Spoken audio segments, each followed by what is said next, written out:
is our expert witness. We're asking that he be able to be present in the courtroom while Kiara McCauley testifies, as that may inform his opinions in the case. And he's an expert forensic psychiatrist. Any objection? I would object to this, Judge. I think the witness exclusion rule should apply to him. It should to all the witnesses. He should have reviewed what he needs to review for testimony. So I would ask that he be excluded. Ms. Murphy? The exclusionary rule does not necessarily extend to experts. In fact, it often does not. Expert witnesses are kind of set aside from lay people, sort of like case agents as well, and are expected to have more expansive knowledge and be less likely to be influenced by things they may see or hear. Additionally, given that his testimony relates directly to Kiara McCauley and Isaac Apodaca, it's within his purview as a forensic psychiatrist to consider the things that they may testify to in formulating his opinions on the case. So it's relevant and permissible. And Judge, just to let the court, put the court on notice, I do intend to ask Dr. Wallner also about coercive interrogation tactics, as I'm going to cross-examine the detective with.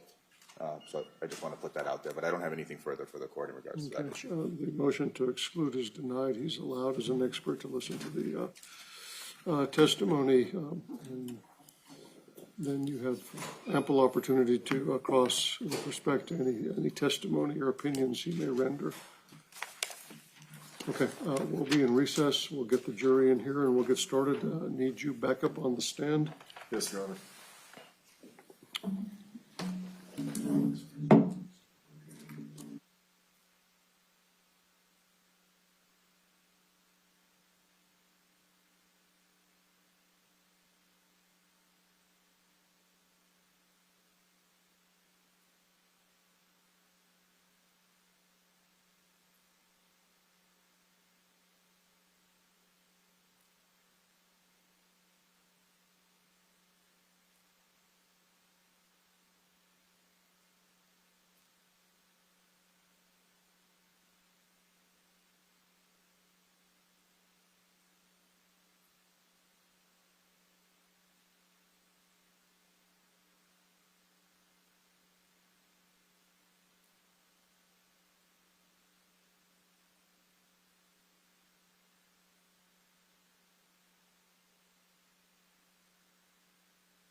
May be seated in the courtroom.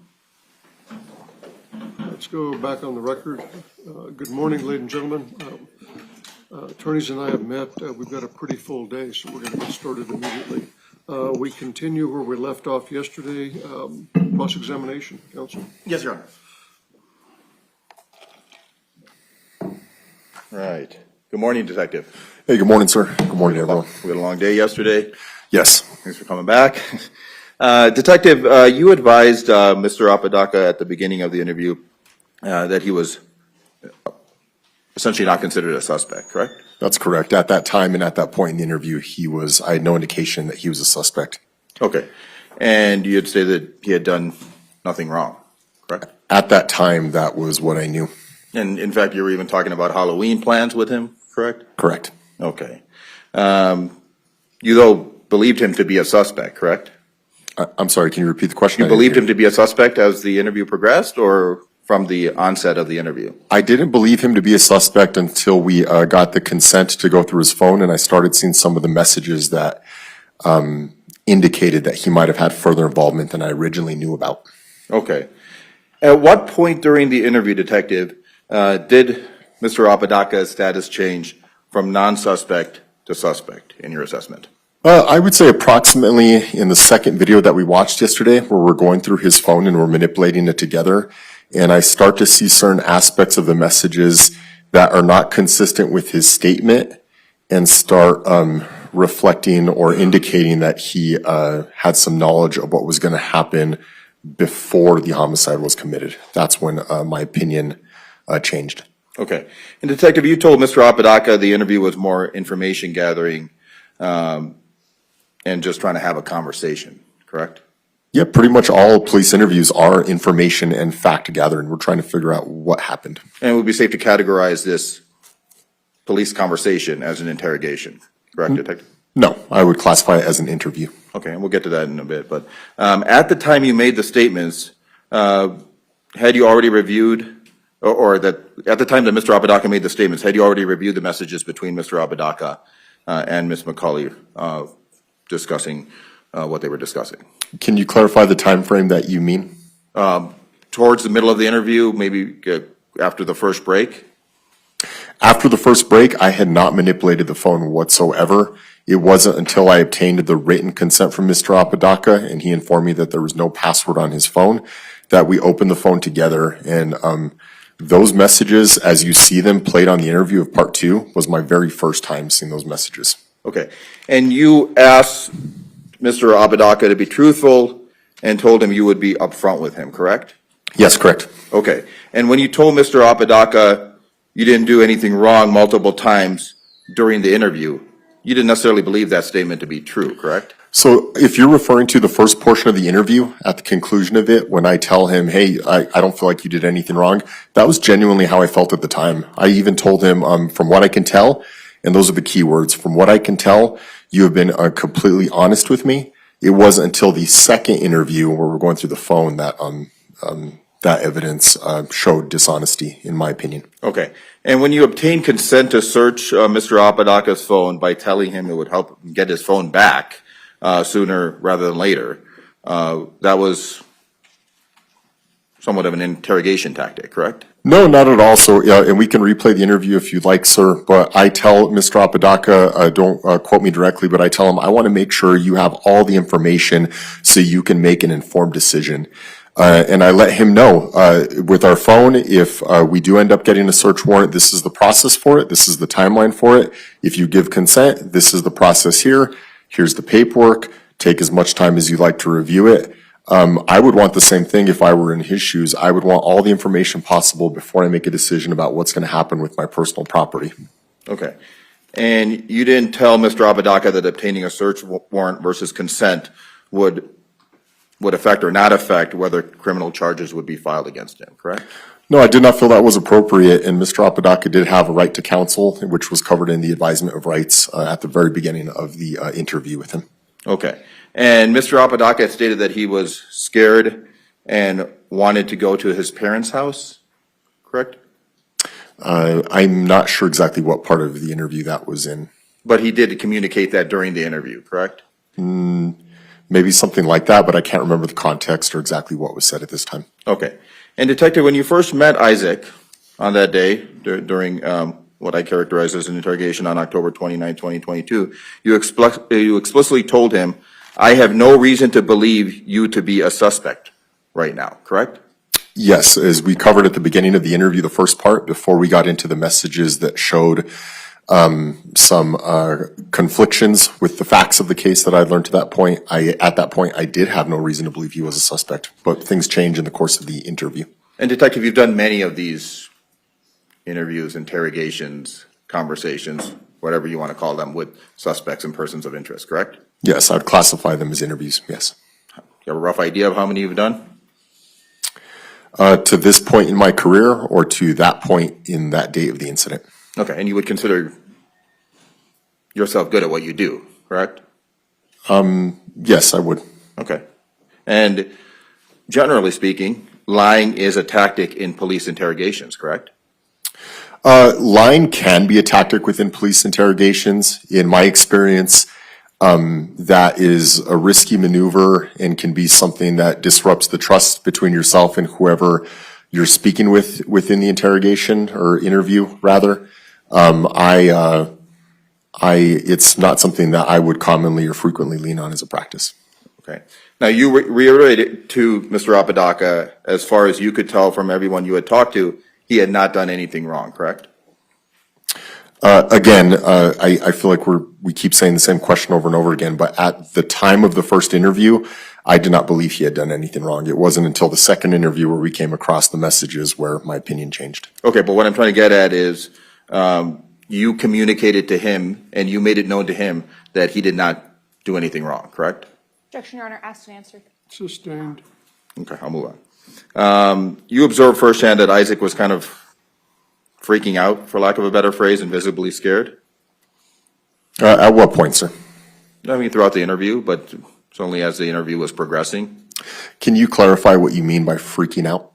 that he was kind of panicking, he was a little anxious, he was nervous.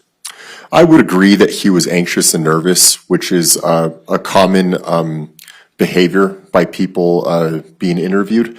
They can sometimes be nervous about what's happening. I would imagine especially so if they have any guilt on their conscience at all. But as far as any anxiety, I would say no.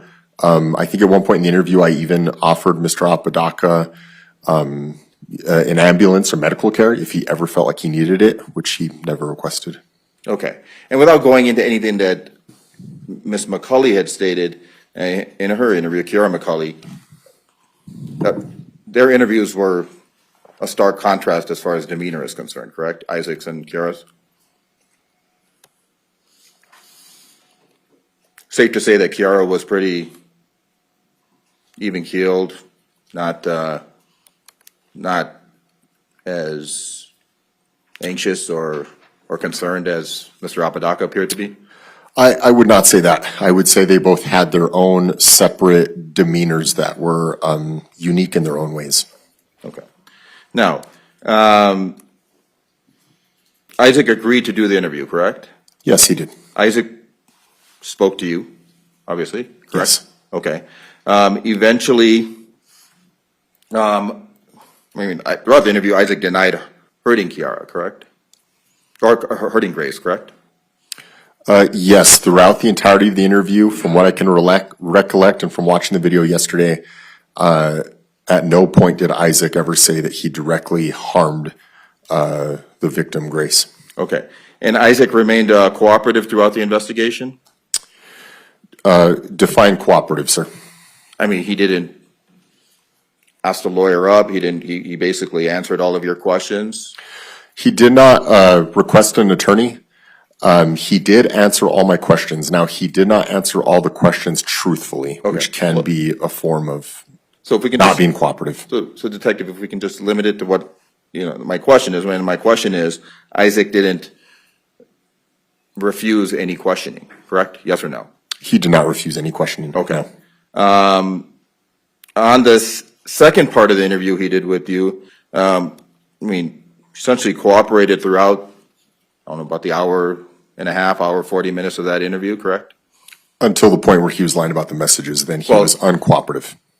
So, Detective, what I'm trying to ask is, he did not refuse to answer questions, and he never got confrontational during the questioning, correct? Yes, if that's the question, he answered all questions and did not become confrontational. Okay, and Detective, are you familiar with the Reed technique of interrogation? No, I'm not. I'm familiar with it, but I have not gotten any formal training in the Reed technique.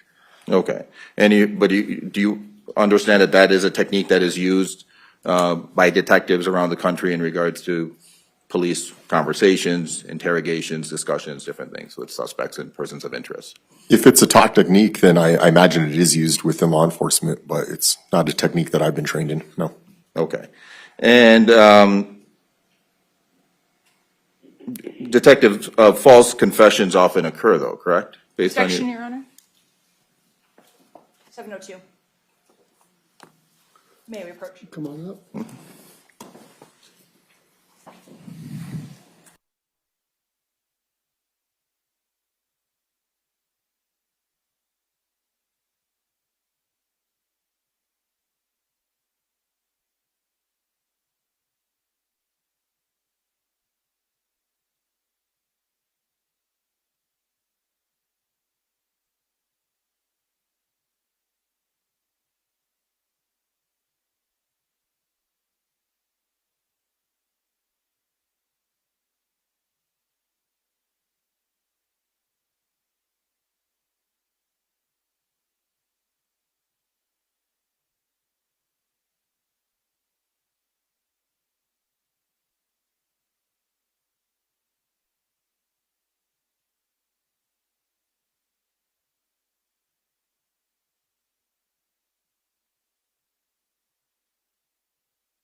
Detective, when you're doing interrogations, is minimization a tactic that's used?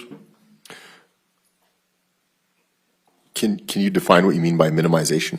Minimizing what the seriousness of the offense, or maybe just discussing different things like how he's excited about Halloween and different things. Are you trying to somewhat loosen up the atmosphere for lack of a better term? The discussion about Halloween was just conversation before the interview, and somewhat building rapport is prior to the start of the interview. Okay. And implied promises, is that another tactic that could be used in interrogations? Are you referring to in general or in this case? In general and in this case. I cannot and will not speak to in general what may or may not be used. I'm not a subject matter expert in interviews. I only have experience in training. In this particular case, I cannot recall making any promises and breaking them. Okay. You did state you'll be going home.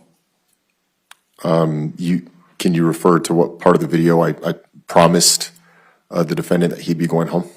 Early on in the video? I don't recall making a promise that he would go home. But when you were discussing Halloween and different things, it sounded like once he talks about what's going on, he'll be free to leave. That wasn't my intention with talking about Halloween, implying that he'd be free to leave. Okay. We were just talking. Certainty of guilt, is that a tactic that was used in this interrogation, Detective? I don't know what that is, sir. Okay, I'm not an idiot, Isaac. What happened? I mean, basically, you're saying he's pretty much guilty and that he would have to accept that narrative. I would consider that cross-referencing things that I had seen on the phone, evidence I had seen on the phone, and crossing that with statements he had made and how they don't make sense, and me trying to gather a statement that was consistent with the evidence that I had seen. So basically, Detective, as the interview progressed, you wanted Isaac to confess to killing Grace. I wanted the truth, and I said that multiple times in the interview. I wanted the truth from him. Okay. And Isaac finished off the interview by saying, I didn't want it to happen to Grace. I don't recall what the exact last statement was from Isaac in the interview. Okay. Now, you took very few breaks during the entire interview, correct, Detective? We took a total of 3 breaks during the course of approximately 2.5 hours, sir. How long was each break? Each break was approximately 5 to 10 minutes, I'd say. Okay. And during the breaks, was the defendant permitted to leave the interrogation room? Prior to starting the interview at the very beginning, the defendant was asked if he needed water or the restroom. In between each of the breaks, I don't recall if we ever asked the defendant if he needed the restroom or water. Had he ever asked for it, he would have absolutely gotten a restroom or a water break, but I don't recall him ever requesting or asking for anything. Okay. And was the defendant alone during the breaks? Yes. Okay. And at no point did the defendant ask to stop the interrogation, correct? No. In fact, you had said that you needed a bathroom break in between, correct? I did not say bathroom break, but after our first approximately hour's worth of interview, I said that I would like a break, and that break was mostly to prepare the consent to waive phone record. I wanted to pre-fill that out and have that ready to review with the defendant. Okay, and you don't know if the defendant had adequately slept or was rested or had any sleep prior to the interrogation, correct? It was approximately 3:30 p.m. when the investigation began. A reasonable person sleeps during the nighttime hours. So let's just limit it to my question without speculating.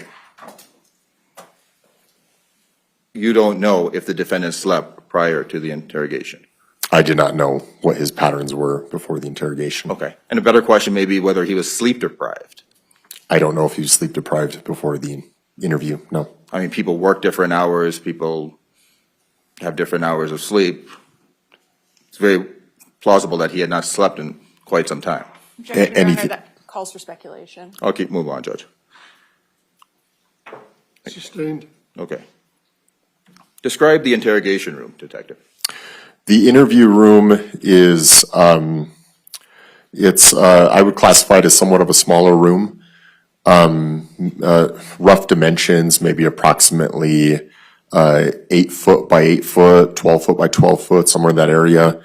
There is a table in the middle of it, a chair on one side, typically where the person being interviewed seats, and the person being interviewed can be a suspect, a witness, anyone.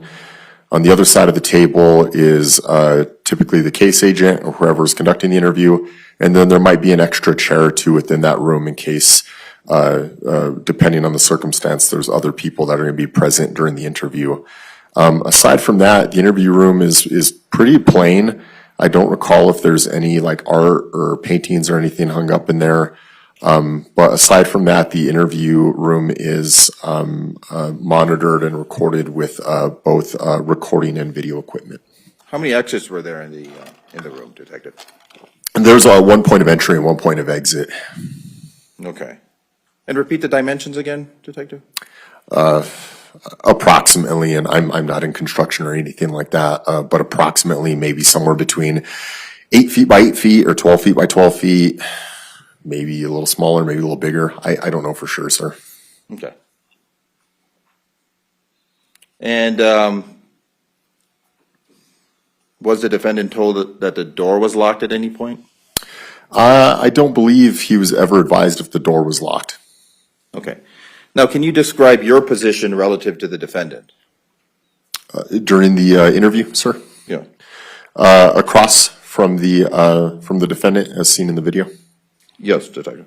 Yeah, I was seated across the table from the defendant. Okay, 1 second.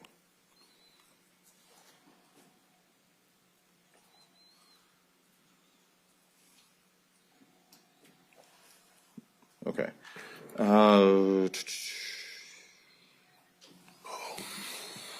Did the defendant ask for food or water? Not that I can recall. Did he ever request food or water? Was food or water provided? No, just the initial water break before the interview began at around 3:30 p.m. Okay.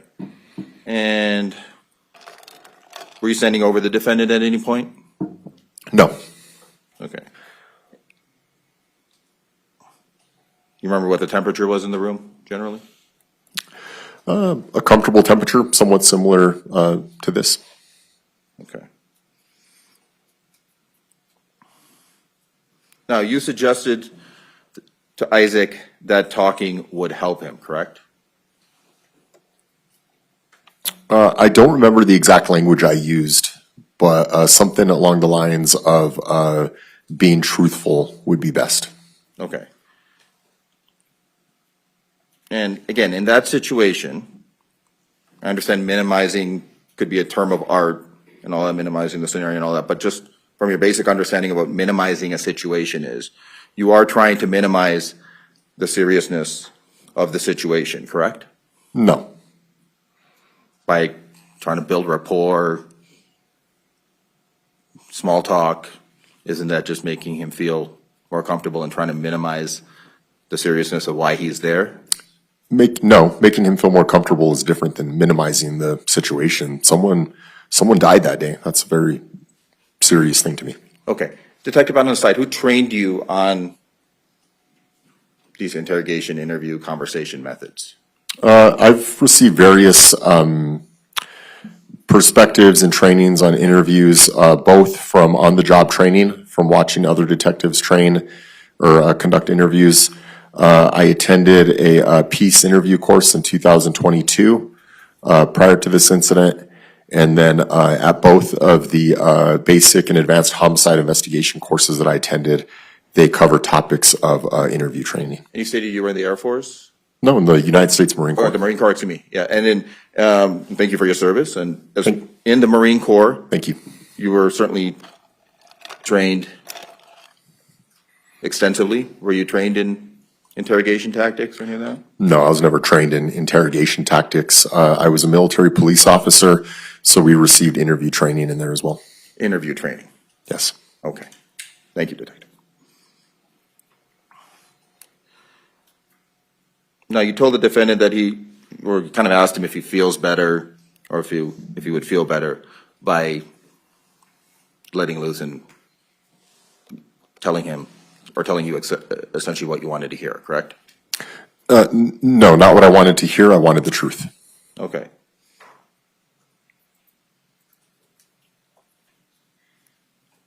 Do you know if the defendant took any medication during or prior to the interrogation, Detective? No, I don't know about medication. Okay. And did you inquire into any potential medical conditions that he may have? No, not that I can recall now. Okay, so you're not aware of any medications that he may have taken regularly, correct? No, the only questions I asked him pertained to alcohol and drug use during the incident, or if there was any evidence of that at the scene. I did not ask about any medication or medical diagnoses. Okay, now you sure that the defendant actually understood your questions? I felt like he understood my questions, yes. Okay, but he did appear to be a little bit anxious? Anxious and nervous, yes. Okay.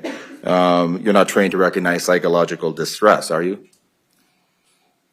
Define psychological distress, and in what context? Well, I'm asking the question, Detective. So, I mean, psychological distress is what it is. I mean, essentially, did he seem to be under any sort of mental distress, any sort of anxiousness, anything that you believe that could be problematic to getting a Objection, proper Your answer out Honor. of it? One, compound, getting into outside the scope of this witness's expertise and testifying throughout the duration of his question. I'm clarifying his question to me. You can finish your Judge. question. Okay. Objections overruled. Thank you, Judge. Can you repeat the question? I got lost there. Okay. So are you trained to recognize psychological distress? No. Okay. Did you document the defendant's emotional state at all? Yes or no, Detective?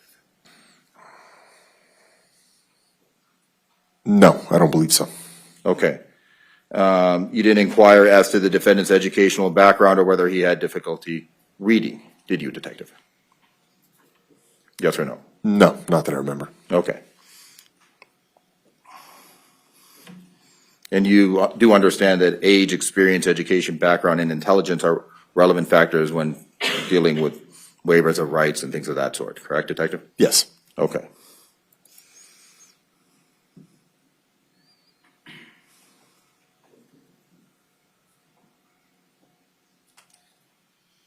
Now, after the defendant made his statements, you pretty much ended the interview, correct?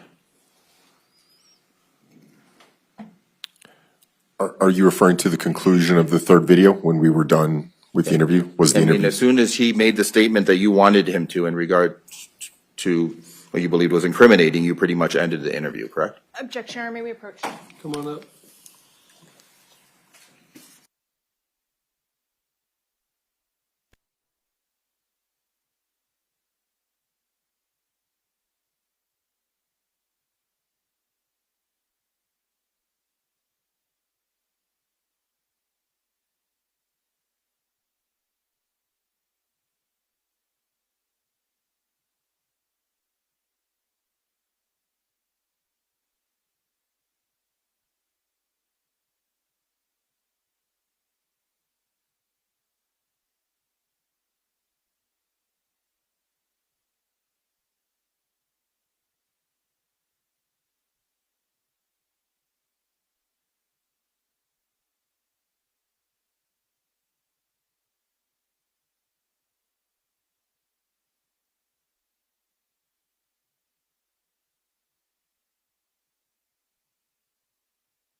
Now, Detective, during the interrogation, you told Isaac, dude, I'm not dumb when you were pressuring him to change his account, correct?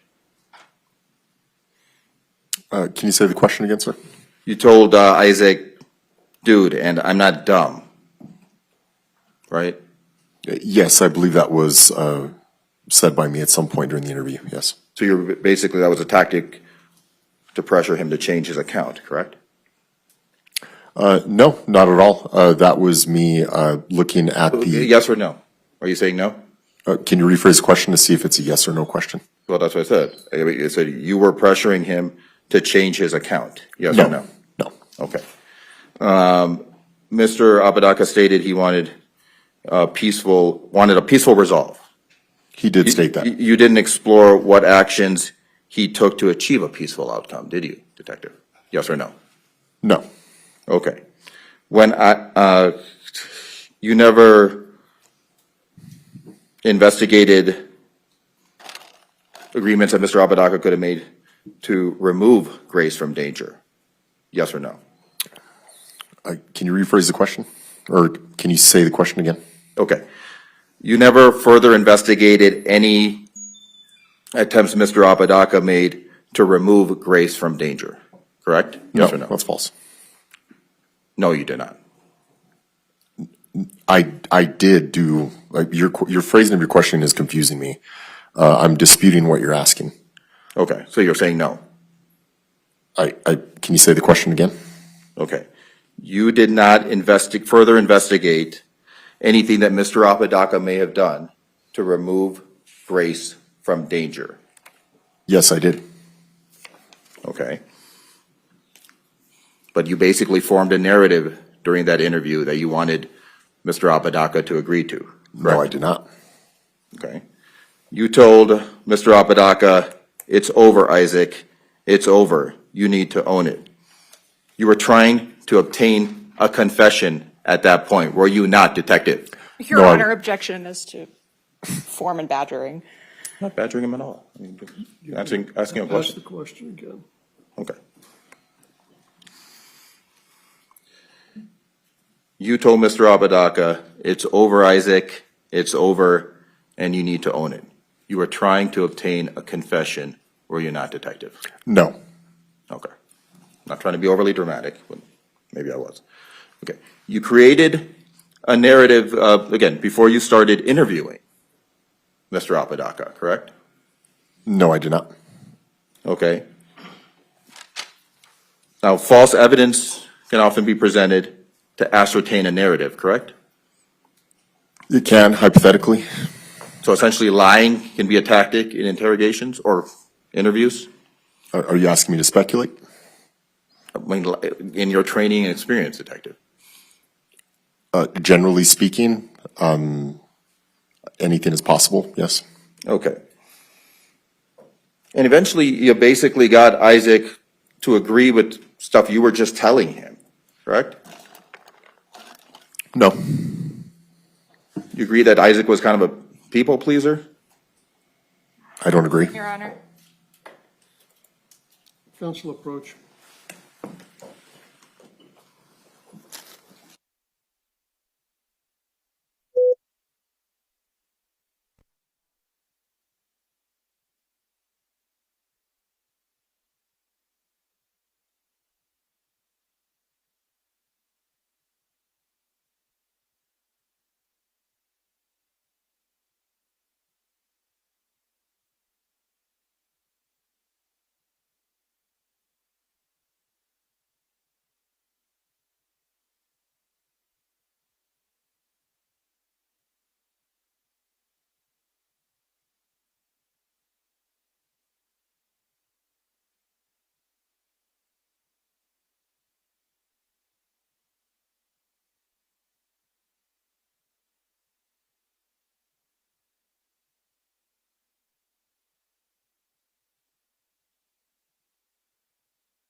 Okay, Detective, I mean, you can answer that as a yes or no question. Your observation that Isaac come across as a people pleaser. No, Was he kind of trying to become your friend almost in that interview? no, Okay.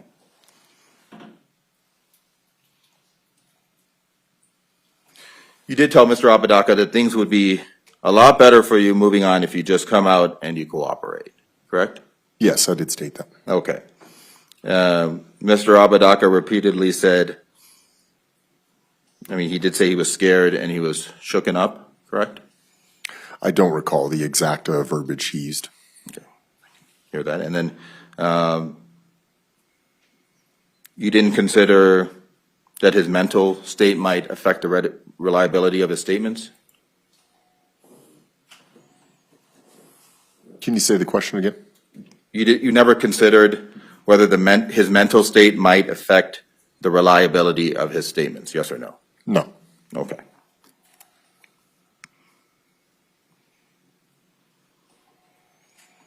You acknowledged that you stated that Mr. Apodaca made a mistake. You were essentially presenting a narrative that you wanted him to agree to at that point, correct, Detective? No, not correct.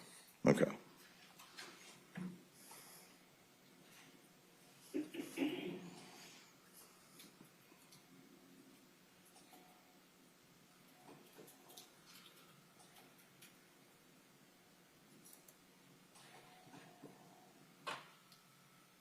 You told Mr. Apodaca he was going to jail that night, did you? Yes, I did. Okay. And you had not completed your investigation before making that assertion, correct? No, the investigation carried on for several years.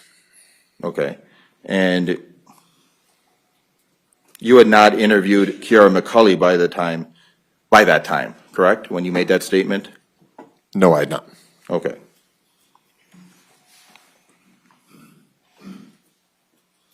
Now, you've been sitting through this entire trial, right? You've been observing the witnesses, testifying, everything that's going on. There's absolutely no physical evidence linking Isaac Apodaca to the killing of Grace Jennings, correct? Objection, Your Honor. You answered the question. The answer stands. Thank you. Objections overruled.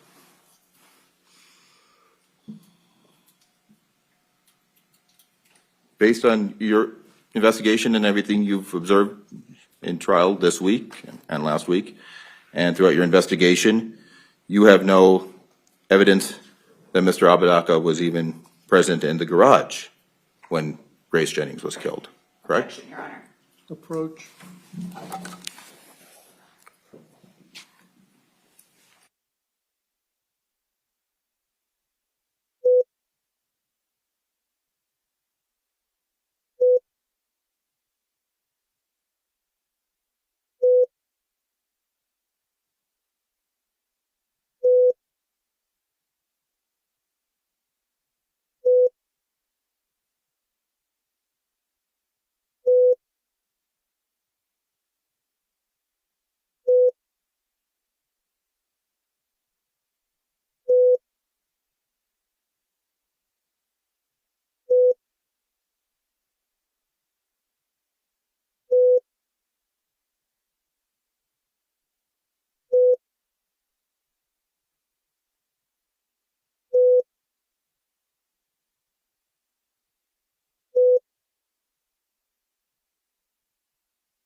So Detective, based on testimony in the trial so far that you've sat through, there's been no evidence presented that Mr. Apodaca was in fact present in the garage when Miss Jennings was killed, correct? Yes or no, Detective? Up to this point, no. Okay. And Can I re-clarify the question you asked before that? I feel like you misinterpreted my answer. no, you can't. Okay, thank you. I mean, it's not how it works. No worries. Nothing personal. All right. Now, Isaac did disclose to you that he has severe pre-existing personal trauma regarding violent deaths from, Yes, he did mention something like that. okay. And he told you that he previously witnessed his friends essentially brains being blown out right in front of him while sitting in a car, correct? Yes, correct. Okay. And he explained that an event like that essentially left him super traumatized, correct? Yes, he stated that. Okay. Now, you would agree that, panic attack and passing out in a police car are consistent with a severe trauma response, correct? To clarify, generally speaking, would I agree? Yes, sir. Yeah, generally speaking, that could be an indication, sure. Okay. And that could be consistent with severe trauma instead of a consciousness of guilt, correct? Can you say the question again? I mean, a panic attack and passing out in a police car are consistent with a severe trauma response and not a consciousness of guilt of any sort, correct? I would need more context to answer the question. Okay. Basically, Detective, he could have an adverse reaction to severe trauma that can affect his ability to properly communicate with you, correct? Objection, Your Honor, 702. Counsel approach.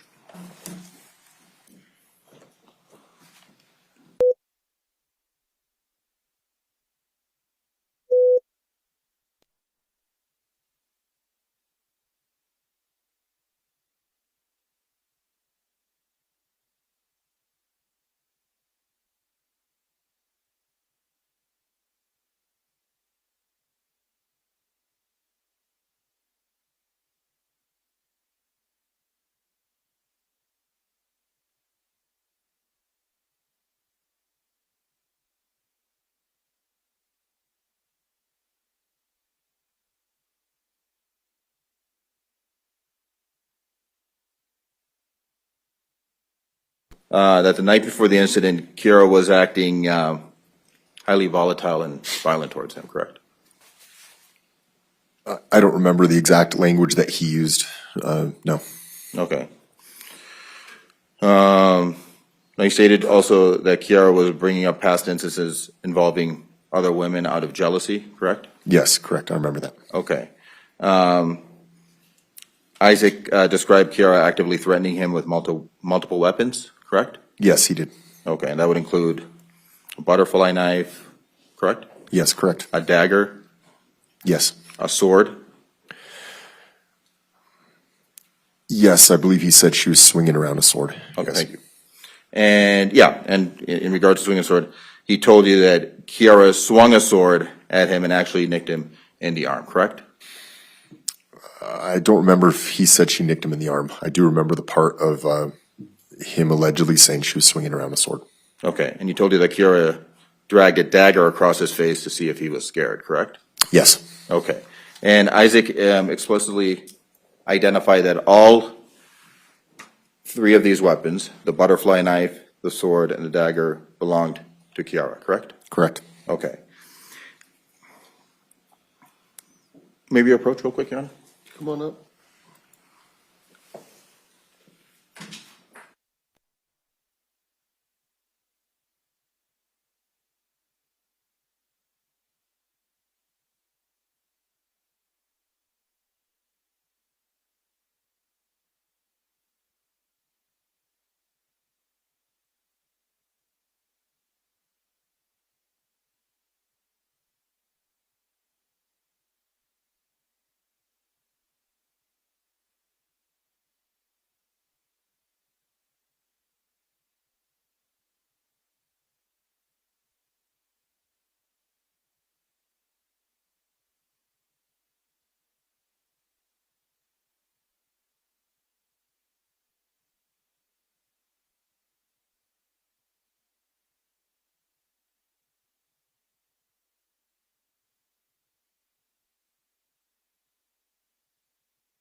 Detective Isaac also provided information about a past violent incident in 2017 involving Kiara and the victim Grace, correct? Yes, I believe so. Okay.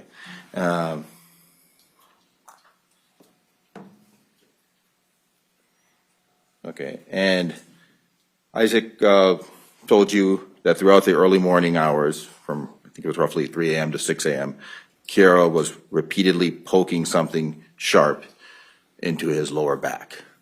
Yes, he did. Okay. And he estimated that she poked him about 15 times, correct? I don't remember the quantity.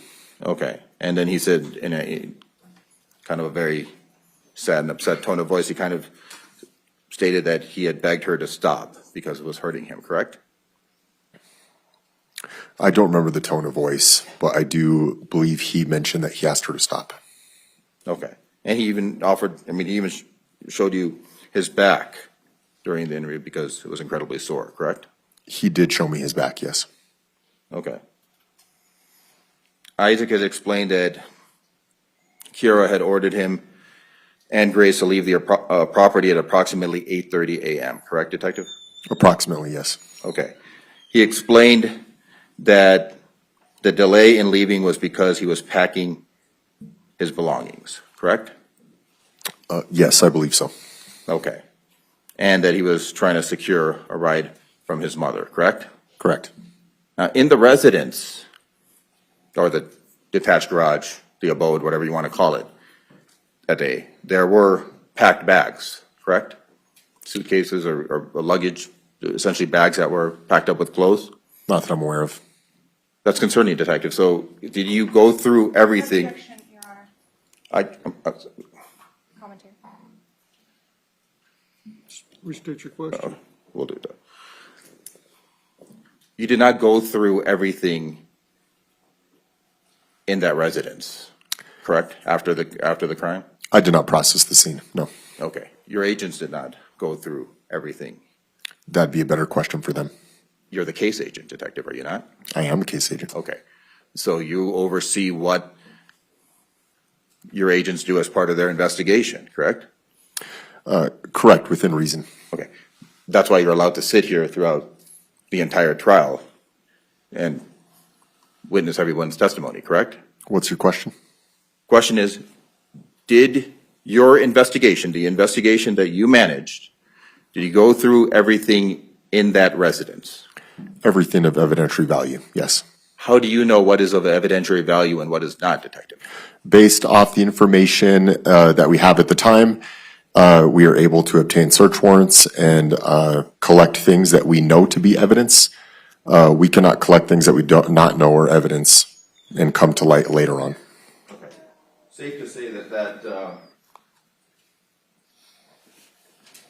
that residence is a pretty big mess, right? Your Honor, can defense just clarify whether, when they're saying residence, do they The mean detached garage. or the garage? The detached garage. Can you repeat the question, sir? It's safe to say that that detached garage was a pretty big mess, correct? Yes, it was in a state of a mess. Okay. At that point, when you enter a crime scene, or when you're conducting an investigation and you enter a crime scene, you don't know what is of evidentiary value and what is not of evidentiary value, correct, Detective? No, that's not correct. So just by walking in, you can observe, oh, that's of evidentiary value, that's not of evidentiary value. How do you know what's packed in a bag and what's not? Well, based on the information, the facts you have at the time, you obtain your search warrant. So some things are of obvious evidentiary value. For example, the bloody sword, things like that. Okay, so what's in plain sight, for lack of, it sounds like a term of art, but for lack of a better phrase, you are just basing your observations or what you believe is evidentiary value based on your general plain sight observations of the detached garage. No, it's not just that. It's a multitude of things. Okay, but shouldn't you be going through everything in that residence when you're investigating a crime scene where it appears that somebody has been stabbed to death multiple times? Yes, Okay, and that was not done here, correct? that's not correct. The scene was processed and everything was gone through, to my understanding. But you're saying you don't know about Isaac's luggage that was packed up there in the residence? I don't know about that. I don't have first knowledge of that. Okay.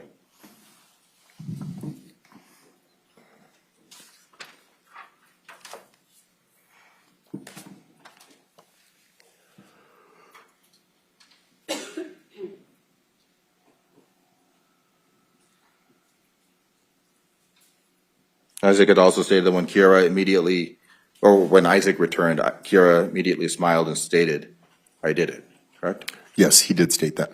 Okay.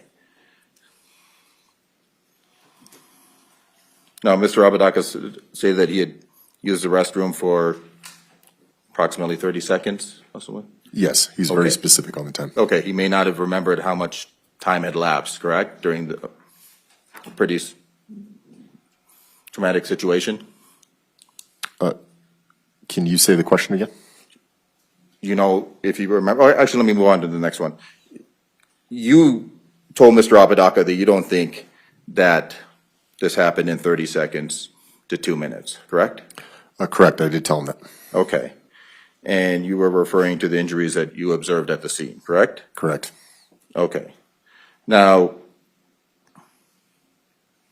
you've been listening again to the testimony here at trial, and you heard the testimony of the OMI, correct? Yes, I did. The OMI witness, and said it likely should have happened in about 2 minutes, correct? Correct. Okay. So was this again a tactic to try to elicit information or to trip Isaac up when you were interviewing him, as you would characterize it?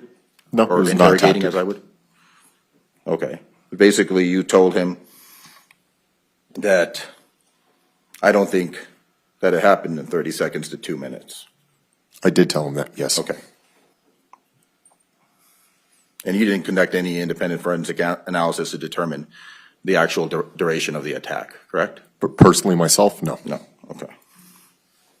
In fact, you did not have the blood that was discovered, or your team did not have the blood that was discovered on the door to the house tested for DNA, correct? Not that I'm aware of, no. Okay. You didn't, and again, there was a lot of stuff all over the place in the house and the garage, correct?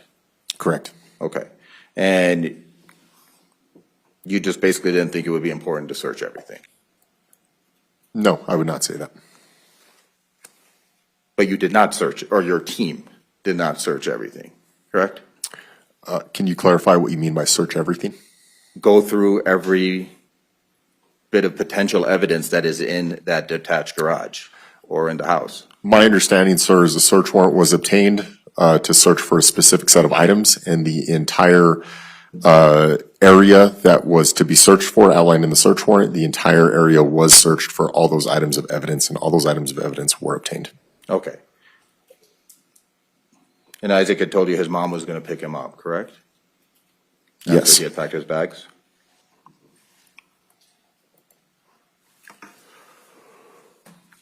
Detective, Mr. Apodaca told you that some of the messages were not sent by him, but by Ms. McCulley using his account from a second phone, correct? Yes, he did say that. Okay. You didn't examine, or you did not extract anything from the second phone that you seized, correct? There was no extraction report created on that phone. Okay, but you did locate that second phone, correct? Yes, the phone was located and extraction was attempted, but there was no data on that phone. So you basically didn't do an extraction on that phone? No, if you heard what I said, an extraction was done on that phone. There was no data recovered during the extraction of that Okay, phone. and that is a product of the extraction report, or was a proper extraction done on that phone? From what I was told from the individual that conducted the extraction was that there was no data on the phone because of Without going into what other people are saying or whatever, you did not ascertain anything from that extraction, correct? nothing was recovered from that extraction of that phone. Okay.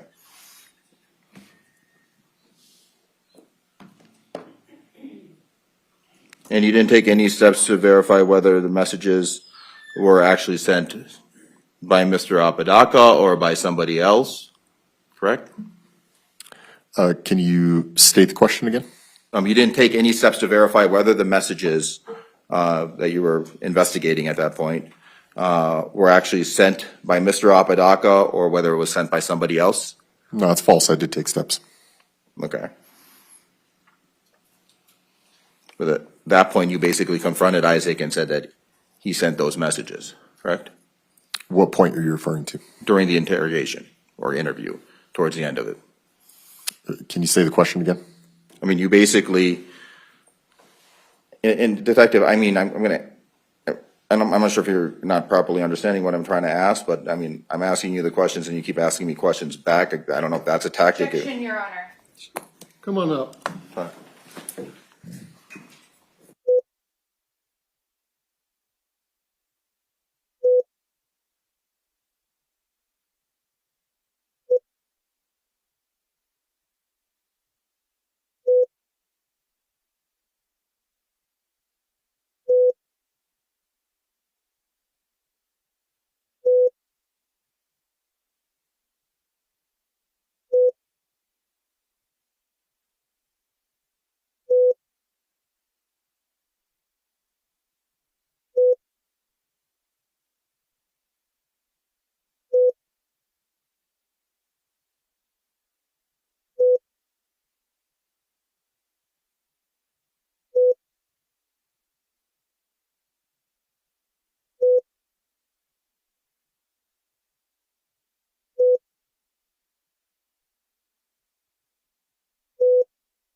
So, Detective,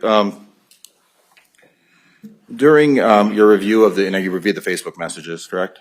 Yes, I did read the Facebook Okay. messages. And you saw that Kira McCulley was trying to provoke an aggressive reaction from Mr. Apodaca, correct?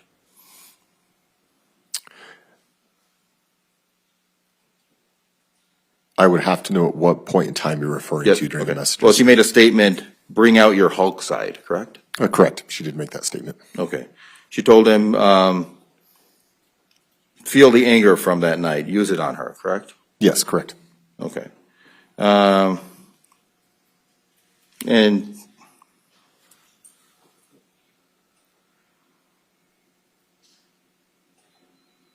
Mr. Apodaca also complains about physical distress throughout the string of messages, correct? Again, I'd have to know exactly what messages you're referring to, what context, and at what point. Okay. Now,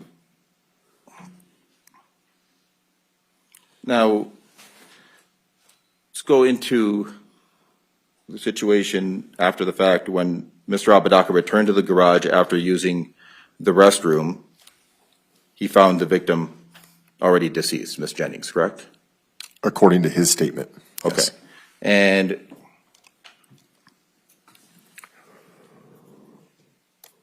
Mr. Apodaca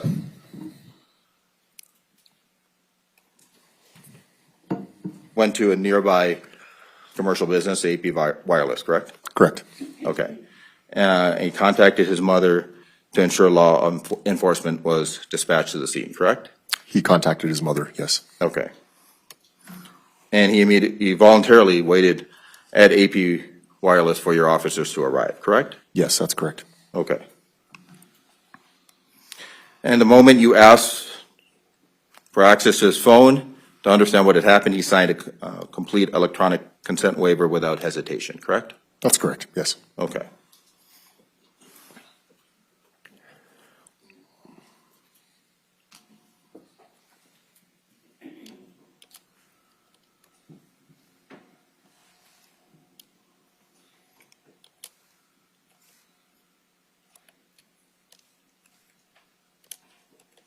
1 second.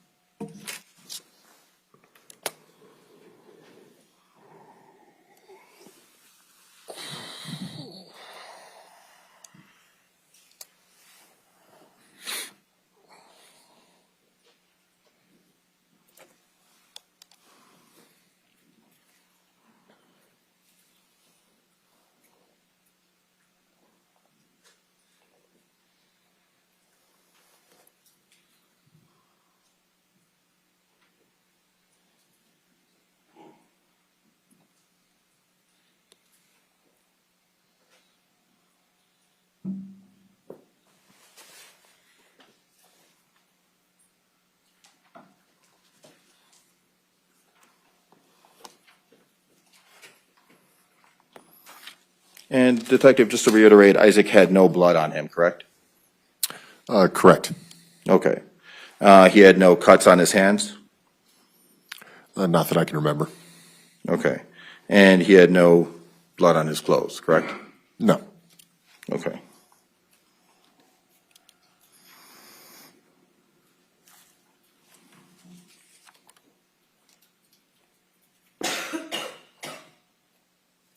And the defendant was always free to end the interview and just walk out, correct? Not at the entire, not for the entire time of the interview, no. But towards the beginning, he didn't have to be there. He could have just left, That's correct. and he stuck around, Yes. and he was cooperative. He answered all your questions, yes or no, Detective? Yes. Nothing further. Thank you. Redirect.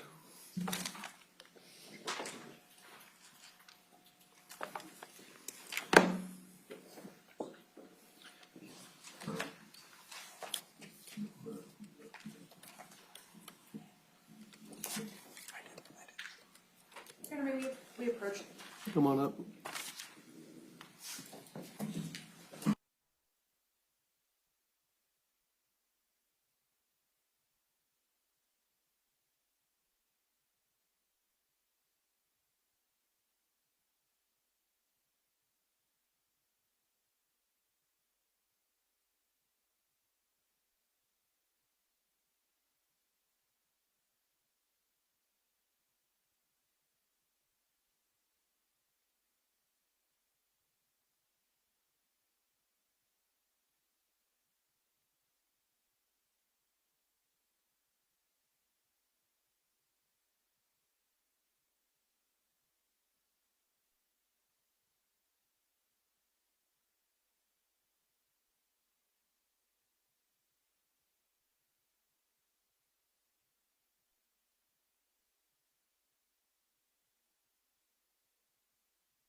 Good morning, Sergeant. Good morning. Okay.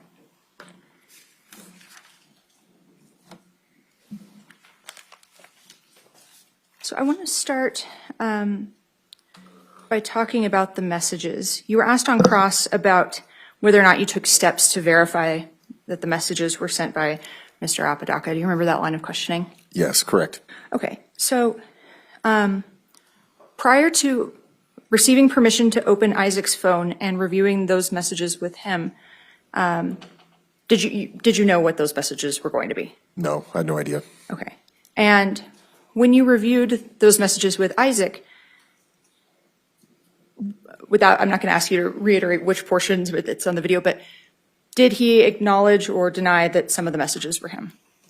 Yes, he acknowledged that some of the beginning messages were him, and then there was a period of time where he outlines a select series of messages were not him, that allegedly Kiara was using another phone within the garage to message herself. And then when we go back higher up in the timeline of the messages, he does state in the interview that those messages are him sending them. Furthermore, when we examined his phone in the Cellbrite report. We'll get to the phone examination. Let's just stick with the Sorry. No, it's okay. We'll just stick with the interview for now. After denying that some of those messages were his, did that statement change later in your interview? Yes, it did. Okay, and can you explain that? Later on in the interview, I asked him again if he sent those messages and if he meant what they said, and he agreed. Going then after your interview with Mr. Apodaca, what did you do what, if anything, did you do to cross-corroborate that Isaac Apodaca's phone was utilized to send those messages? Yeah, so after I filed the search warrants for Facebook returns, cell phone data, and received all those reports that we have already displayed here, I did notice, especially in some of those messages that he had referenced, was allegedly Kiara messaging Kiara, that the time difference between them was sometimes a second between each one. The messages were sent back and forth very quickly, which indicated to me from an investigative standpoint that it was not Kiara messaging Kiara. And speaking of the Facebook warrant returns, you mentioned that you executed Facebook warrants for both Kiara's account and Isaac's account. Is that correct? Or for the null void account? Correct. Okay. And when you had the Cellbrite extraction done, what were you able to observe in the Cellbrite extraction as it relates to the use of the Facebook Messenger app off of Isaac's phone?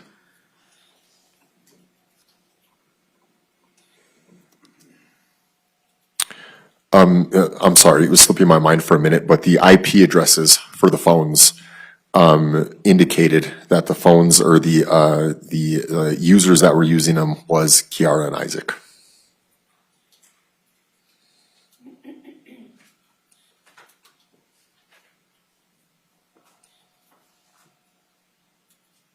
And then referencing State's Exhibit 88 here in my hand, it's been previously admitted as the log entries for the use of the Facebook Messenger app.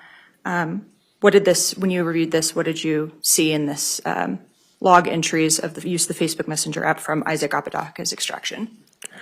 Can I reference the document? Sure, would that refresh your recollection? Yes, please. Can I approach? Yes. I'll ask you to review it, I'll take it back, and then I will re-ask my question.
Thank you. Did that refresh your recollection? Yes, it did. So having reviewed State's Exhibit 88, the log entries from the extraction of Isaac Apodaca's phone, based on the Celebrite extraction that you obtained, what did you observe as it relates to the use of the Facebook Messenger app during the relevant time period, October 28th to October 29th, on Isaac's Apodaca's cell phone? The Facebook record indicates that he sent a series of messages throughout the night, and then it shows and is collaborated with the Celebrite report that he uses the Facebook call feature to contact his mother, and then calls his mother through the actual line to her actual line.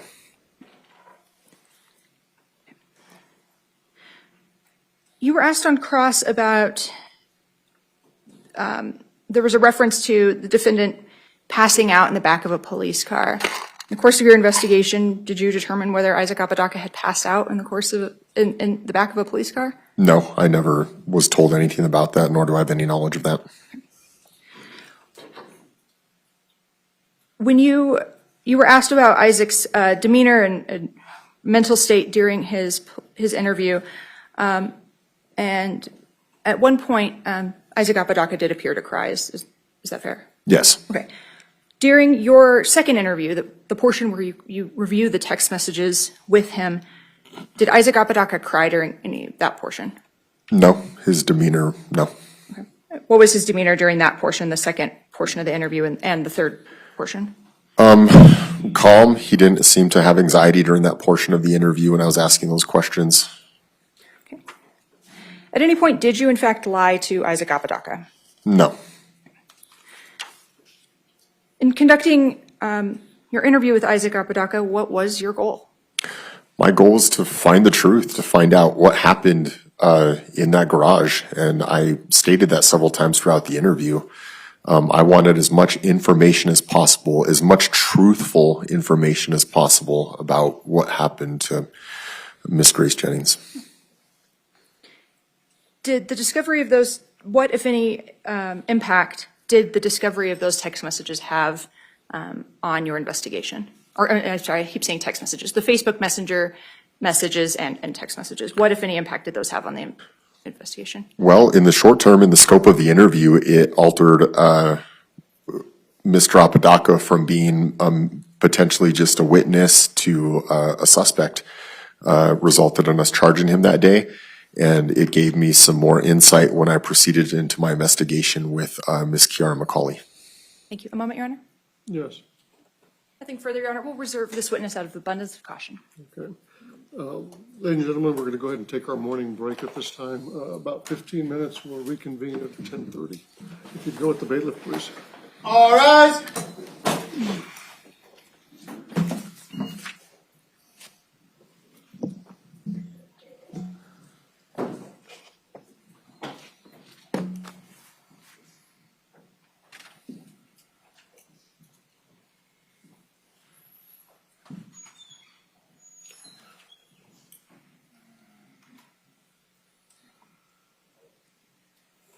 You may step down.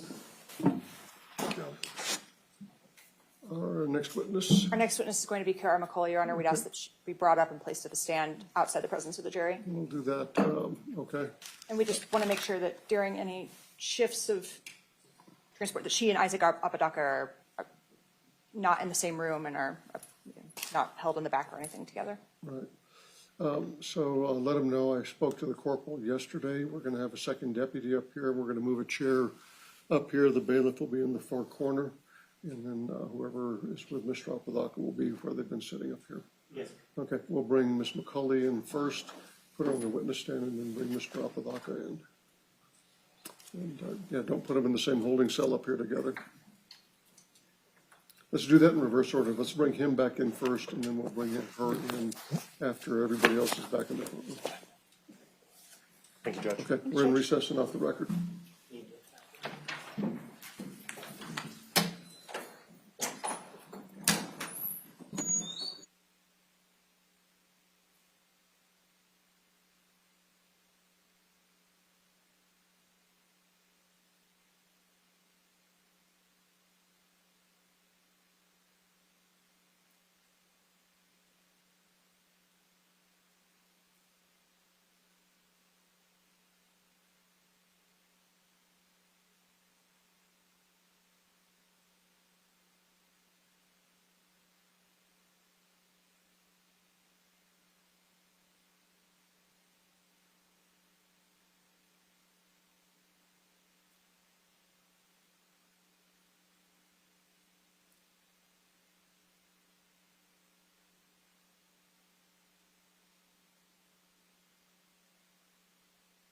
Sarah Boone is charged with second-degree murder after her boyfriend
William J. for the state.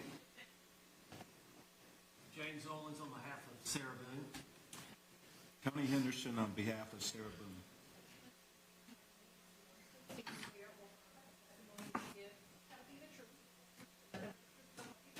I do. Ma'am, good morning. Can you state your full name and date of birth for the record for me? Sarah Boone, 10-10-7-7. All right, Ms. Boone is seated at counsel's table wearing a gray suit and a white blouse. She is out of custody and unshackled. Mr. Beck, you arrived late, sir. Can I get your appearance for the record, please? All right, thank you. All right, we're here on a litany of different matters, multiple motions in limine. The state's motion in limine to exclude battered spouse syndrome evidence or exclude mention of battered spouse syndrome evidence until the defendant testifies to a justifiable use of deadly force filed October 6. Defendant's response to state's motion in limine to exclude battered spouse syndrome evidence or mention of battered spouse syndrome evidence until defendant testified filed October 15th, and then the defendant's amended response to same also filed October 15th. The defendant's motion in limine filed October 6th. The state's response to same filed October 6th. State's motion, objection and motion in limine to exclude decedent's medical records filed October 14th. And then the parties' objections with regard to specific exhibits that may be sought to be entered at trial. The court has reviewed everything and reviewed all of your case law, and we're ready to proceed. I believe we should probably proceed first on the battered spouse motions first. So, State, you may begin. And I also have reviewed as well the excerpts of the deposition of both Dr. Warner and Dr. Harper as identified in the state's motion.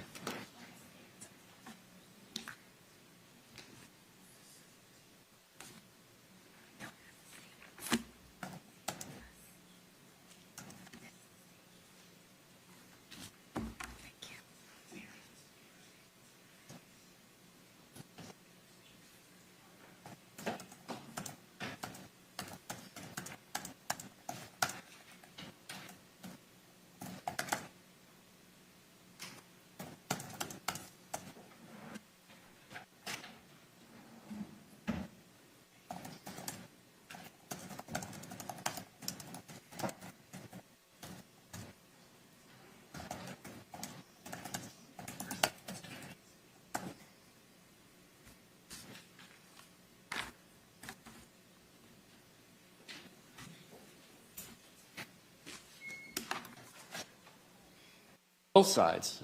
We intend on spending a great deal of time on it as well for the state of Florida. We need to explore these issues during jury selection. But what we are asking from the court now, preliminarily, is if that is what the defendant is going to say in trial, and I'm not asking the court to make any credibility determinations about one version or another. We're asking you to treat this just like a C4 motion or a motion for summary judgment in a civil case. If this is what she says, does this amount to what they are asking for legally? And it's the state's position under the case law that no, because under her statements that she gave to the experts, there was no overt act taken by the decedent on that day. There was no overt action. And that's what's required under the law to trigger her response of acting in self-defense. There was nothing creating an imminent fear of death or great bodily harm to her until she committed 2 forcible felonies and a non-forcible felony. What her testimony is we were having a good day.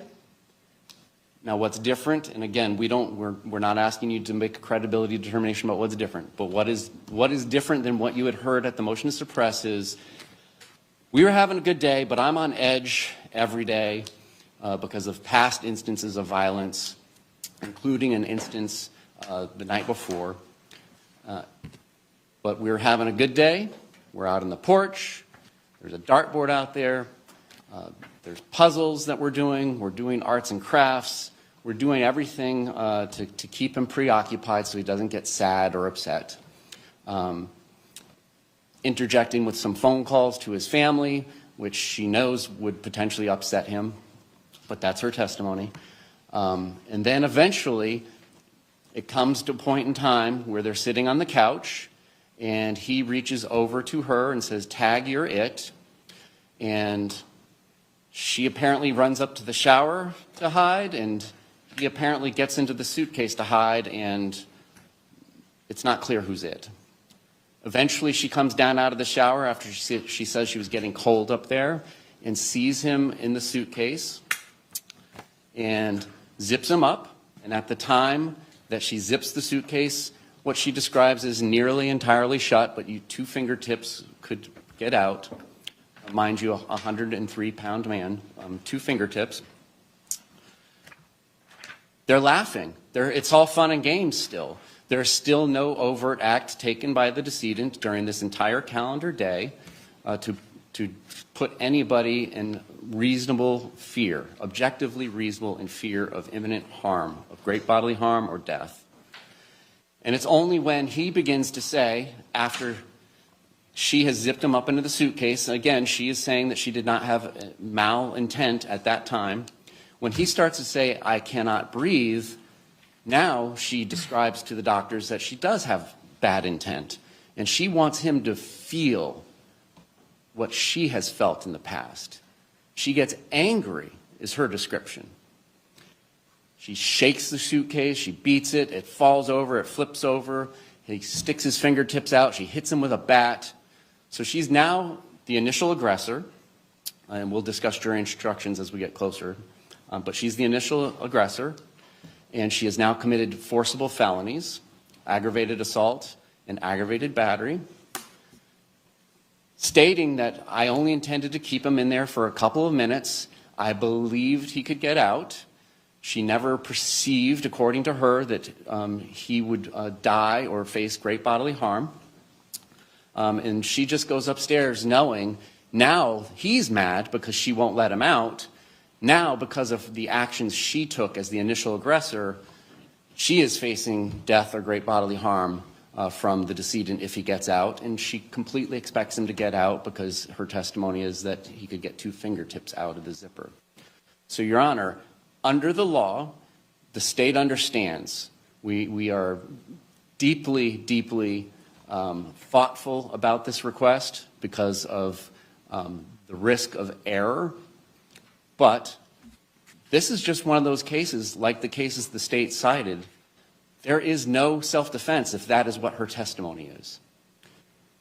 And therefore, the jury should not hear about any prior instances of violence, any reputation evidence, any battered spouse syndrome, unless and until there is testimony that is self-defense that's recognized under the state of Florida's laws.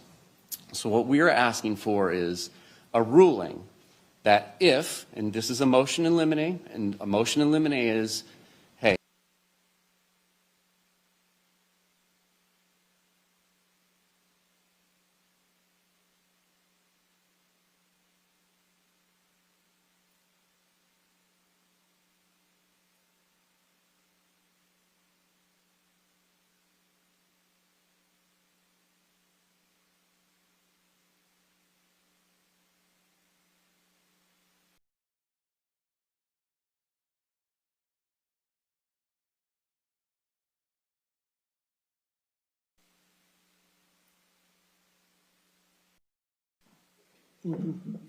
Bring her up.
You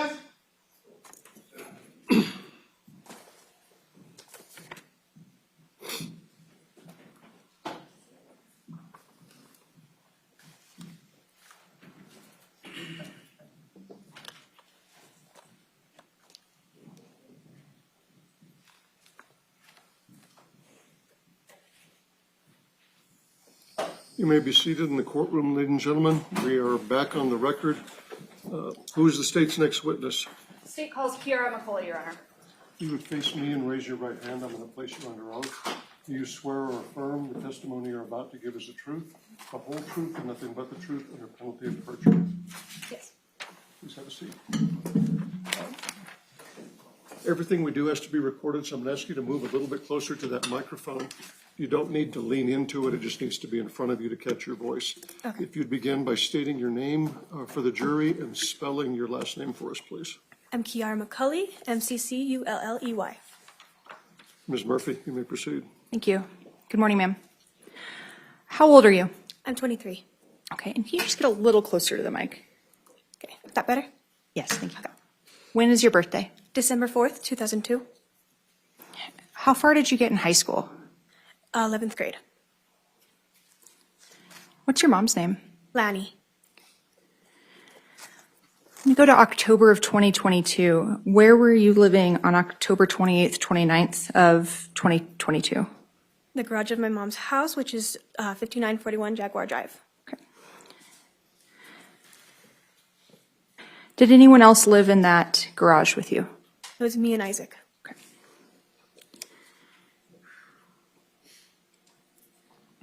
Were there any parks or features, public spaces near that house at 5941 Jaguar Drive? Yes. Can you tell us about that? There were a few schools, and then there's a park just about a block away. Do you know if that park had a name or the cross streets near it? I don't remember. I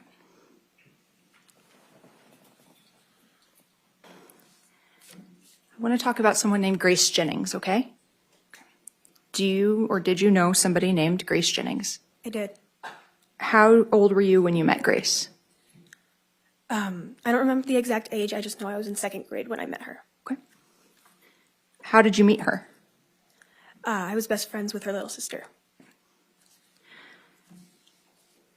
Going forward into your early teen years, what was your relationship with Grace? We were friends for a while, and then we started dating. Okay. How long did you date? About 8 months, if I remember correctly. Okay. And what do you mean when you say that you guys dated? Like, we were in a semi-serious relationship. Okay. And what does that mean to you? That she was pretty much number one above me in my life. She meant everything to me at the time. What would you do, you and Grace, during that time frame? We would go out, we would have fun, just be kids. Did you eventually break up? Yes. Okay. And without saying anything anyone said or did, how did that breakup impact you emotionally? It was really difficult for me. Okay. I'm the one who ended it, but I never really let go.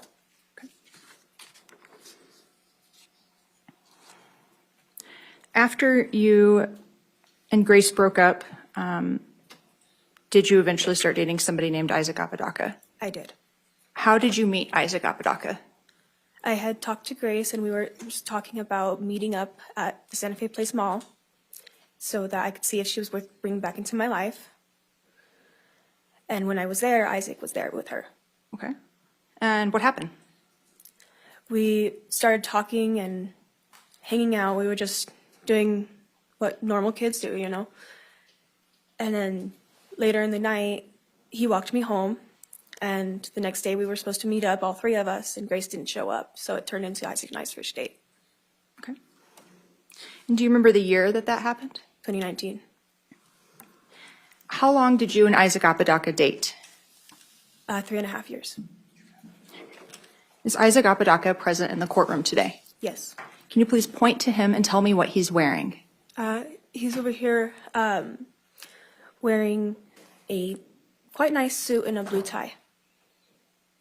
Your Honor, can the record reflect that this witness identified Isaac Apodaca? She has. Thank you. When you and Isaac were together, did you have pet names or nicknames for each other? Yes. Okay. What was the nickname that Isaac would use for you? Puggle. Puggle? Yeah, it means baby platypus. Okay. And what was your nickname for Isaac? Otter.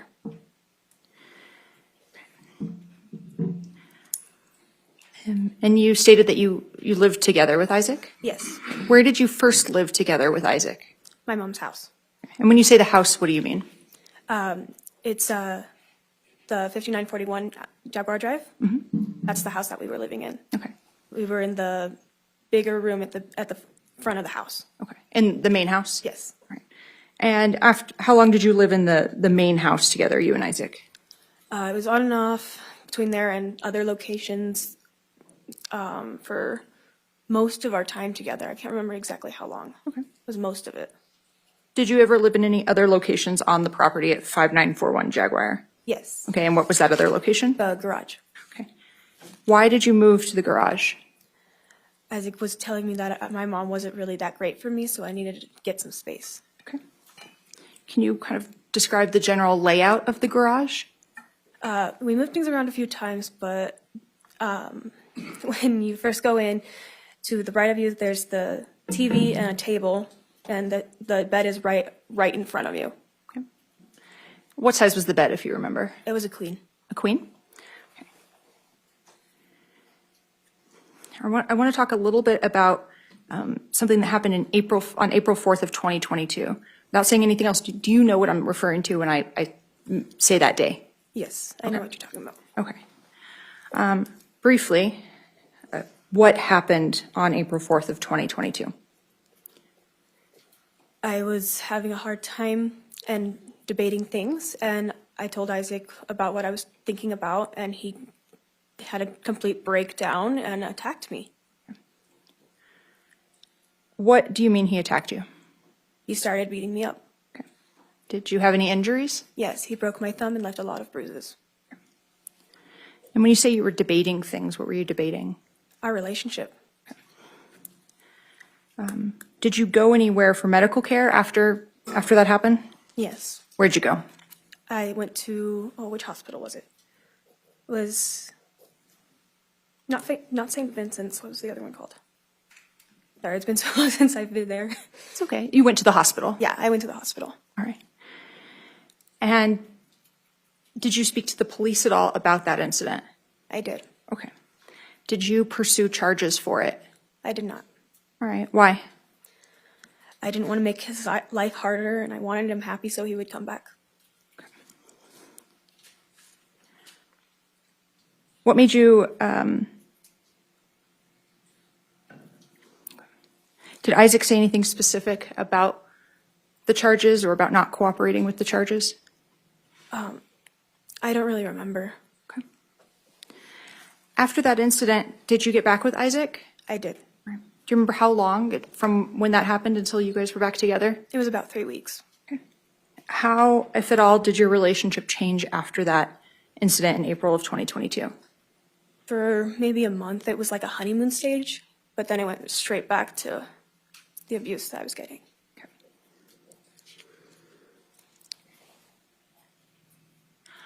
I want to talk about something called sex work, okay? Mm-hmm. Right. Do you know what that means? Yes. All right.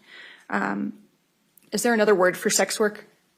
There are a lot of different terms, but yeah. Is me referring to it as sex work a term or phrase that you're comfortable with me using to refer to what we're going to talk about? Okay. Have you ever engaged in sex work? Yes. Right. And what does that mean to you? I would have sex with different people and get money for that. Okay. How did that come about that you started doing that? In 2020, Isaac and I were living in an apartment with his friend, and no one was willing to get a job or pay for anything, and he suggested that I start basically prostituting myself. And I told him I needed to think about it, and then he just said, I already have a couple clients for you, just go out and do it. Okay. And when you say he, who do you mean? Isaac. Okay. How was payment rendered for the sex work? Who got paid and how? I would be handed the money at first from the client, and then I would take it to Isaac, and he would hold on to it. Why give Isaac the money? I'm not even sure why I gave it to him. Okay. Do you know what Isaac would do with the money from sex work? From getting model kits to other things that I'm not sure about, he would just spend it on whatever he wanted. I want to talk about things Isaac would tell you, okay? And can you explain to me what, if anything, you would believe in general that Isaac would tell you that maybe you feel differently about now? Oh, there's so many things. He had me convinced that he was an angel. Had me convinced of a lot of different things, even an organization that doesn't exist. Okay. And I understand why I fell into it now that I've looked at it, but I'm very disappointed in myself still. Okay. What do you mean you believed he was an angel? He had convinced me he was the Archangel Gabriel. Okay. What do you mean that he convinced you that he was the Archangel Gabriel? When I first met him, he told me that he was the angel, but at first I didn't believe him. Then he started telling me things that no one knew about me. And maybe a part of me wanted it to be real. But then when I started really believing him, I just kept asking, tell me more, and he kept feeding it. Okay. What sorts of things would he tell you as it relates to him being the Archangel Gabriel? He told me my darkest secret. What do you mean by that? It's just one thing I never told anyone, not even my mom. And you believed that he knew that because he was an angel? Yeah. All right. You said that he told you he was part of an organization and you believed that? Yeah. All right. Do you remember what that organization was called? He called it Ghost. Ghost? Yes. Okay. Do you recall when you started hearing about, from Isaac, an organization called Ghost? It was maybe 2-3 months into the relationship. And he kept telling me that I could be a part of it and be a hero per se. Just one thing I wanted to do was be a hero to somebody. What was Ghost, as Isaac described it to you? A vigilante group that took out people that, by took out I mean kill. People who are like pedophiles, rapists, even drug addicts. Just people that were considered bad. Did Isaac tell you how he would communicate with other members of this organization? He never told me how he would communicate with them. Okay. What did you believe Isaac's role in this organization called Ghost was? He told me he was the one who started it.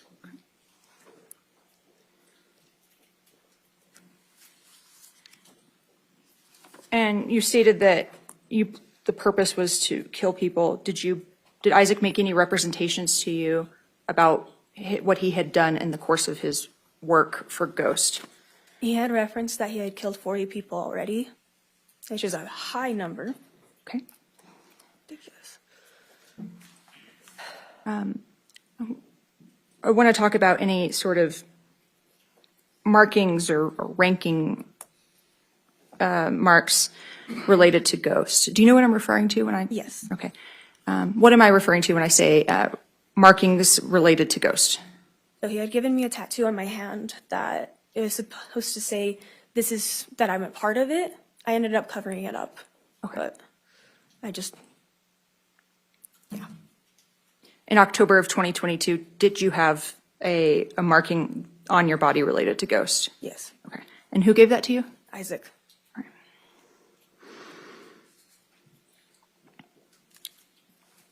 What, Kiara, Ms. McCauley, why did you believe these things about Ghost that Isaac would tell you? I'm not sure why at the time. I've been doing a lot of self-reflection. So really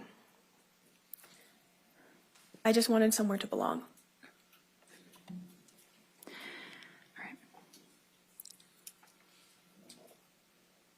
Did Isaac ever show you anything related to Ghost? And by that I mean messages with other individuals, or did he provide any physical proof to you that he was part of this organization or that the organization even existed? The closest thing was when he got on the dark web. But that's it. And what do you mean by that? He got onto some, I'm not sure how, but there was this part of the internet where he was finding like very inappropriate videos that I do not ever want to see again. Okay. I want to talk about Grace again. In October of 2022, did you have any beliefs related to Grace and something that may have happened to you? Yes. Right. In October of 2022, what did you believe Grace had done or helped do to you? I believed she was a part of a rape that I'm not even certain now is real. How did that idea that Grace had been part of a rape come about? Where did that originate? Isaac started telling me about a video that he found that looked like me. And what did he say was happening in the video? He said that there was a gang rape in that video and it looked like a girl like me, but he got it taken down and he never showed it to me, but I believed him. Well, what role would Grace have had in that video? He said that he saw her getting money out of the deal.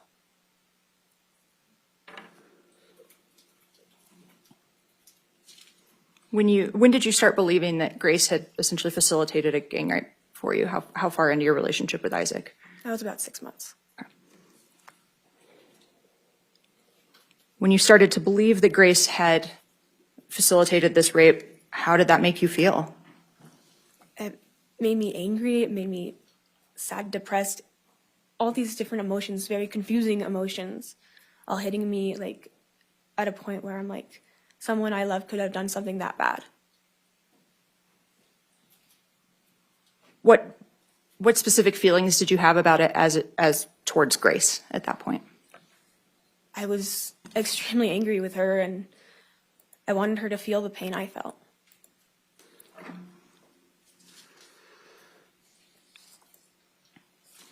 I want to talk very briefly about something on Halloween in 2021, so a year prior to everything that happened with Grace. Do you know what I'm referring to when I say Halloween of 2021? I believe so. Okay. Briefly and generally, what happened on Halloween in 2021? I had thrown a party and no one showed up, so I got really upset. And I called one of my clients and Isaac came along with, and then someone put something in my drink and I was raped that night. Did you get medical care for that assault? Yes, there was a rape kit done. After, you said it was with a client? Yeah, Okay, he was a client turned to friend almost, I thought. Did you or Isaac get paid for that night? I'm not certain. After that, did you do any more sex work? I did. Whose idea was it for you to continue doing sex work? It was Isaac's. And what do you mean by that? I kept telling him I didn't want to do it anymore, but he kept setting people up so that I could just keep getting paid. Okay. It would be the only thing he wanted. Do you recall how, for lack of a better word, you would advertise for the sex work? Yes, there was an ad on Skip the Games, which Isaac put up for me. And what is Skip the Games? It's a website for escorts and prostitutes, I think. Okay. I was never personally on the site. Other than creating the account or the profile, did Isaac do anything else as it related to you and images being on the site? There were some photos that he took for specific clients. All right.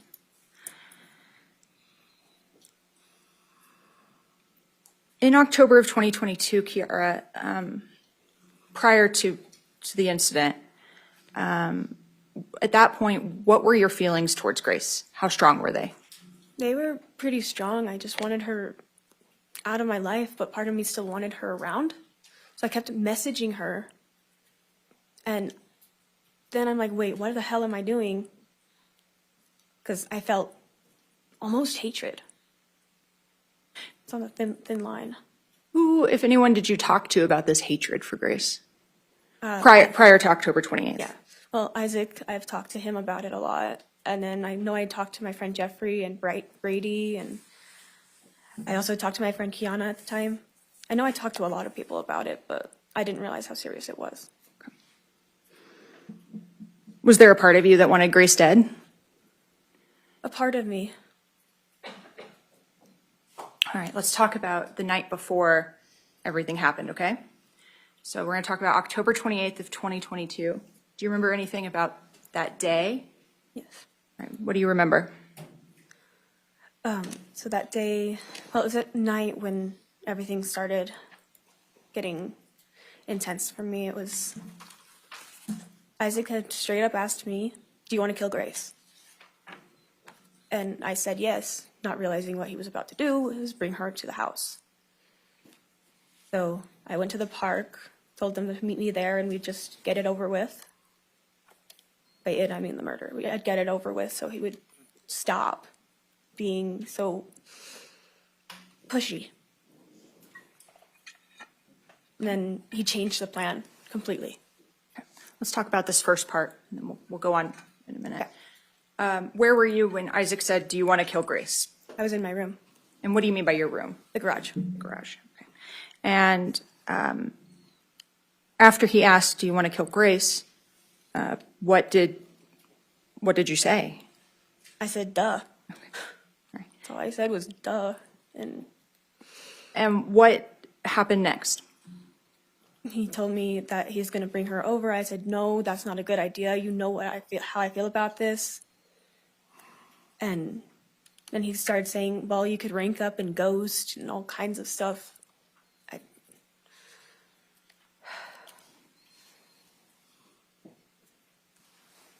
So you told him you did not want Grace to come over after all? Yeah, Okay. that's what I said. And then you said you went to the park to get it over with? Yeah. What were you wearing when you went to the park? I was wearing LARP clothing, which was like armor and a cloak. Were you carrying anything with you? I had my sword with me and a few knives. Did you have any electronics with you? My phone. And what was your plan once you got to the park in terms of if Grace had come to the park? If she had actually gone to the park, I would have just attacked her, was my plan. And then, well, first we were going to try and take her to the tunnel system, but try and convince her. Oh, I hate thinking about it. Let me stop you there. What do you mean that you were going to take her to a tunnel system? There's just a bunch of tunnels around my house. What do you mean? They're like drain tunnels. Like storm drains? Yeah. Okay. All right. And you said that, or did you actually make it to the park? I made it to the park. They did not. You stated that Isaac changed the plan. What changed? He texted me saying, let's just come back to the house. We'll figure it out from there. Did you go back to the house? I did. And when you walked, did you walk into the garage? Yes. When you walked into the garage, what did you see? I saw Grace sitting on my bed. Okay. How'd that make you feel? A lot of anger all at once. And Isaac was just doing his thing. What do you mean by that? He was like sitting there acting like it was nothing. Okay. What happened next? They started smoking weed and I was drinking a little bit. And throughout the night, it was just my anger kept growing. At some point in this early part of the night, not the next day, did Isaac leave? Yes. Okay. And how was it when it was just you and Grace in the garage? At that point, I started feeling really bad for her because she had just gone through a breakup herself. Okay. That's why she needed a place to stay that night. And I did try to set my feelings aside and just be somewhat supportive. It was really hard, but I tried. Did Isaac come back? He did. After Isaac came back, how did the rest of the evening go in terms of how everyone interacted? Well, Grace started trying to sleep. I don't know if she actually ended up sleeping or not, but she was acting like she was. Isaac was at the foot of the bed, and I was in Isaac's usual spot, which is on the left side of the bed. Okay. When you say Isaac was at the foot of the bed, what do you mean? I mean, he was, so Grace was in my spot on the right side of the bed. I was on the left, just laying down. And Isaac was laying at the foot of the bed where, horizontally in perspective. Okay. And when you say the right versus the left side of the bed, which side of the bed would be the side that had the refrigerator next to it? Do you recall a That small? would be the left side. The left side. And is that the side you were laying on? Yes. Okay. And so the side closer to the large garage door would be the right side? Yes. Okay. And who was laying there? Grace. How did it feel having Grace in your spot? I did not like it. Very much did not like that. Okay. So while Grace was either sleeping or maybe not sleeping, and you were all three in the bed, what were you and Isaac doing as the night went on? We were texting and trying to figure out what to do. And he kept handing me knives and stuff too, and I just couldn't pull myself to actually do it at that time. Kiara, were you dragging a dagger or a knife across Isaac's face at any point? No. Were you poking Isaac in the back with a knife or a dagger at any point? No.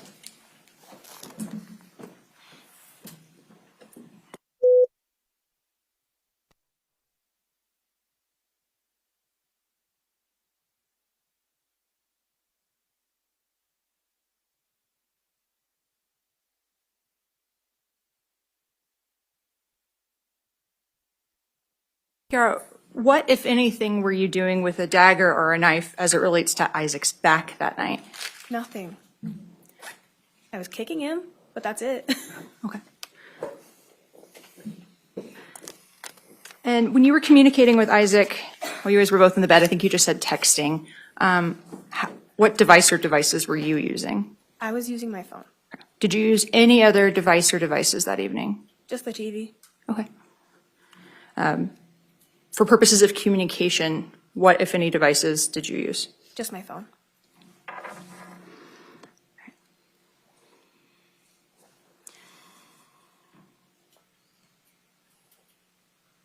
You stated that Isaac handed you a dagger or knives. Is that what you stated? Yes. Okay. Do you recall kind of where in the evening that started to happen? That was after Grace had seemed to have fallen asleep. But I do remember holding the dagger above her, and he put his hand on the pommel of the back of the knife and tried to push it, but I jerked back. Why? It didn't feel like it was right.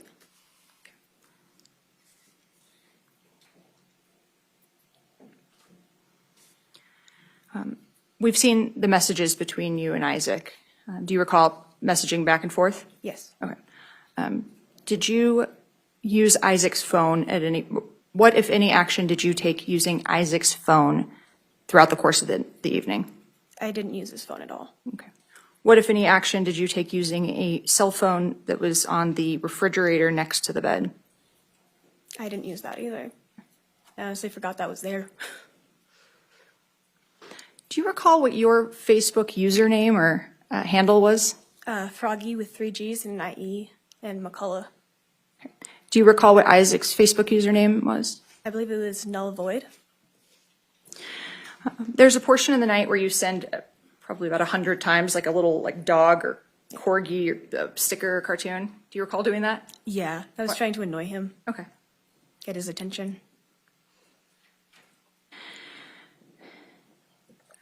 What, if any, conversation do you recall having about cleaning up a mess? I remember some of it. Okay. What mess would you be planning to clean up? Grace's death.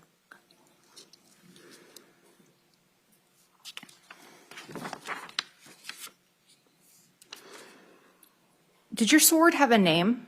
Yes. What was it? Zera. Can you spell that? How did I spell it? I don't think I remember how I spelled it. Okay, but it was Zira? Yeah.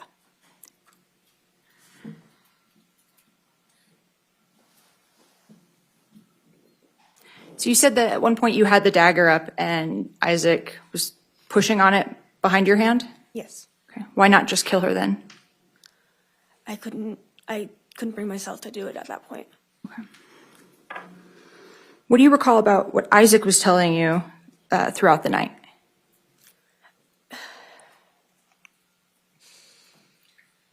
Could I get some water? Yes. Take just a second. Thank you.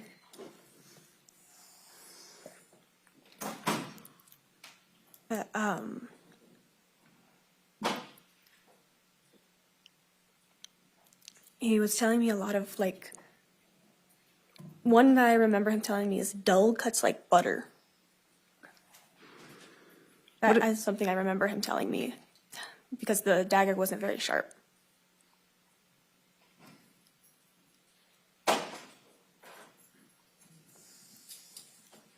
Thank you.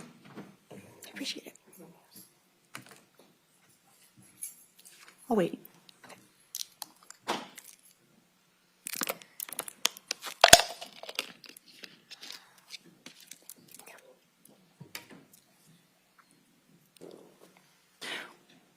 What, if any, messages do you recall as it relates to Ghost and murdering Grace from that evening?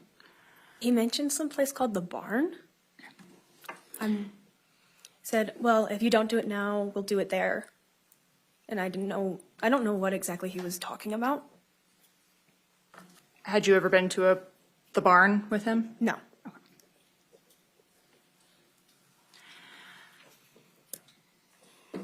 Did you have a butterfly knife with you that night? Not that night, no. Okay, what do you mean by that? I had one at one point, but I lost it. When did you lose it? About a week prior. Let's talk about the sword for a moment, okay? What do you recall about the sword? It was extremely sharp. And it was a beautiful sword.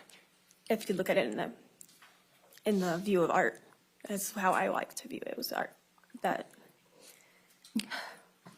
During the night, as you and Isaac are messaging, where was the sword? it was on the floor next to the door, just to the right of the door. Okay.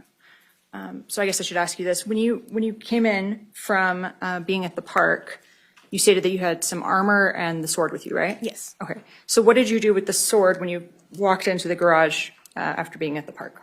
I took it off my belt and set it down. I set it right next to me, which was right to the left of the door, Okay. right next to a bunch of cubbies. Okay. And what did you do with your armor? I just took it off and set it there. Do you recall what you were wearing other than the armor? It was a blue sweater and pleather pants. Pleather, like fake leather? Yes. All right.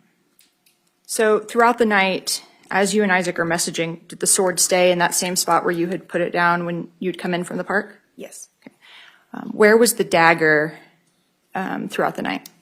Multiple different places. At one point, he was holding onto it. At one point, it was next to me on the floor. And then there were a couple points where it was on our hands, and we're trying to figure out what to do.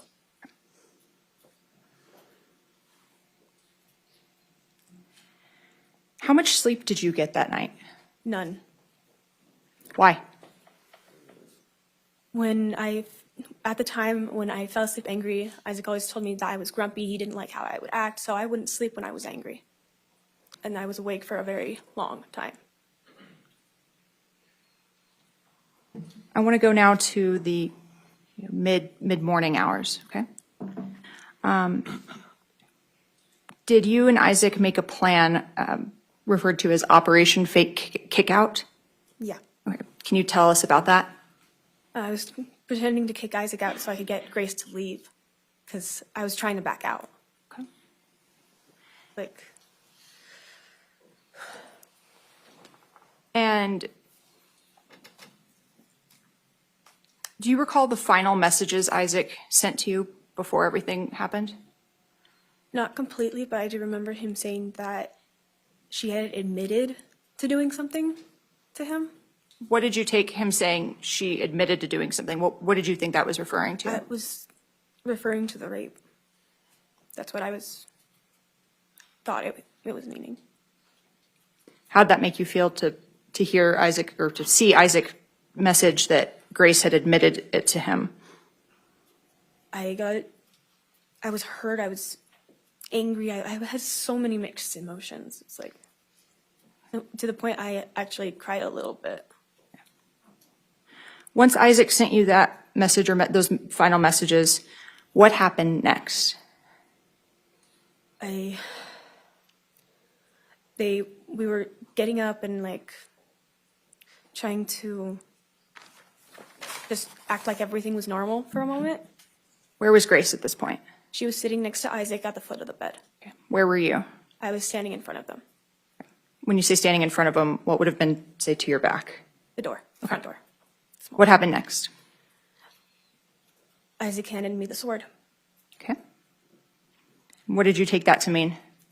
And it's time to do it. And I had no choice. At that point, how were you feeling emotionally? Overwhelmed.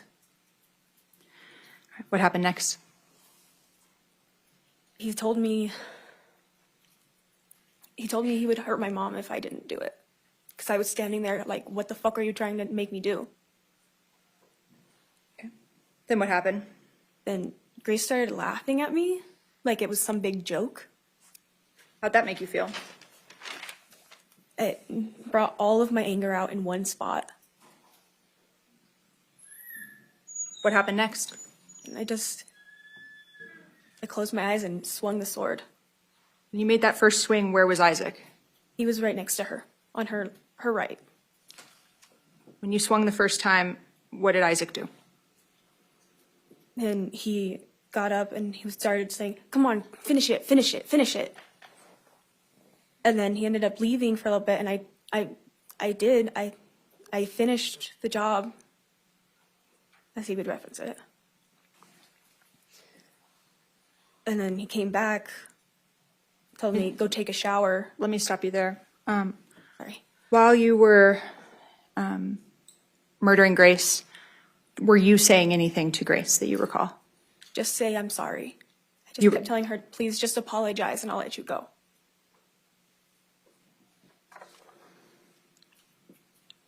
Where on the bed or in the room did Grace die? She was on the bed. You stated that Isaac then came back? Yes. Okay. Where were you in the garage when Isaac came back? I was standing next to the door. Okay. And where was the sword? It was on the bed at the time. What, if anything, did Isaac say when he came back? He told me to go take a shower. Okay. Did you? Yes. All right. How long do you think it took you to shower? About 15 minutes. When you came back, or after you left the shower, what did you do? I got dressed, grabbed a couple towels, and started heading towards the garage. Because Isaac had told me that he was going to clean it up. What was your plan for once you got to the garage? I was just going to give him a hand. When you got to the garage, what did you observe?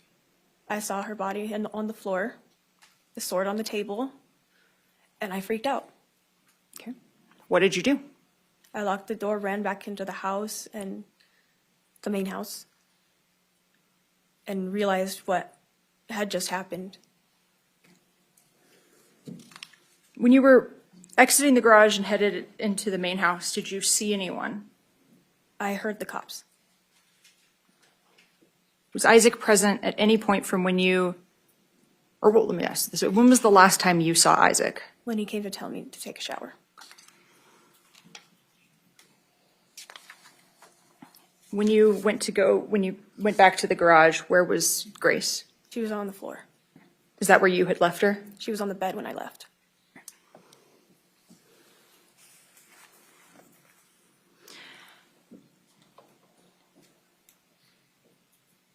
Do you remember any injuries to your hand?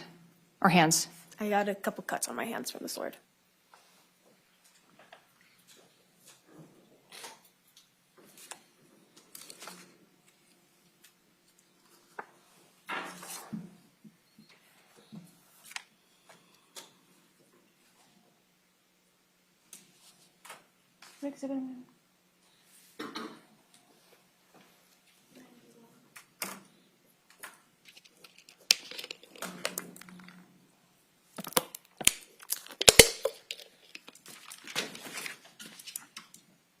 Ms. McCauley, you're testifying today pursuant to a plea agreement you've accepted, is that correct? Yes. And what are the consequences, without saying any numbers, if you do not testify truthfully today, what is your understanding of the consequences of lying? I could get more time. Could you also face additional charges? I believe so, yes. Your Honor, may I approach the witness? You may. Ms. McCauley, I'm approaching you with what's been marked as State's Exhibit 91, okay? I'm going to hand this to you and just ask that you review it, and if you tell me if you recognize what it is, okay? And you can look through the rest of the document if you need to.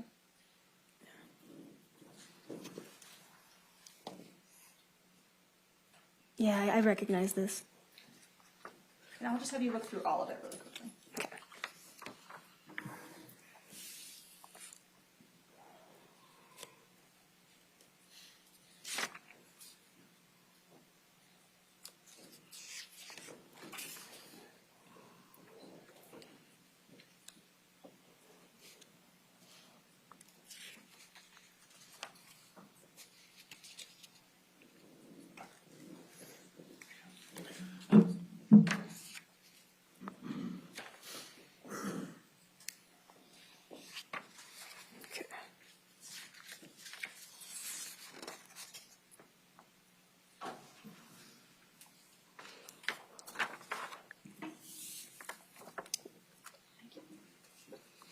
What is State's Exhibit 91? My plea agreement. Your plea agreement? Yes. And is this the plea agreement that you signed and accepted and was filed into court last January? Yes.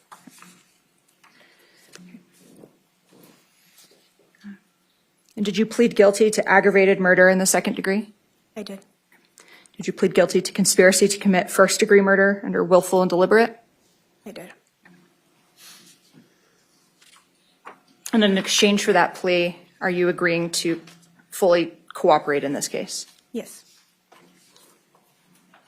Your Honor, at this time I'd move to admit State's Exhibit 91. Any objection to 91? No objection from defense. 91 is admitted without objection. And I don't intend to publish at this time.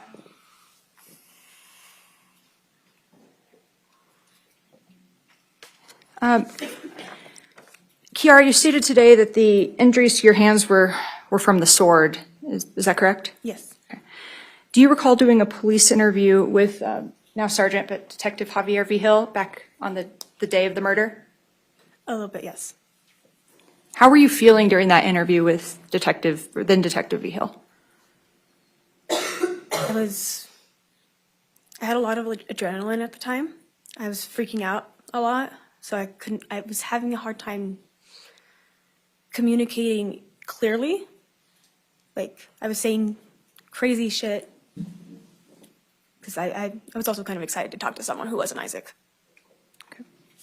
Do you recall what you told Sergeant Vigil as it relates to how you'd gotten the injuries on your hands? I don't remember exactly what I said. Did you tell Sergeant Vigil that it happened from dropping a knife a day prior? I don't think so.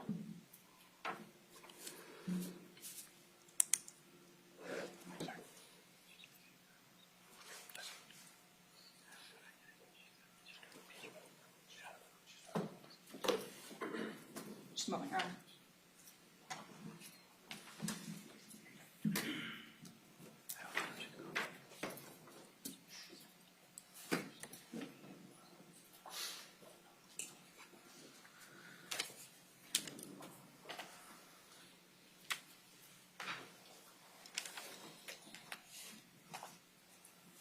Kiara, were you fully honest with Detective Vigil during your police interview? No. What do you mean by that? I lied about what I thought happened. So I said I don't remember, but I remembered a lot more than I wanted to. Why'd you lie? I was scared.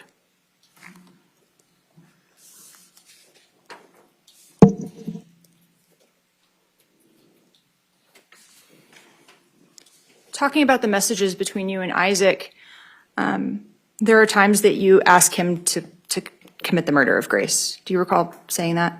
I remember telling him to do something, anything. Whether it was kill her or get her the fuck out. Sorry. I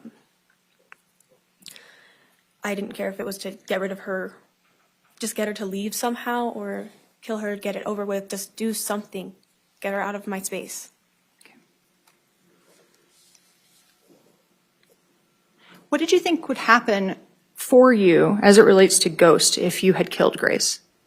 I would have ranked up and been officially a part of it. And Can we approach him? I would.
Ask that, Kiara, what did you think would happen as it relates to you and Ghost if and when you murdered Grace? I believed I would rank up in Ghost and that I would get paid as well. Is there an amount of money that you thought you would get paid? He didn't tell me the exact amount.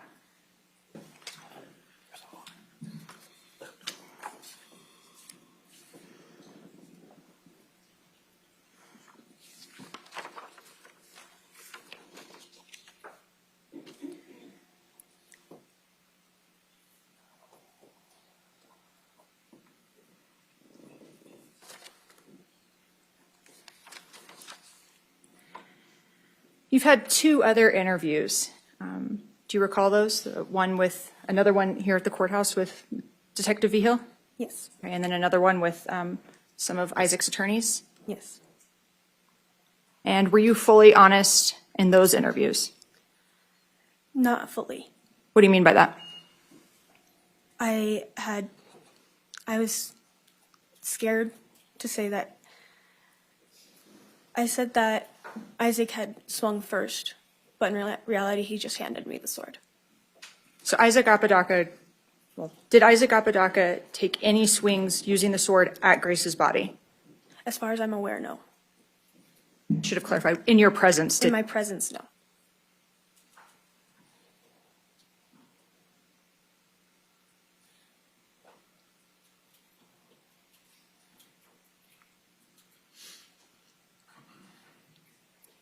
Moment, Your Honor. Yes.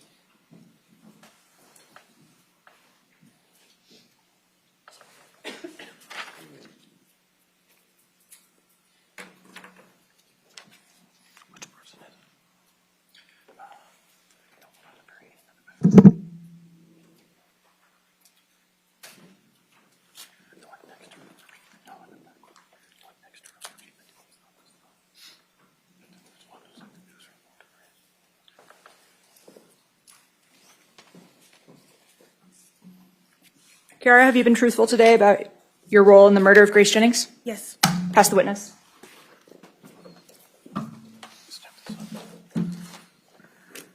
Cross-examination, counsel? Yes, Yes, Judge.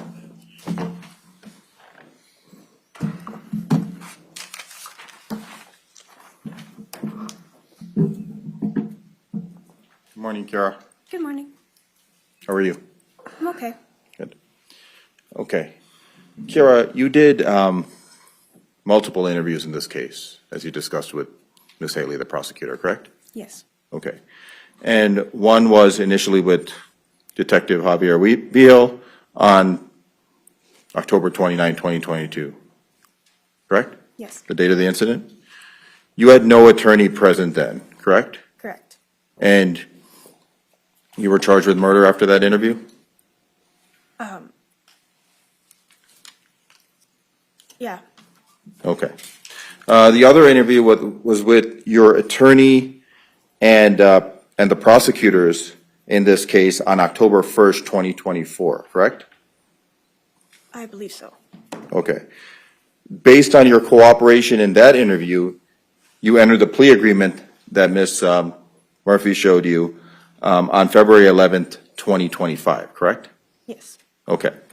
After your plea agreement, you did a pretrial interview with your attorneys, Mr. Rule and Mr. Clark, the prosecutor, and members of Isaac's defense team, which would include myself and Mr. David Meek, correct? Yes. Okay. And then, as part of your agreement, you entered a guilty plea, Yes. correct? Yes. Second-degree murder? Yes. Okay. And your cooperation with the prosecution is part of that plea agreement, correct? Yes. Okay. And you understand that your testimony here today could affect whether the state actually recommends that sentence in the plea, correct? Yes. Okay.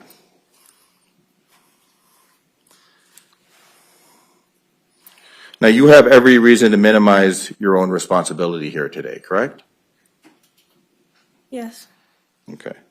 And you have every reason to maximize Isaac's responsibility, correct? I understand that. Yes or no? Yes. The more blame you place on Isaac, the better it is for you, correct, Kara? Objection, Your Honor. Come on up.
Closer to the microphone. We're having difficulty hearing you and getting your voice on the recording. Okay. Is this better? Okay, please continue, counsel. Thank you.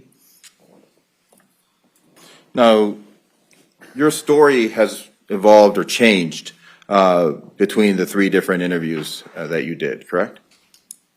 Yes. Okay. You became more accusatory of Isaac as time progressed, correct, Kara? Seeing what happened? Yes. Okay. And in fact, in your first interview, when you didn't have attorneys and you were just meeting with Detective Vigil, you never said anything about Isaac handling a sword, correct? Correct. Okay. And the interview, again, was done without an attorney present, correct? That was correct. Okay. Your second interview was done shortly before you took the plea in this case, correct? Yes. Okay. That interview, again, was done with your attorneys present, correct? Yes. Okay. How far is your mom's house from the detached garage you were staying in? It was about 15 feet, 15? 15 feet-ish. Okay, so maybe, no, I guess we'd speculate, but 15 feet, so it wasn't very far, right? Yeah, it's not You, too far. you could hear what was going on in her house Not really. sometimes? If somebody was screaming? Yeah, Okay. I would and- think so, but Okay. And if she was in her house, she could hear somebody screaming in your detached garage? she usually has the TV on loud enough that she wouldn't be able to hear anything. Okay.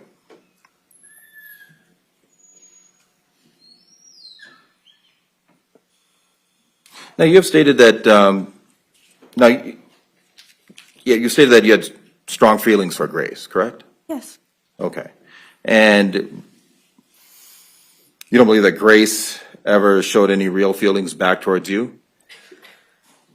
when we were younger, she had feelings back for me, but as we grew, I don't think she had any feelings anymore.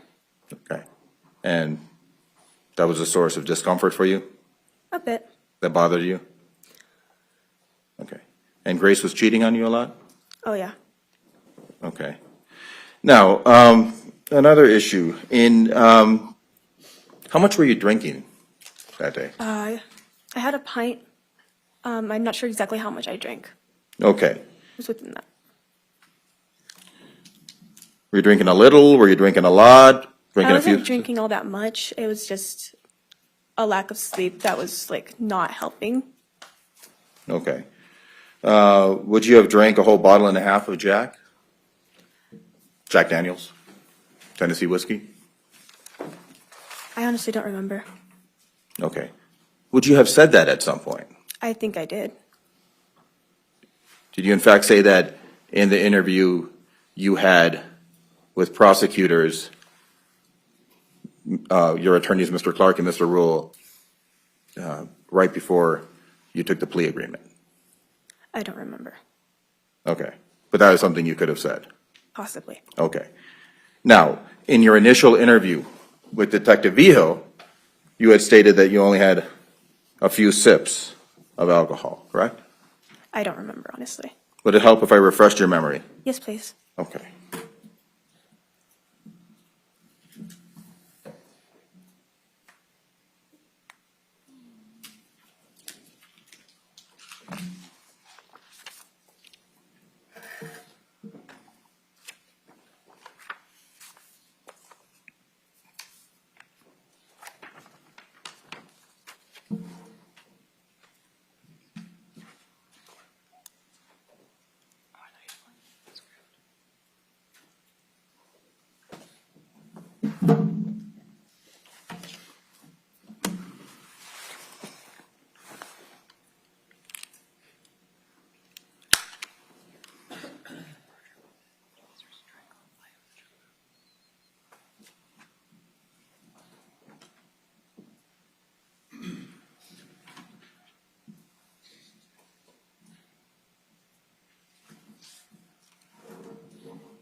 May I approach the Yes, witness to refresh, Your Honor? yes.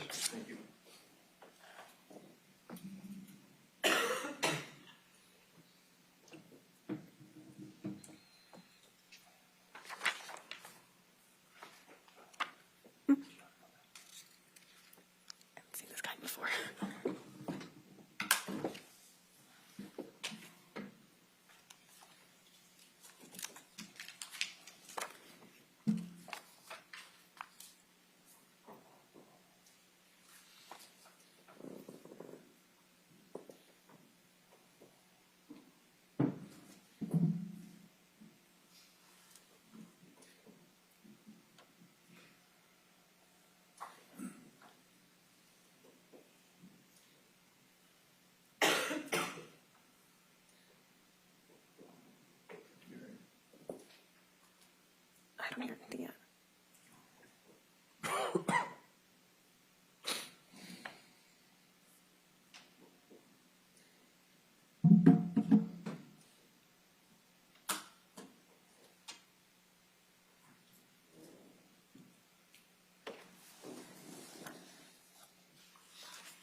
Does that refresh your memory, Ms. McCulley? Yes.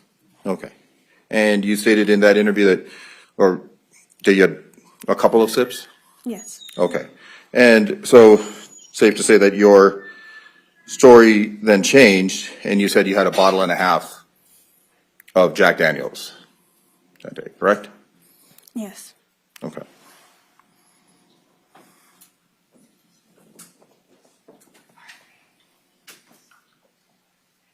So is it safe to say you were pretty out of it that day? I was. And you didn't have any real recollection of what was going on that day, correct? It was fuzzy, but I remember. That's all? Yes or no? You didn't have any, don't have any real recollection of what happened that day, yes or no? No, I remember a lot. You remember a lot after drinking a bottle and a half of Jack Daniels? Yes. Stated that you stooped over Grace with a sword and asked her to apologize? Yes. Okay. She wouldn't and you kept stabbing her? Yes. Okay.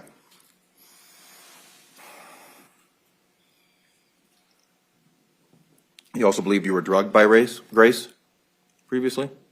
Before the incident, yes. Okay.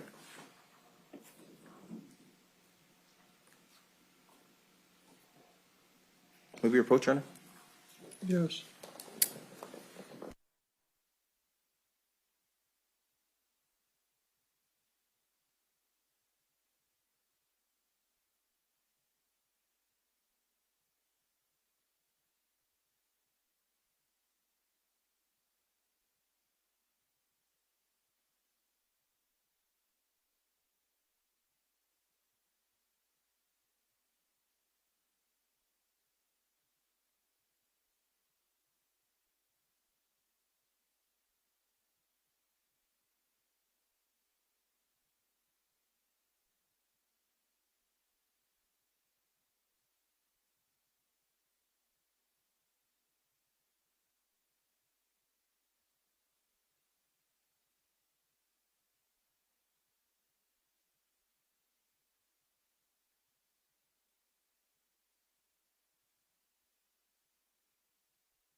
Continue.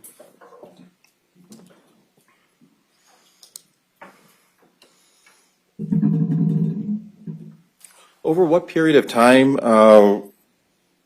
did you drink the bottle and a half of Jack that day? I'm not sure, honestly. Okay. Do you remember roughly how much you weighed back then? It was about 160 at the time. Okay. So you don't remember how long you've been drinking for that day, correct? Correct. But it was that day. It was a mix of that day and the night before. Okay. So you're drinking into the night and into the day. Yes. Okay.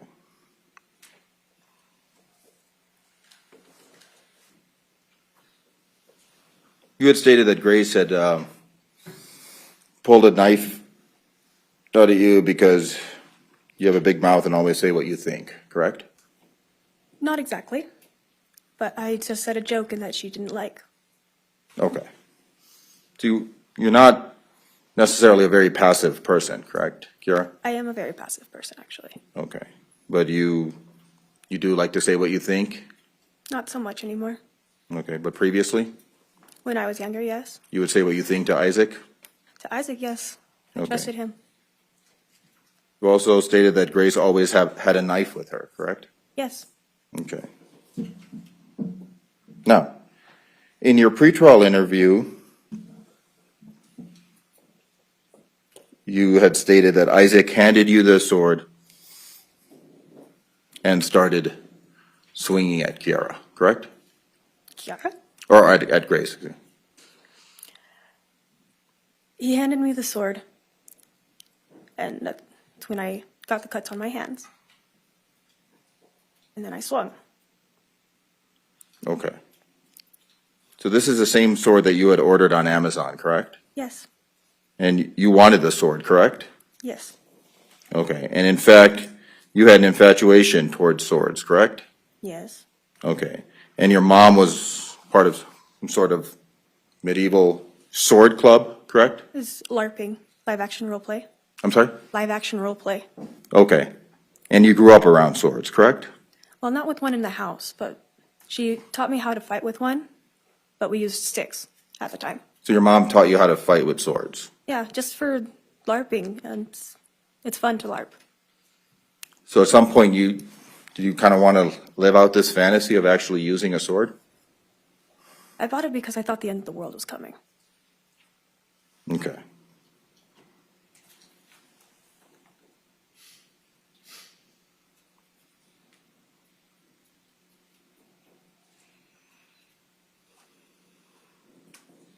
Now, you stated in the pretrial interview that Isaac had touched a sword and moved the sword, correct? Yes. And you state, that was your testimony here today, that Isaac had, or your testimony here today is that Isaac handed you the sword, correct? Yes, he handed me the sword. Okay. Now, in the interview prior to taking the plea agreement with your attorneys and the state, you had stated something completely different, correct? I don't remember. Okay.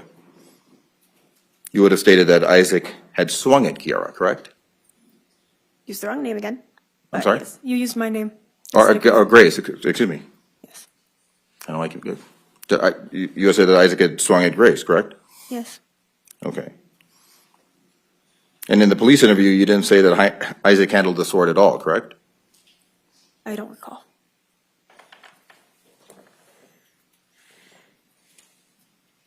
In the pretrial interview, you stated that Isaac had did this while you were in the shower, correct? Well, there was something that happened while I was in the shower. I'm not sure exactly what, because her body moved and so did the sword. But you have no way of actually knowing this, correct? Just that it moved because I Okay. saw it. Now, you had no coaching before the interview you initially did with Detective Vio, correct? Correct. Okay. But you were prepped by your defense attorneys before doing the interview with the state before you took the plea agreement? Objection, Your Honor. Approach.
So you were prepped for the interview that you had with the state, with the prosecutors, and your defense attorneys before you took the plea agreement, correct?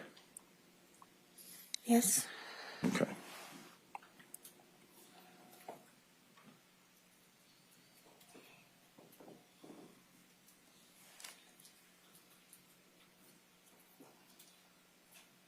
So what exactly did you want Grace to say sorry for when you were over her?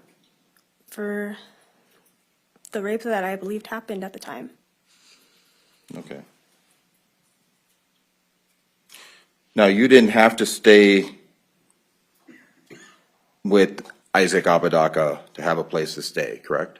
No. Okay. You in fact stayed in your mom's detached garage, correct? Yes. Okay. But Isaac needed a place to stay when he was staying with you, correct? Yes. And in fact, you would kick him out frequently, correct? No. Okay. Isaac wasn't wearing a bodysuit or anything that day, correct? Not that I'm aware of. Okay. Now, you had also previously stated that you hadn't slept for 4 days prior, correct? Correct. Okay. How do you stay awake for 4 days? Red Bull? It's a lot of Red Bull. Yeah. Okay. Could you just have been imagining things? No. Okay.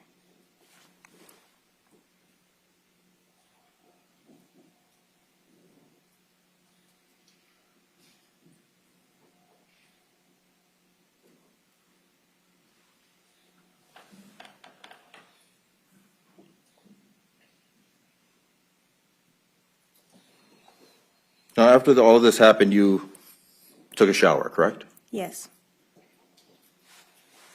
You didn't call the police, did you? No. You didn't call 911? No, I did not. So if Isaac had planned any of this, I mean, he totally missed the part of not calling 911, correct? Correct. Because he did call 911. Correct? That's correct.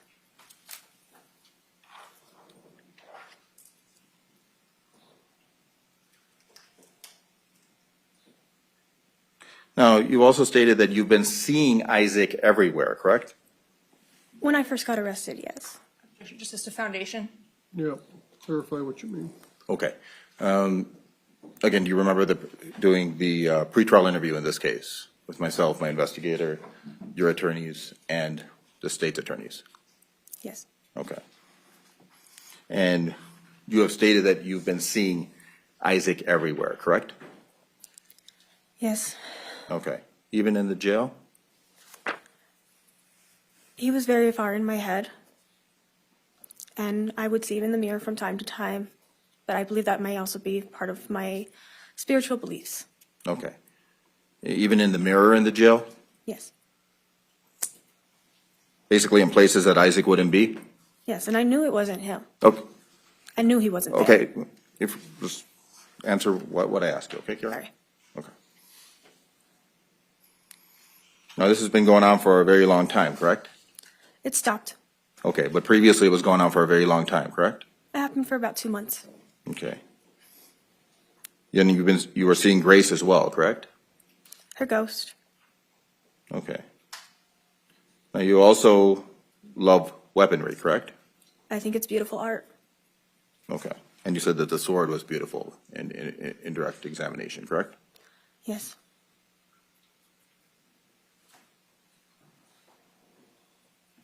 And you brought the sword with you, correct, that day? Can you clarify? You brought the sword with you to the detached garage when Grace was there? Yes. Okay. And you didn't want Grace in your house, correct? Correct. So anything Isaac could have done could have been a figment of your imagination, correct? No. Your Honor, calls for speculation. Sustained.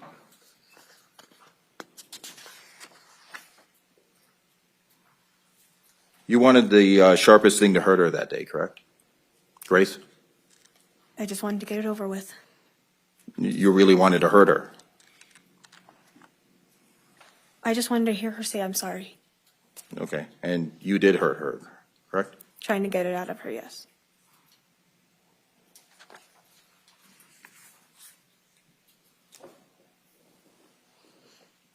And you had wanted to kill Grace in the tunnel initially and leave the body there so it wouldn't be discovered as quickly, correct?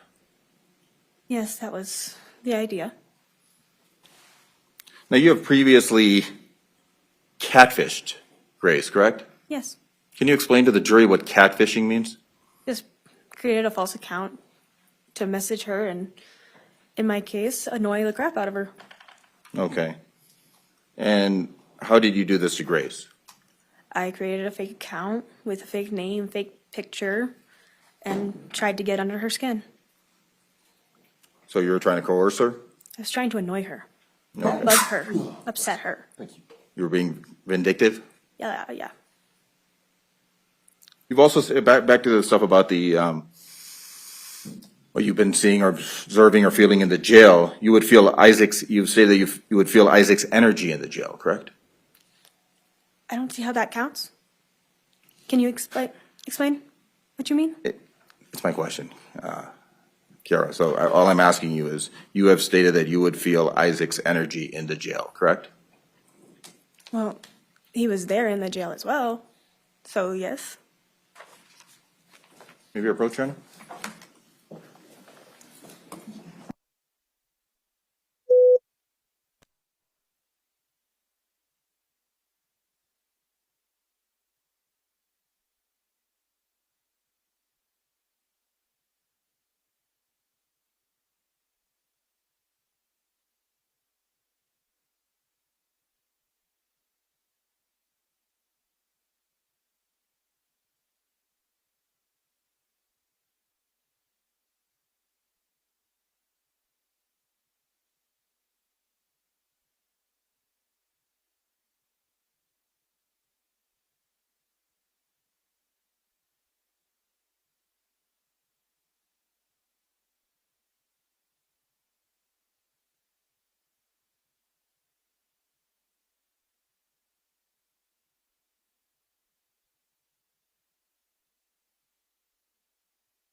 Ladies and gentlemen, I think we're going to go ahead and take our lunch recess. We've got more with this witness on the stand, so we'll continue with Ms. McCauley on the stand when we come back for lunch. Same instructions, don't have any conversations with anyone, don't seek out any information, leave your notes with the bailiff. It is 12 o'clock. If you would be back at 1:15, and we'll try and get started as early as we can this afternoon. All rise.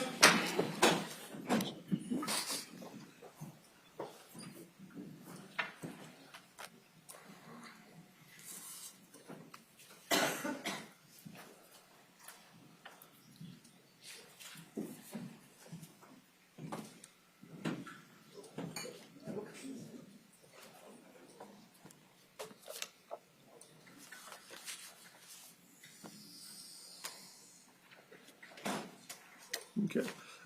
Ms. McCauley, you may step down. You'll be back on the stand when we come back after lunch hour. Did you bring a lunch for them? I believe they yelled. Okay. So we'll take her out and down first. You may be seated in the courtroom, ladies and gentlemen, for just a moment.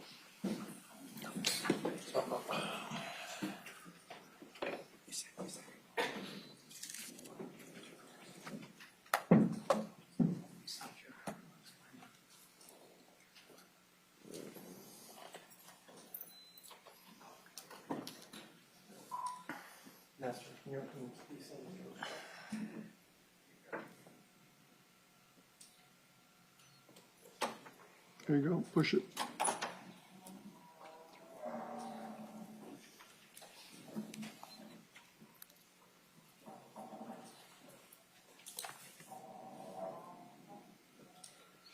Okay, council, about an hour for lunch. If you'd be back at 1:15, we'll start. Before we bring the jury in, see if there's anything else on the last set of questions and response, and then we'll continue with Ms. McCauley's cross.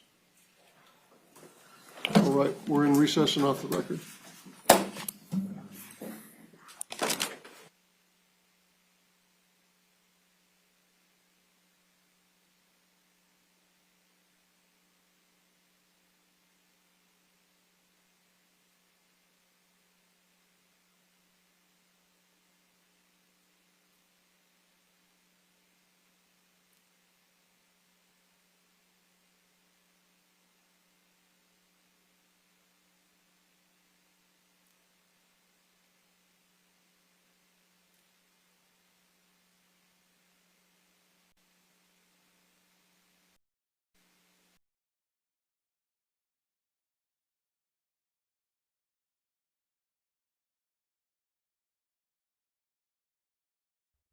Okay, so at this point it's lunch. I believe that's what I heard. And I want to continue more of his police interrogation interview, although we were also watching the Sarah Boone case. So I will play, since we're on this case, I was going to play more of his interview, and but if there's objections to it, then let it be known. But that's what I'm going to be doing at the moment for now.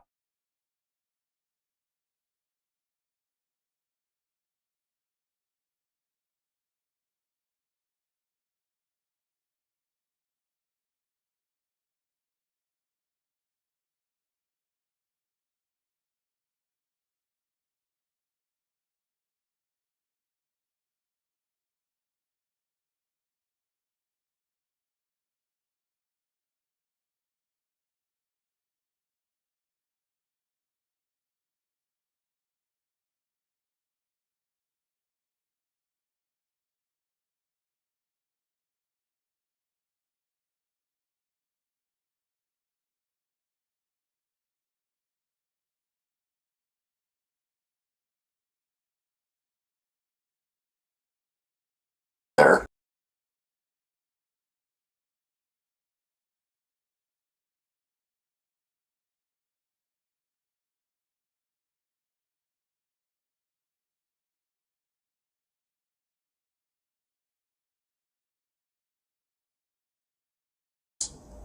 Anything about Kiara? Grace knew that Kiara was there Kiara was where? in the main house. Okay. So then how is she going to surprise her then? How is she going to come home and scare her? Like, what? She was coming up to the house with her garb and her sword and everything like that. That sounds like a fantastical tale, but she was gonna come up. Apparently she said that she was coming with her sword, and then she was gonna come in there, and she wanted to also kill me.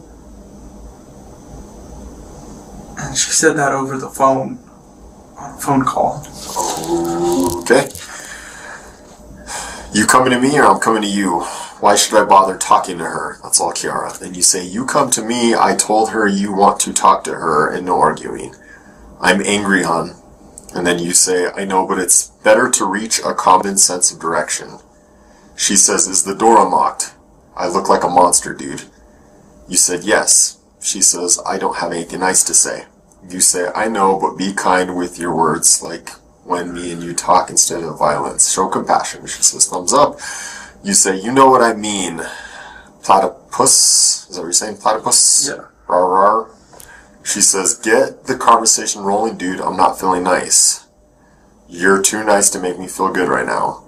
Get her to talk. Not just fun stuff. I have things I want to talk about, but she's not going to respond well. She's never been the one to listen. Get her to talk so I have somewhere I can butt in. What is all this? What's going on when she's saying all this? We were talking, and as it was just at that moment right there, I was the one talking, doing all the talking. So you guys are already back in the garage at this point, all of you? Yes. Okay. I was doing all the talking, and I was telling her, "Will you talk? Will you please tell her what you gotta say?" What do they have to say? What is she trying to get her to talk about? They wanted to argue. About what? I don't know. You don't know? I don't know. I have things I want to talk about, but she's not going to respond well. What does she mean? What's the issue between them? It's because of the breakup that happened in 2017. Between who? Her and Grace. Kiara and Grace. So Kiara wants to talk about that? Yes. What about that? Kiara believed that she could rekindle something. Last night? Yes. Okay. So Kiara had interest in Grace to Yes. rekindle something. And how did you feel about that? I did not want to be a part of it. But that's your fiance, right? I didn't want to be a part of it, and I had already told her. I told her in person, saying I don't want to be a part of anything you have to do if you go on and move on forward with anything you do now. But you invited Grace over there. Yes. Okay. I want to play a couple songs, but I don't know how to talk. I'm uncomfortable. Lay your head on me, Brat. Go in the house for a bit. What is going on? Trust me, just go inside for a bit. Just say you need the bathroom. Okay, now we're at 3 a.m. Hey, can I come back? I don't know, can you? Yes. Dagger because it's blunt? What does that mean? Why are you telling her dagger because it's blunt? She asked me a question in the room, like, what is the difference between the dagger and the sword? Okay. And I messaged dagger because it's... Why is blunt better? She says you say it cuts like butter. She says just gonna stab the throat. Is that what she's trying to say? the thought. Just gonna stab the thought. Yes. Instant or will it take long? What does she mean? Instant. What do we do about the mess? What do we do about the mess? What mess?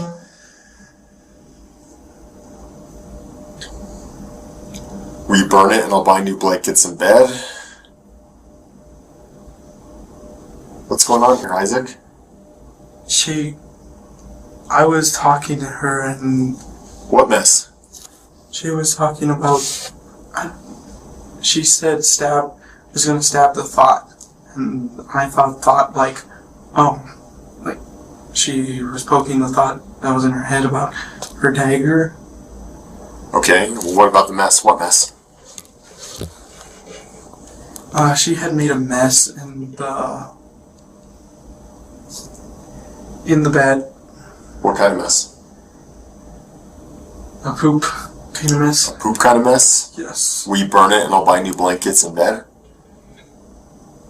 Yeah. But until we can, I love these sheets and my favorite fuzzy blanket is here. I know.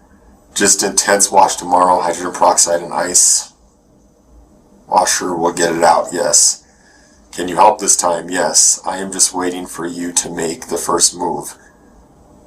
What does she mean I'm waiting for you to make the first move? She will wait till sleep. Shall we wait till sleep?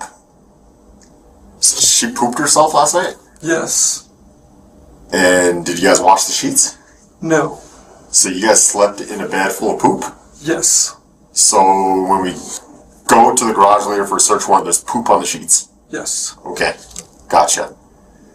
What are you guys waiting for till sleep? Shall we wait till sleep? Remember when you told me don't be a pussy when I kissed you? Yeah, brat. We will have to take care of the mess ASAP after we finish. We will have to take care of the mess. I thought she already pooped herself. What mess are you guys taking care of? I don't know. Okay. Because I was trying to go on about, remember when you told me don't be a pussy when I kissed you? I was trying to tell her that, bring up something that was a good memory. Yes, you're in charge of cleanup. Okay. I can't tell if she's falling asleep. It feels like it. Her feet are on my side. I wish you'd make the first move for once. Remember, you'll move up the ranks, plus you get perks in the black market since this is your first. Your first what?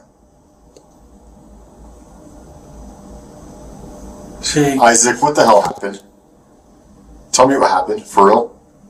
Can we stop making up lies about these messages? What the hell happened last night? She was messaging me planning on how to kill her, and... Who was messaging you planning on how to kill who? Kiara. Kiara was messaging you on planning how to kill... Grace. Grace? Yes. And what were you doing? I was only sending a message back, only in correspondence. I just wanted to sleep. That's what I... Are you sure? Because this sounds like you're planning something with Kiara. Is that what's happening? Don't lie to me. What's happening here? I can see the messages. I'm not dumb. This isn't the first time I've done this. What is happening? She was planning on killing Grace. I just didn't want a part of it. It doesn't seem like you're trying to talk her out of it. And when it comes to the stuff, as I'm talking, telling you, I was only sending a message back in agreement as I turned my back towards. This isn't agreement. Remember, you'll move up in ranks, plus you get perks in the black market since this is your first.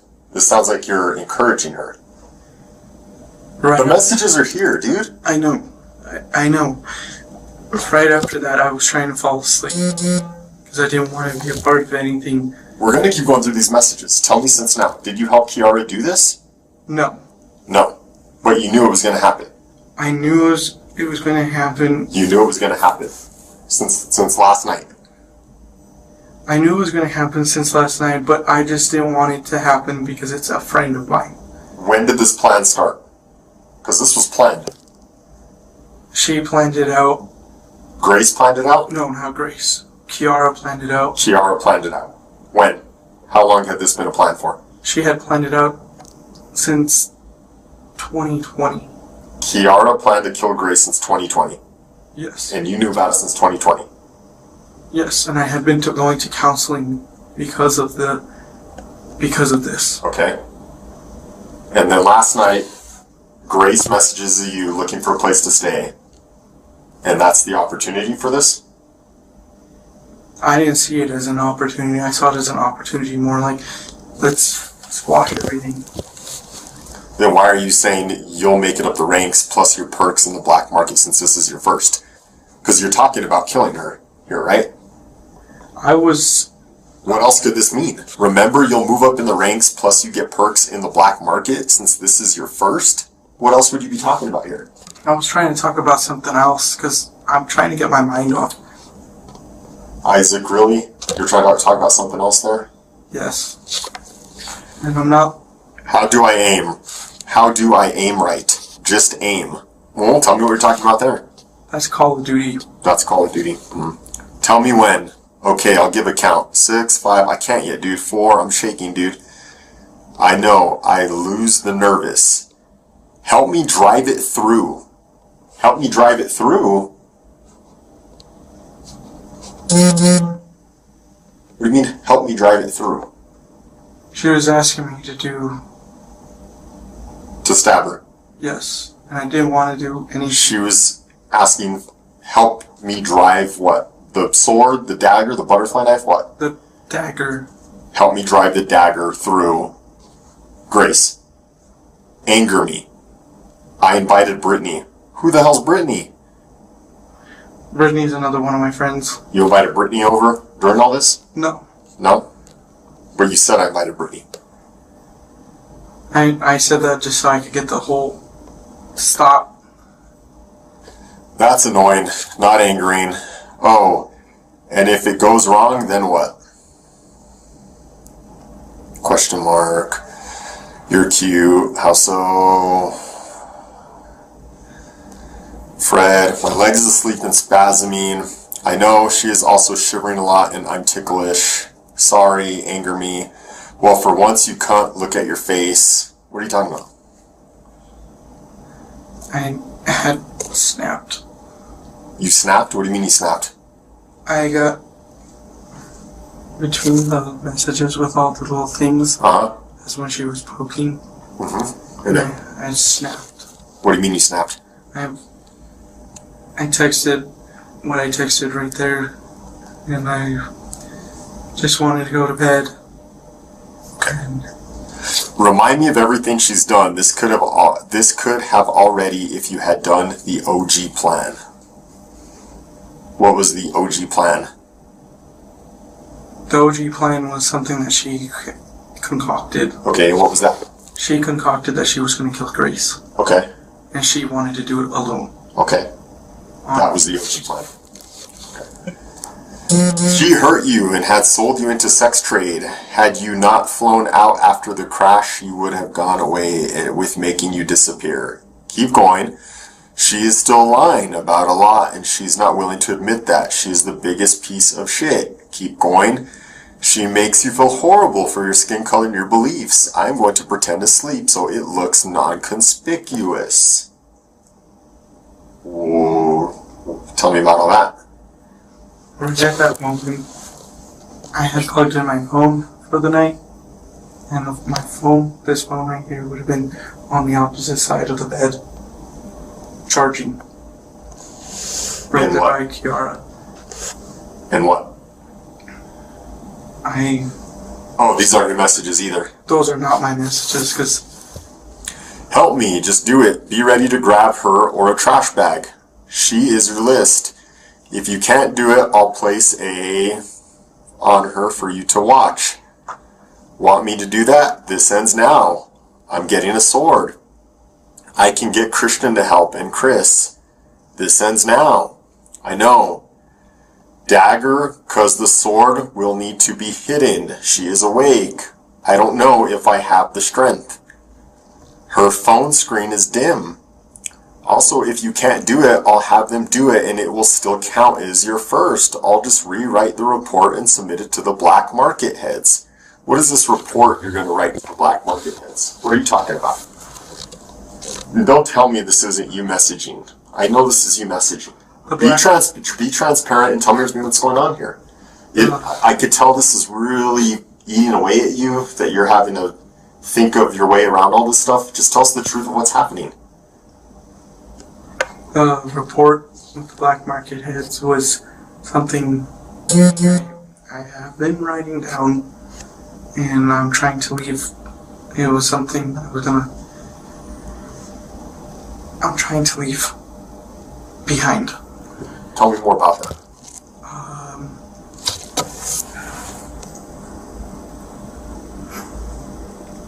It was a group of dangerous people that I was associated with. And they needed a report, and when I said this was your first on the report, it'll still count as your first. I was telling her, because as I was texting it out, she came and talked to me after she had stopped prodding me. She had talked to me and said, so what now? And I was like, this is going to be your first way out. If you just leave this alone, just stop. Oh, you were telling her just to stop? Yes. And she didn't listen. Okay. This report is submitted to where? How do you submit this? How does it all work? It gets submitted through an app, not an app, a domain called Skix. Skix? Yes. How do you spell that?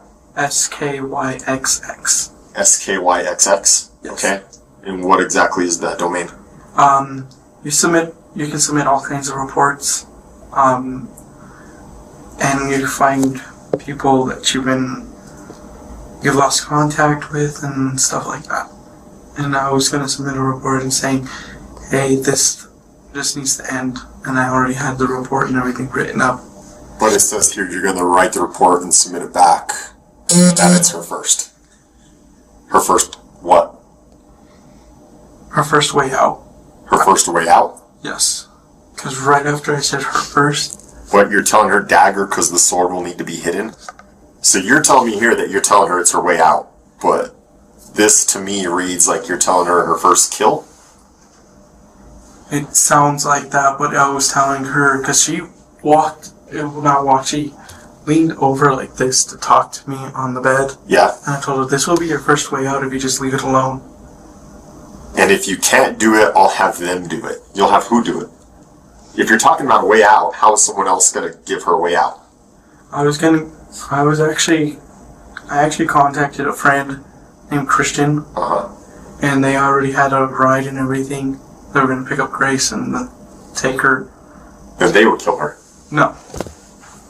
They were going to take her to their house. And it'll still count as your first? Okay. I don't think the dagger will go through both hoodies. So she's still talking about killing her. I'm willing to falsify your first. Kiara, let me do this. I'm using Zira? What's Zira? That's the sword. Oh, Zira's the name of the sword? Yes. And then you say, and deposit your Bitcoin in your crypto wallet. Payment? Some kind of payment? Bitcoin, crypto wallet? It was to get her to shut up. It was to get her to shut up. Yes. You're going to falsify her first and deposit Bitcoin in her crypto wallet to get her to shut up. Yes. She says, grab a knife now. You're helping me end this. You say, then end it. She says, I'm done waiting and playing nice. Help me now. Show me the ropes. What is she talking about, show me the ropes? She was asking me to help her do what she wanted to do to Grace, and I didn't want a part of it. Well, what you say here is, I am saying just swing and don't regret the aim. So tell me what that means. Just swing and don't regret the aim. It was me telling her if she was going to do something, she should do it, and I didn't want to be a part of it. I had all my stuff. What is holding you back? Type it. You're edging her to do this. Come on, Isaac. Look at all these messages, man. You're going to sit here and tell me, you're going to look me in the eye and you're going to tell me that you were trying to talk her out of this? I can see right here you're telling her to do it. What the hell happened last night, man? Why did you want her to do this? I didn't want her to do this. Why are you pushing her to do this? I was trying to, as the messages are going through, she kept coming back and forth to talk to me, and the messages were going through, and I was just like, I had enough, I'm done. Like, hope, love, bullshit. You say, well, at what percentage are they? She says, I don't know. You say you still love her. You have hope in her. and you tired of the bullshit she put you through. She says, I want to break her heart. She hurt me more while you were out. You said, how? Then target Jackson. Who's Jackson? And why are you telling her to target Jackson? I told her to target Jackson into asking Jackson what happened, why she's asking people to stay at people's houses. She says, once it's done, there's no one doing it. You say, okay. You say, want the barn? Because you'll get to have a lot of fun with your hunt. And the screams cannot be heard, soundproof walls. What screams cannot be heard? What soundproof walls? I started talking about a joke, a movie. Oh, this is about a movie now. This is a movie. Okay. Middle of nowhere. Okay. There is a movie called The Barn, and it's a stupid horror film that I was watching. Gotcha. But what are you referring to when you say all this in the context of the conversation? I'm referring to the movie. You're referring to the movie. Is she came back to lean over, like, what do you mean by the barn? Like, a movie I watched. She says, I need this done now. I need that push.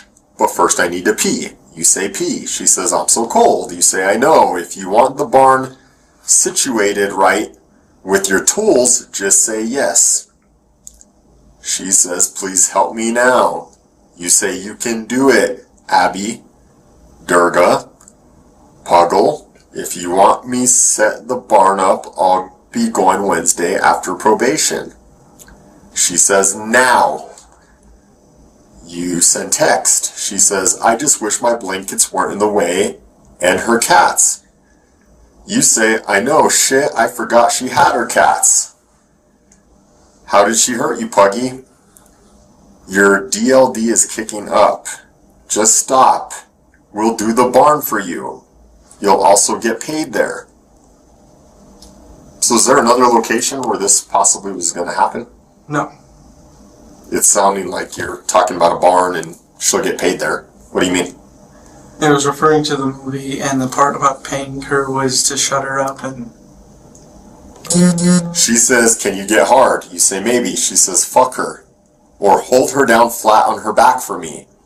You say, is she wearing pants? Or she says shorts. You unsent a message. Unders. She says, I don't know. I doubt it, to be honest. I want to scare her by popping a balloon by her ear. You said, oh God, laugh my ass off. She says, should I? You say, maybe. She says, this isn't helping. He says, what? She says, do something. You say, let's give her false sense of security and I'll set the barn up. It is the hell tunnel. You also say, I'm trying to figure this out. Would y'all be able to meet me at the mall tomorrow after 8? I'll do it. She said she's fake sleeping. You said, yes. I'm going to take her elsewhere, so be ready Wednesday around 1 p.m. She says, CPTSD episode. You say, close your eyes. This is not good for you. Put on rain sounds. She says, if she's faking, make it seem like we're fighting and fake hurt me. The episode is real. Bit used to advantages. You say CPTSD will make you flip out. I can actually give you a stroke because when it flares, you twitch. She says, it's okay, trust me.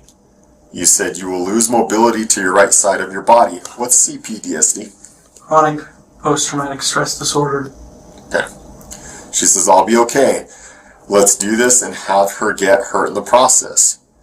You say, how does she get hurt? She says, bring out the knife and miss me. Bring out the knife and miss her. Not yet. Put the knife away. Or go through with it. Start fighting me. Start beating her, please. Have her here's already a trigger. Even hearing her name and seeing her face. You say, why don't you hit me while I fake sleep? She says, make a worse bad guy, no thanks. You say, not really. She says, just hurt her. Badly, please. She says, this sounds bad, but show me how much you love me. This is when your Hulk side can come out. You say, I know. She says, please. You say, I'm trying to figure out how to bring him out. Bring out the Hulk? Yeah. It's the anger side. Why do you want to bring out the anger side? I didn't want to. It says here, I'm trying to figure out how to bring him out. I was under the covers and just sitting still. I was under the blankets. She says, this is pointless. You won't do it no matter how many opportunities you have. You say, Puggy. She says, you don't love me. I get it. No one does. You say, hit me. She says, my right leg is out of commission. There goes the spasm again. You said, why is it a vibrator? She says, LOL, do something. OW. Not to me, shithead. You say, shithead, we fake fighting? She says, it actually hurts though. OW, my foot is literally up your ass. You say, meep. She says, get out of the blankets and go full Hulk on her. Owie. Come over me, sit on me like when we fight. You say, turn on rain sounds and start fake sleep kicking. She says, okay, there's a tear. You say, what? She says, owie, bring out Hulk. Remember the anger from the night. Fill it, but use it on her, please. Stop with the socks, dude. You say, LOL. She says, voodoo. You say, LOL. Blanket moves. He's like, oh, playtime. She says, I've got a voodoo on me. LOL. Here is a picture. What is this picture? That here be the cat voodoo. That's the cat voodoo? And that's me trying to sleep. Yeah. She says, can you please finish this now? OW, I'm short. You say, hello, Munchkin. She says, I want Smokey. Fucking claw, bro. Stop. Don't make me get you. Please do something about her now. Don't break me again. You say, oh, fuck. You say, get a cat and throw it over by her cats. She says, I can't reach him. Dude, just do something. Hurt her and this. Don't involve the cats.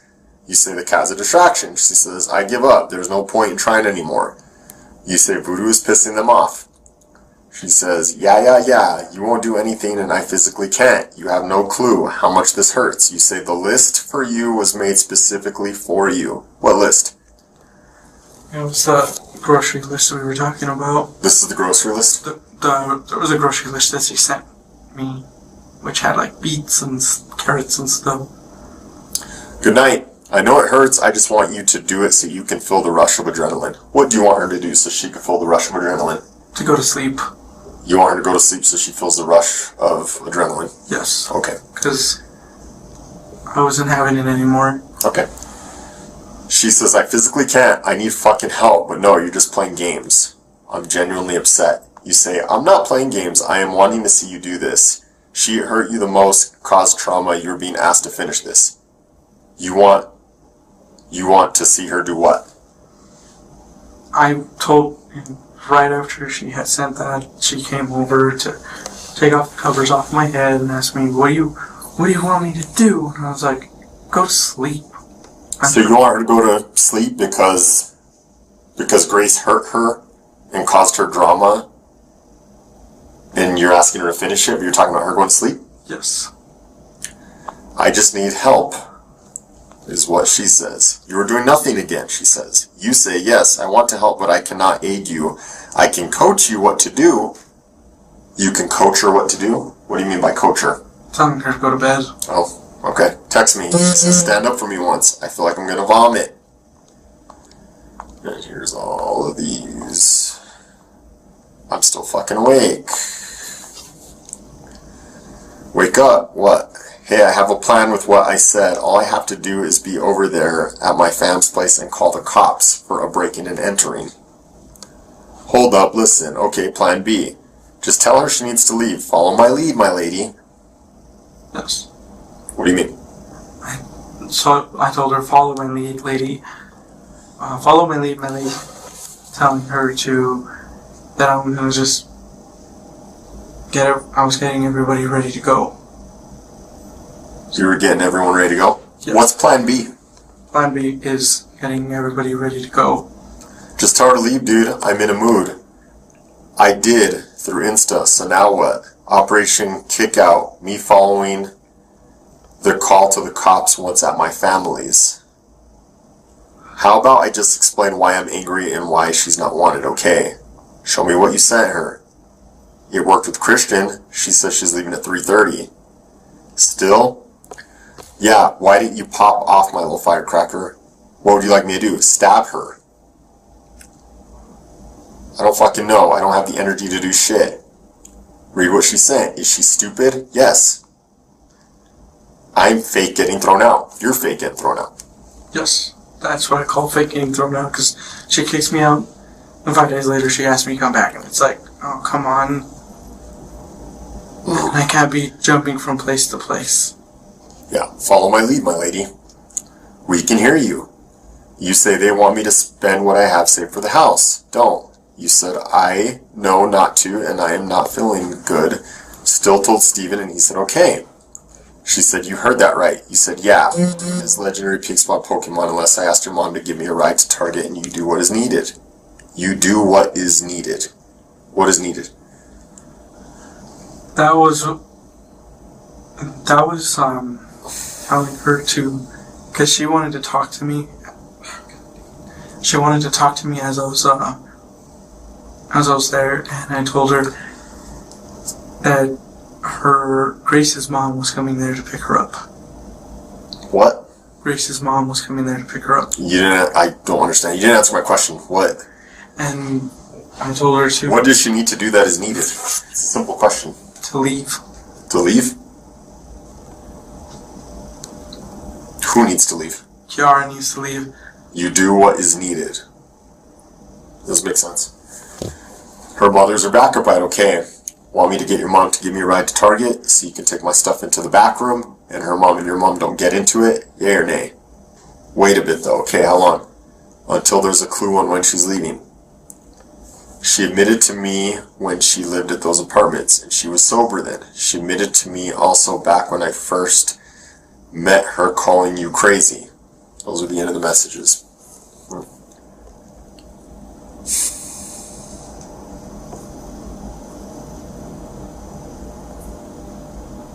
Tell me about all those messages, man. You sound crazy, don't you think? I sound crazy, yes. What's going on there? I just wanted everything to stop, because I got caught in the middle. You want everything to stop? Yes. What do you mean?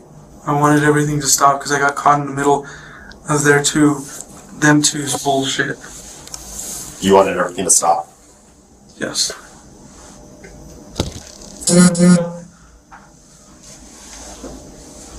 You know the way those messages look, right?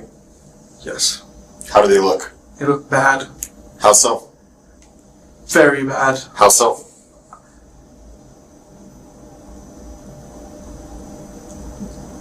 Tell me what's bad about them. They look like I was a part of it. Oh yeah. Big time, man.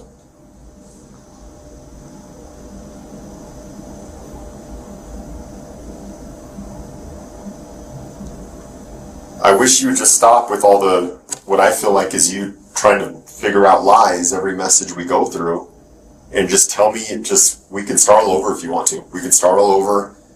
Trust me, it'll feel better when you get it all out there. Because the messages are there, and that's just the skim of the surface for everything we're going to get into. We're the cops. We're detectives. We're going to go through every inch of everything, of it. All your phones, social media. We're going to interview people. We're going to figure out everything that happened here. You understand that's where we're at, right? Yes. Things will be a lot better for you moving on if you just come out and you cooperate and you tell us everything that happened. Tell us the truth. Tell us everything. It'll be better for you. Would I be able to talk to you privately? Yes. You want her to leave? Yes. All right, take it. Tell me what happened, man. Clear your conscience. What happened?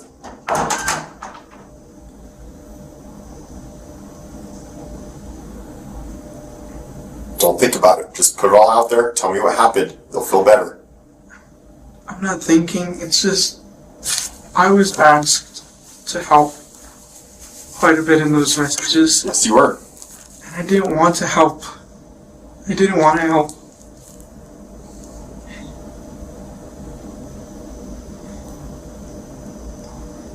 I didn't want to help.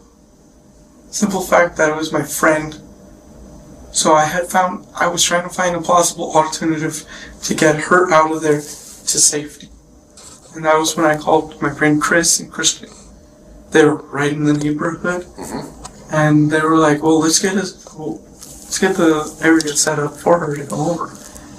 And after that, I sent some messages back to make it sound like I was doing something stupid, but I didn't plan on intending it to happen. Well, what about all the messages where you're clearly egging her on? And you could tell me you're talking about something else, you're referencing movies. The one is actually a reference Cool. to it. That's the only one that I'm gonna say. We'll give you that one. We'll give you the benefit of the doubt on that one. But all the other ones that you were saying you meant something else, come on. Isaac, come on. You know you were talking about something else, right?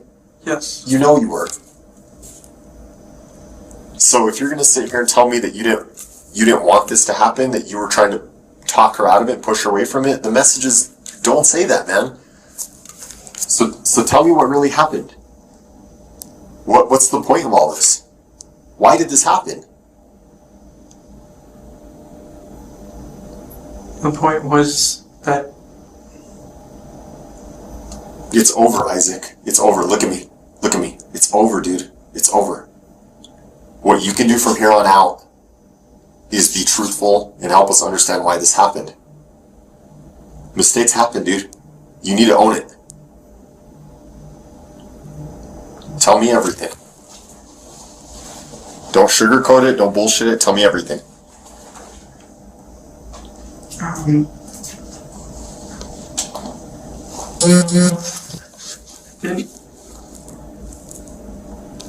Can agree I made a mistake texting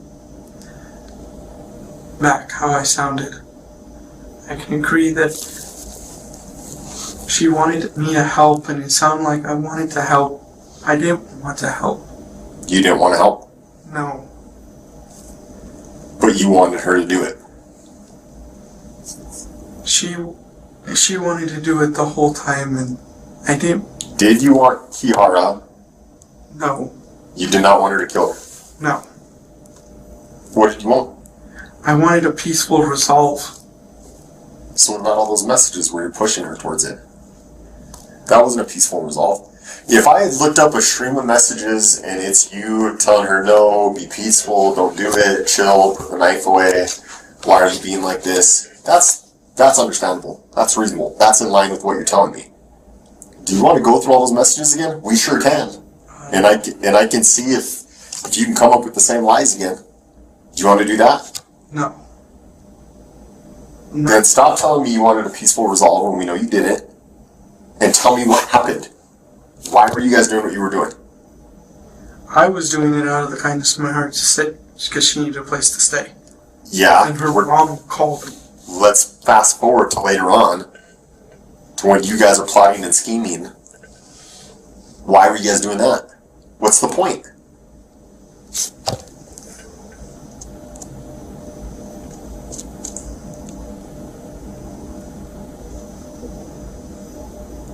The point was Kiara was already talking about this quite frequently. Okay. About killing people. And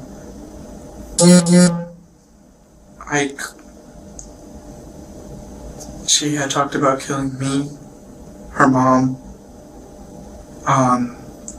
Grace, there's a kid named Sebastian, there's a kid named Ozzy, there's a kid named Brady. The list goes on. Is that the list that you were referring to in the messages? No. No. That was a grocery list. That was a grocery list? Yes. Okay. But, as I'm saying is, she wanted to start killing people. I didn't want to be a part of it. I don't want to be a part of anybody who kills. But you were part of it last night. Right? I understand. Were you or were you not? Look at all the messages you were telling her. I was a part of the messages sounding schemish and plotty kind of feel. I don't know how to say words now. I was a part of those messages.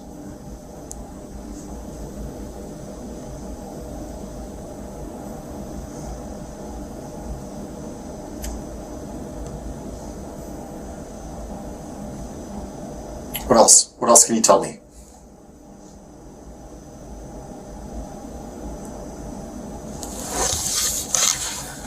What time did this actually happen at?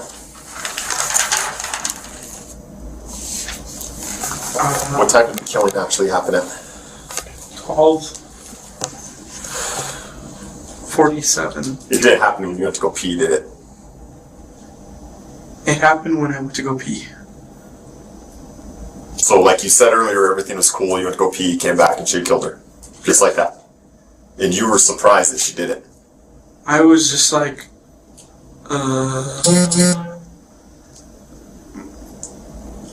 what do I do from here? You hadn't thought that far.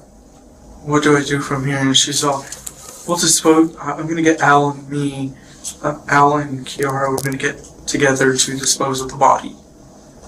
And I was like, oh no. You thought, oh no. I thought, oh no. And But you're messaging her throughout the whole night, talking about this happening. Talking about stabbing her and wait till she's asleep, and you're egging her on. But then this happens and you're like, oh no.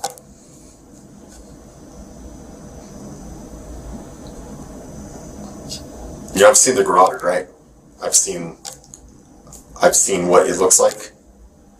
I don't think that happened in the 30 seconds to 2 minutes that it took you to go inside and pee. There's a lot of injuries there, is what it looks like. I was not involved with any of it. I was inside the house.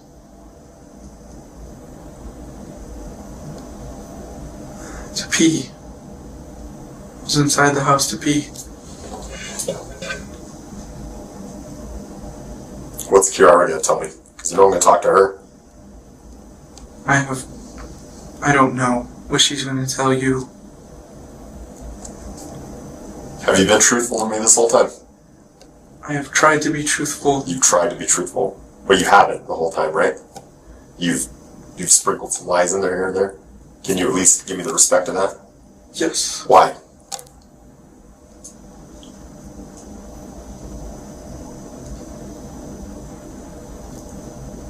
Because I'm an idiot. What do you mean? I'm some dumbass. You're not dumbass. Don't put yourself down. It's all that everybody calls me. Isaac, I'm not calling you that right now. I think you're making a mistake. I know you don't call me that, but everybody calls me that.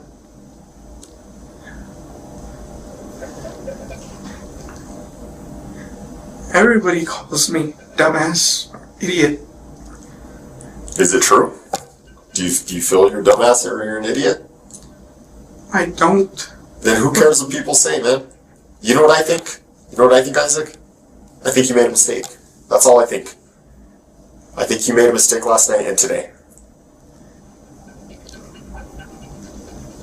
Only thing I want to do is go with my mom and dad. Okay, well, before we get to that point, I would like the truth from you. The full truth. Are you ready to give that to me? Yes. Hit it. Say it all, don't censor it, tell me everything that happened.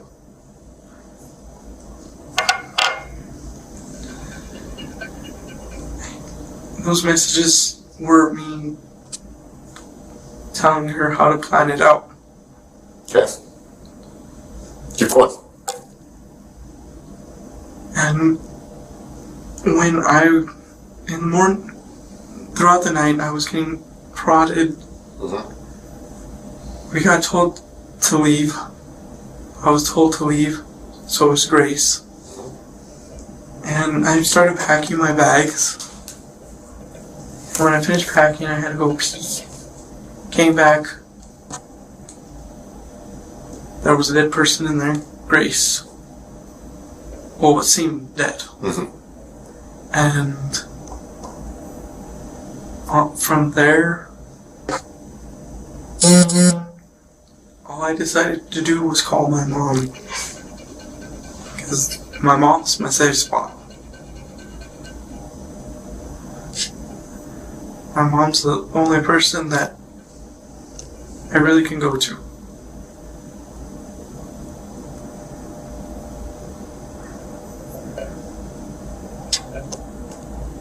And I did something stupid. I partook in being involved in some stupid text messages, and I'm the dumbass. I'm the idiot.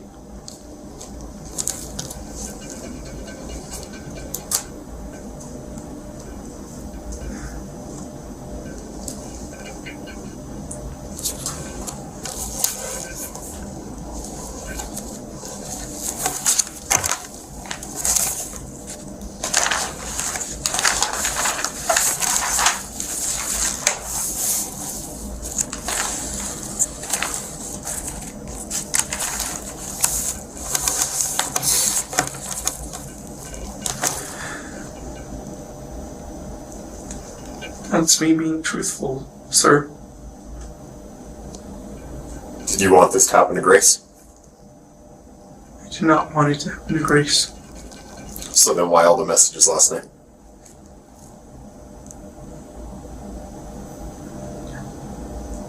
I wanted it to happen to me. Well, your messages didn't say that. I wanted it to happen to me. I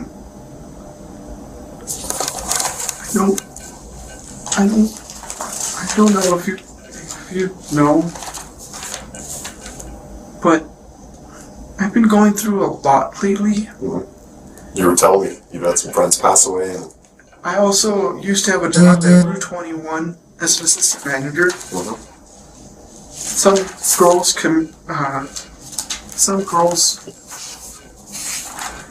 made a statement saying that I committed sexual assault and sexual harassment towards them, and I never worked with these girls. The store manager there, I caught him stealing money, and my district manager said, if anything happens, just report it to me. So, say, take for instance, Imaginary Bob over here, he's stealing money, and you're the district manager, and you tell me to report. yeah, Imaginary Bob is the store manager, and you're reporting what's going on, the loss and shrinkage that's going on. Is reporting to you what is going on a good thing?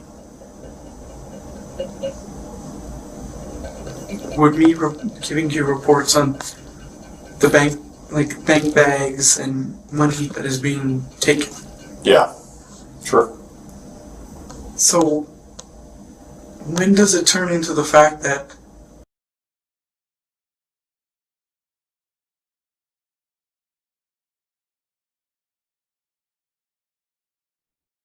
All right. So, yeah, Moki, exactly. And I'll say this: you're saying it's an important case. To be selected for a specific case in a jury, you would have to have gone there before, and it's like you didn't go there before, for anything recent, so it's not true. He wouldn't even know about a case, and what happens is when you're selected for a jury, you're put in a room, and you're not even put into a specific case yet. So yeah, that's another thing that doesn't know what he's talking about. Well, I understand your nerves are shot. It's very disturbing.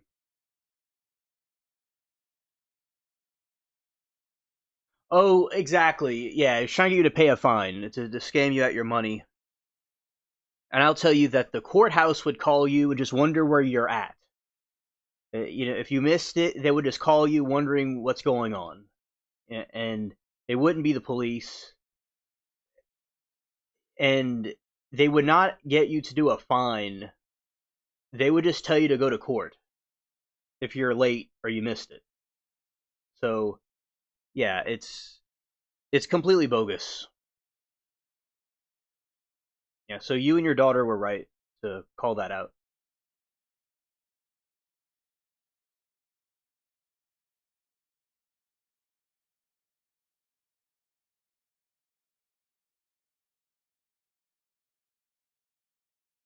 Oh, he said, I told him I would call the court myself, and he got mad and said, I don't have the time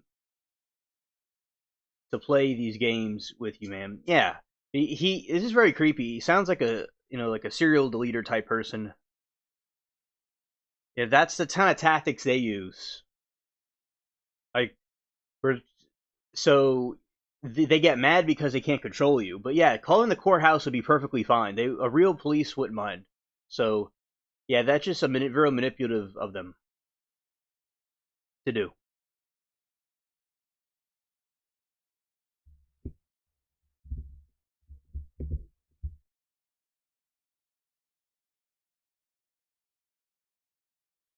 Yeah, it's a very, very mean thing. It's highly illegal to imitate a police officer.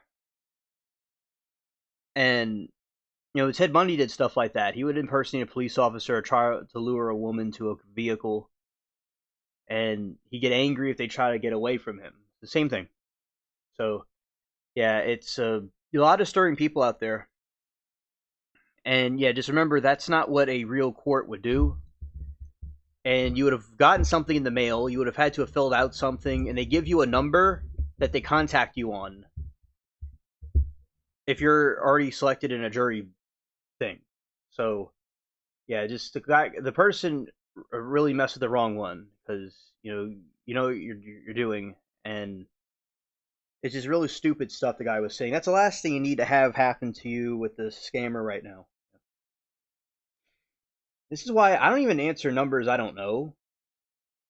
Personally, I just, ignore them. But yeah, it's really disturbing what people can do. Yeah, so scared, scared.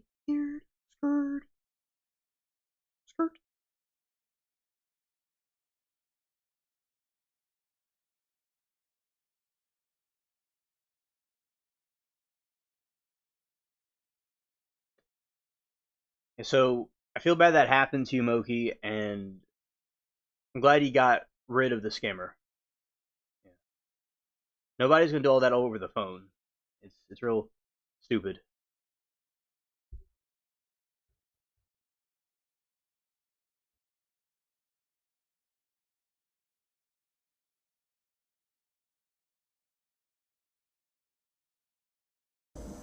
Based on your criminal background, that automatically you did it. That's a tough question. That's how I lost my job. It was based on my criminal background. So that's kind of added to all this that's happened. I see. We're gonna take a few minutes, okay? I know these interviews can kind of sometimes get a little stressful and stuff, okay? I'll be back in a minute, right? You just still have the wallet? Yeah. Okay. Yeah, we have it. Same type. Here you are.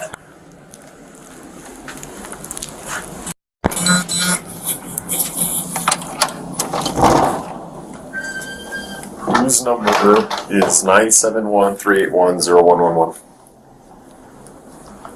That is Kiara's. That's Kiara's. Okay.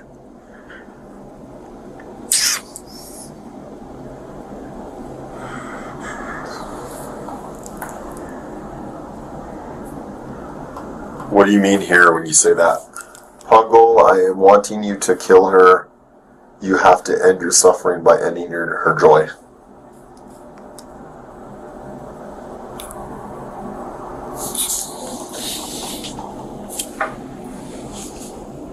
I wanted her to just end it up. And I do mean what it means in that text. You meant what it says in that text? Yes. Why? Come on, man. Help me make sense of all this, dude. He was bringing great suffering to Kiara and Who was?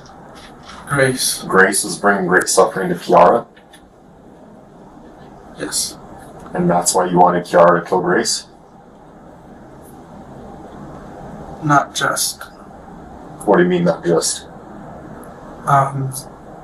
Something that, I mean, I hate to do this to you all, but Kiara was actually a part of back in 2017, were you able to close the door so I could tell you this? Sure. Go for it. This is more, back in 2017, Kiara, Grace, as they were going out, Grace decided to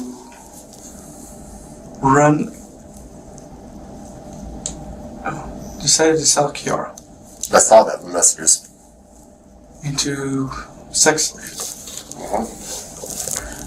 And that is actually how Kiara lost her virginity. It was by force. I see. She had reported the report to Santa Fe Police Department, and they had actually done nothing. And with that text messages, I just meant what I said. So did you want Grace dead kind of because of all that? I did. Okay. It's understandable, man. I don't like it when people hurt people. I can tell. And when I said I hate to bring it down on y'all, it's not you guys as the individuals, it's the people at that time. Yeah. They did nothing about it, and I had to sit there with a detective that was like, oh, all we can do is just keep an eye out for these people. You didn't feel like enough.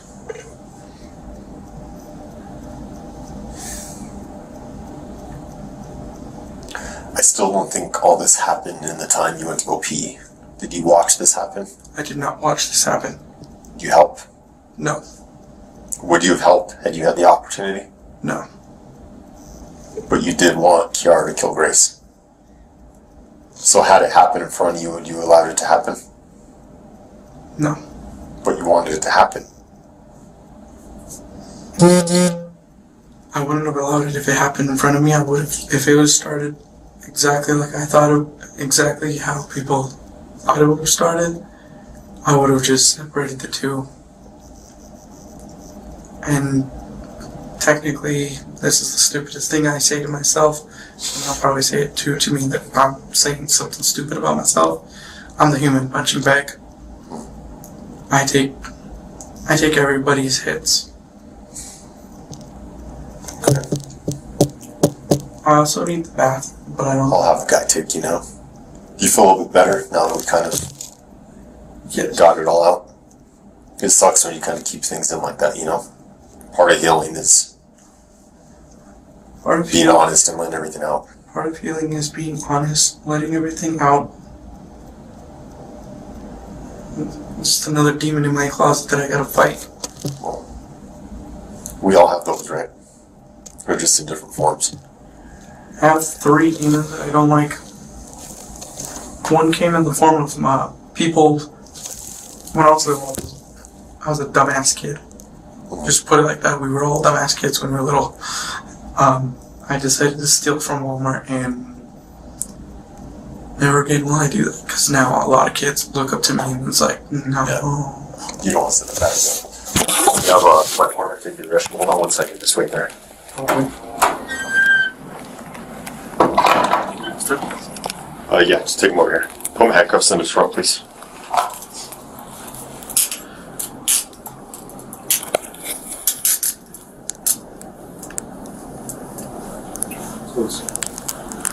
Upstairs, how do you?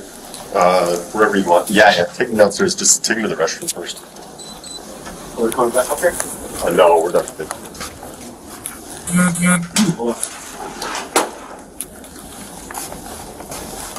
You still have his wallet? Yeah. Okay. You can move the elevator open.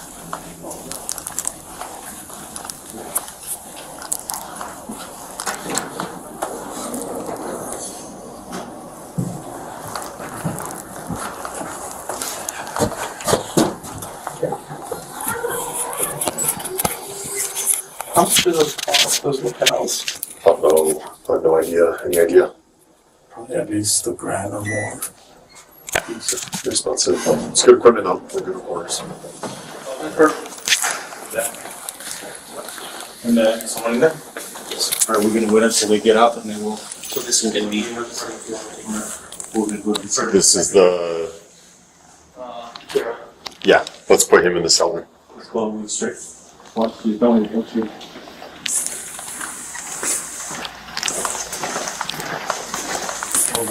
When she comes out, we'll put her back in the cell. Just hold her over there for now. Yes, sir.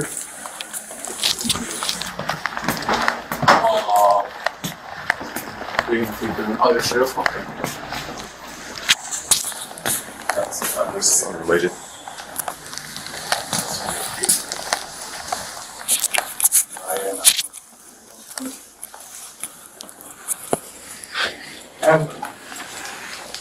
I could tell you guys a story about being here.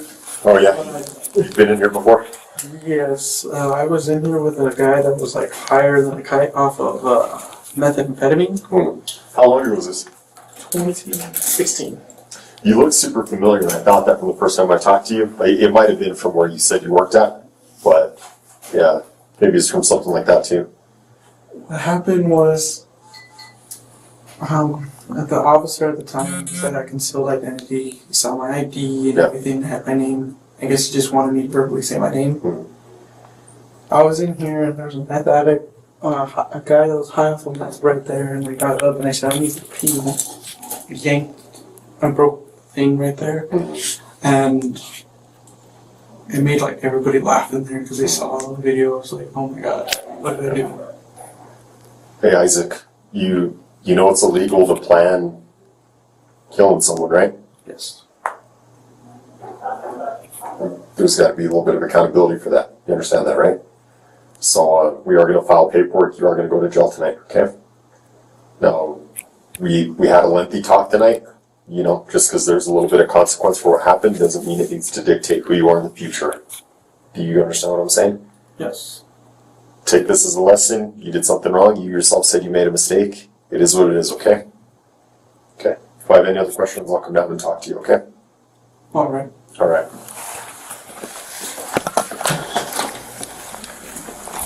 There you are. Hello? Good morning. Is this Miss Linda Montoya? Montoya, yeah. Hi, this is Detective Javier V. Hill with the Santa Fe Police Department. How are you this morning? Right now? I'm in tears. Yeah. I want to first off apologize for no one contacting you last night. That got kind of mixed up in translation of who was going to call you or who was going to touch base with you. So I want to take responsibility for that because I'm the lead investigator on the case. I imagine you saw the news or heard the news of your son getting charged? Why? Well, it's an active investigation, so I can't give you too many of the details because it's still not. I could give you the details when he told me yesterday what he saw. Yeah, I interviewed him yesterday for probably somewhere around 3 hours. And during the course. His girlfriend has a violent history. Yeah, his girlfriend has a violent history. Taking out knives, trying to stab people. Yeah, his people the balls, disrespecting people, threatening people. But yes, she's out of jail. Yeah, she's in jail too. They both got charged. Oh, they both got charged? They both got charged. That she got charged. Yeah, they're both charged with an open count of first degree murder. Well, I'm gonna read what I told my sisters. Okay. Okay? So my son called me. She kicked him out. She wanted him out, so he called me, Mom, Dad, can you come and pick me up? I have 2 bags, and they're small. And then I was like, okay, but are you still sick? Because they both had, I don't know, they had the virus or whatever. Mm-hmm. And they said, I have COPD and my mom's in the hospital and she got get sick and I've been visiting her. And my husband got get sick because he has asthma. Right. So we told him, no, you have to get a motel. How much money do you have? $3,000 he saved. Get a motel. And then he goes, then he calls me back. He goes, I'll call you later. All right? And then he called me back and he goes, oh, she goes, then he called me saying that she didn't want him to leave all day, just half the day. Mm-hmm. Not fully. That's what he said. Mm-hmm. And that she just wanted him away. Right. So he wanted to hang out with us and take us out to eat and everything. Right. And then I told him, no, because you're sick and I got to go visit Grandma. Grandma's in the hospital and my mom has a non-alcohol liver cirrhosis. And her kidneys are failing. Mm-hmm. So I can't go get these, have him be with me and then take you whatever he has. Right. Yeah.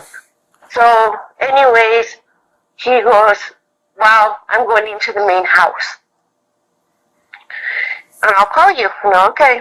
He calls me and goes, Mom, I'm in the main house. I'll call you in a while.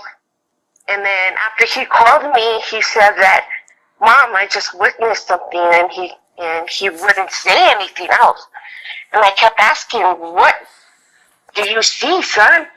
And he didn't say nothing. He was just quiet. He was shocked. Then he said again, Mom, I witnessed a murder. And I'm asking, who and what? And I'm like freaking out. And he said, Killer killed Grace. Mm-hmm. And I asked, how? And then he couldn't say. He was so in shock. Then he finally said, he replied, Killer killed Grace with the sword I bought her recently. Mm-hmm. And then my husband called cops because he thought that she murdered one of the animals. Right. Because she's done it in the past. And so like my husband called an uncle and I'm on one side of the phone and I'm on the other side with my son. And he goes, I want to go get my bag. And I said, no, do not touch anything. That's evidence. And he was all, I'm scared of my life, Mom. I'm scared of my life. And I said, well, then go somewhere, but let me know where you're at. Right. So I could let the dispatchers know. And he was just so scared. He goes, I'm a Metro PC. Nobody can find me here, but let the police know. And I said, okay. So I let the police know, and then they gave him the phone number, the dispatcher. They couldn't get a hold of him, but they finally found him. And then after that, I didn't hear nothing after that. Yeah, and like I said, we should have had contact with you last night, especially after the decision was made to charge your son. What I can tell you is what's public record now. What I filed in the criminal complaint for your son and for Kiara last night. Mm-hmm. Would you like to hear this over the phone right now, or do you want to meet sometime this week, early in the week? No, over the phone. Over the phone. So. Hold on. Sure. I'm going to put you on my husband. Yeah. So my husband, because... Are you there? Yeah, I'm here. Can you hear me? So, this probably isn't going to be easy to hear, but in the interview with Isaiah, we're about 2 hours into the interview. He had a cell phone on him at the time that he was located and detained by law enforcement. What did he have? A cell phone?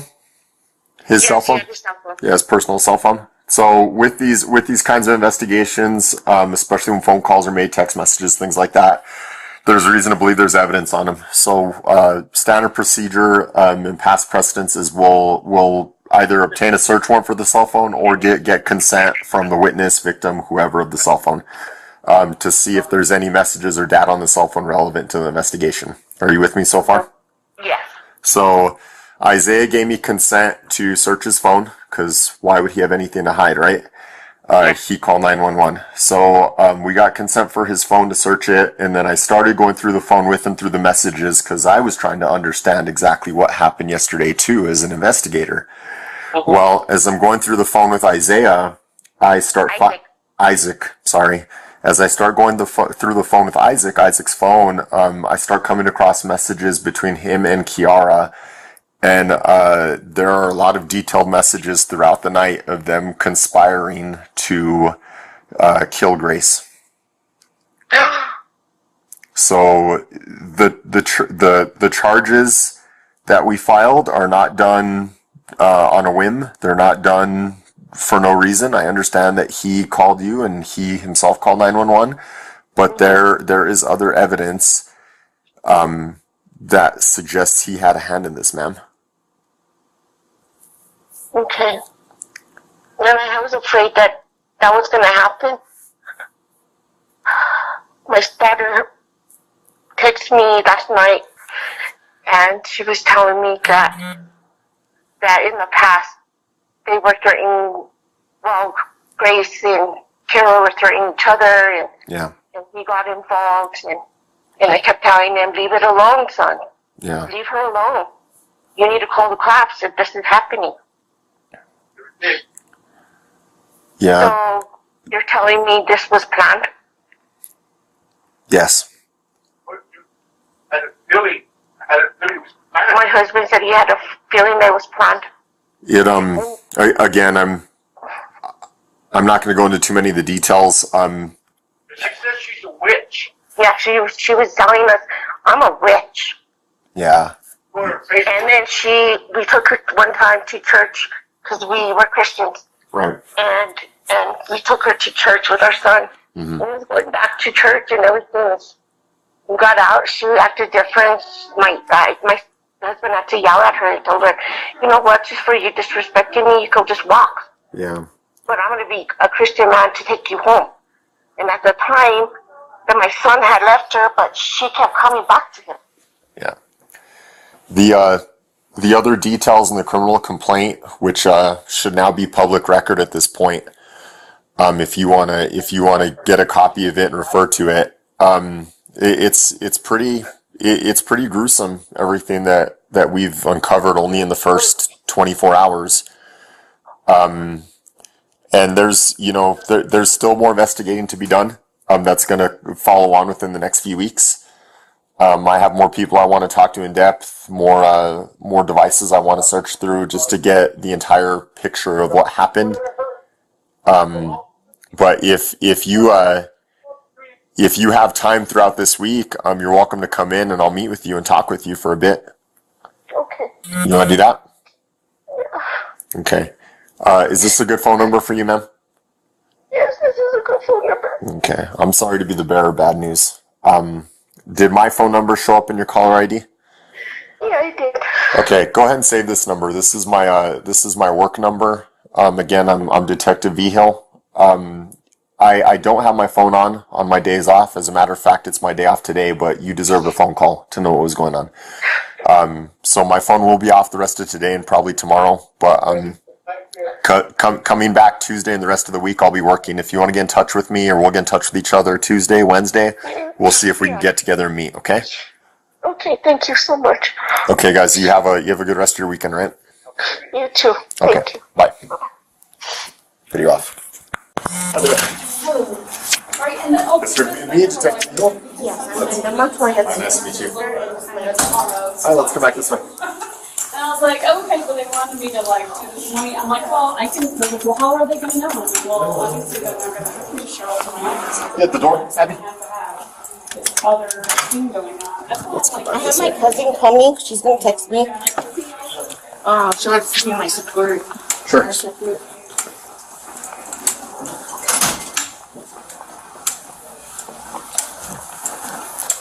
I walk slow. That's okay.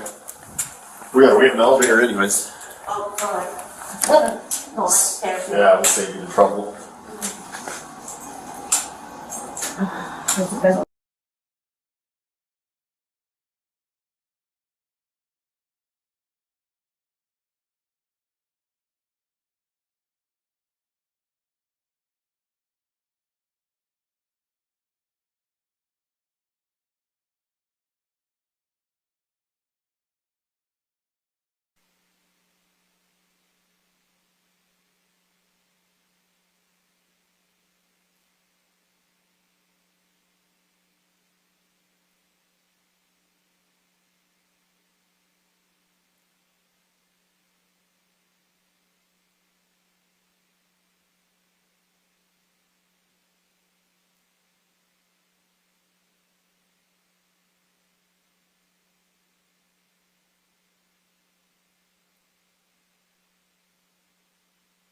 So, back on the record, we reconvene outside the hearing in presence of the jury with counsel and Mr. Apodaca present.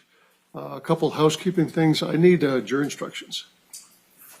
And, Your Honor, I'm just putting some finishing touches on those right now. Okay. I need the states now. I'll need the defenses if there's any proposed additions or changes when we get there. Mr. Nair. Yeah, we have, my office is preparing, we're preparing the Lewis instructions and the second degree involvement, but Ms. Murphy said that she has the second. She's going to oppose voluntary manslaughter. We are going to propose the voluntary manslaughter. Okay, well, yeah, we'll see. we'll have those arguments when we get there. Okay. Before we broke, we were having a bench conference. Anything else on that issue? No, Judge, on further discussion, co-counsel, we're just going to let it go. Okay. Any other issues for the state before we have the jury back in the room? Yes, Your Honor. Before the lunch break, you may have overheard my conversation with Mr. Nyer.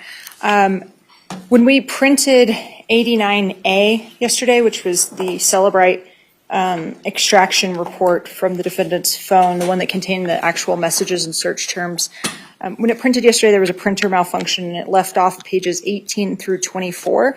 These were included on the exhibit when it was published to the jury off of the disc.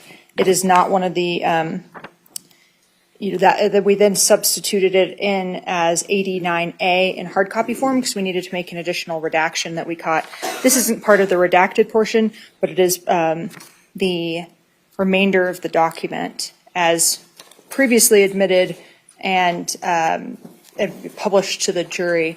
I would just ask that we be able to attach pages 18 through 24 to 89A before it gets sent back. As I said, it was part of the original document moved into evidence. Mr. Nye? You don't object, yeah. Okay. So how many pages total are now in A? 89A will be 24 pages once I add these remaining 6. Okay. Go ahead. And Judge, this exhibit, the jury question? Yes, we just need to hang on to it. You just give it to the. Just to confirm for purposes of the record, the last page in the document when it was placed up here is page 17, and the remainder that I'm attaching is 18 through 24. Gonna hinge. Do you want to save those? Yep, too many staplers.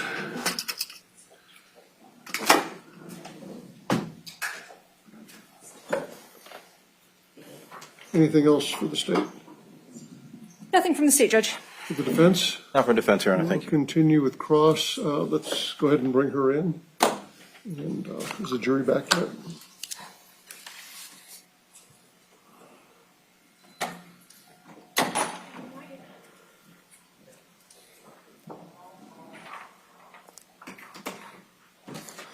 And have you come back around and take your seat?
All right.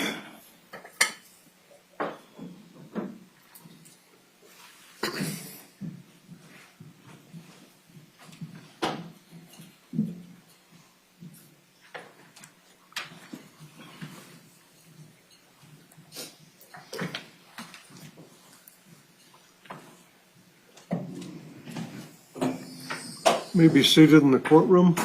We continue with cross-examination. Yes, Your Honor.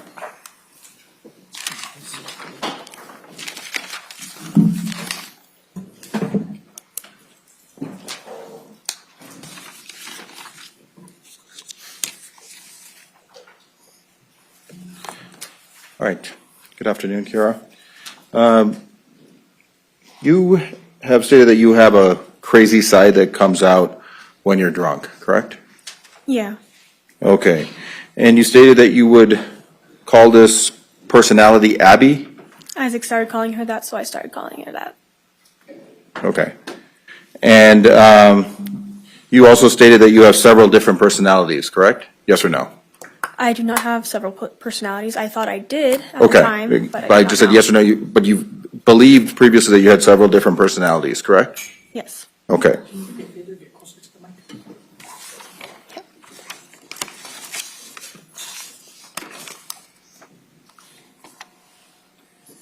Now, you stated that Isaac had the dagger, correct, multiple times? Yes. Okay. So his hands and fingers touched the dagger, according to you? Yes.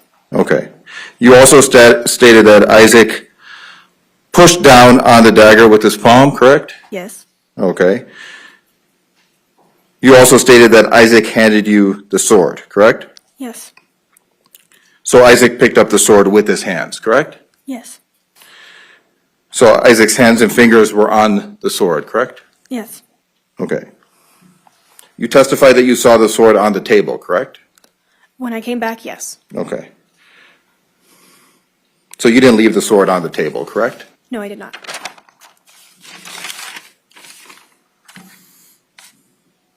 Grace was not moving when you left, correct? Correct. Okay. So someone put that sword on the table, yes or no, Yes. according to you? And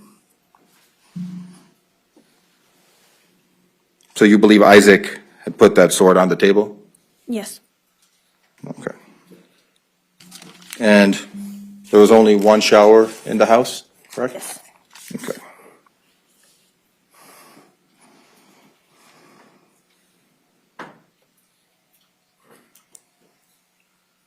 How many times did you stab Grace? I don't remember how many times. Several times? Yes. You stabbed her in the neck? I was stabbing her everywhere. Okay. You previously stated that you did not stab her in the neck? I don't remember if I stabbed her in the neck or not. Okay. And previously, you had stated that decapitation wounds were the result of Isaac, correct? Yes. And today your testimony is different, correct? How so? You're basically saying something completely different, that Isaac just handed the sword to you, correct? He handed it to me, but when I left and came back. Okay, that's- I'm just asking you, you're saying that Isaac handed you the Your sword. Honor, can the witness be allowed to finish an answer that's responsive? Ask your question, counsel. You can address it on redirect. Okay.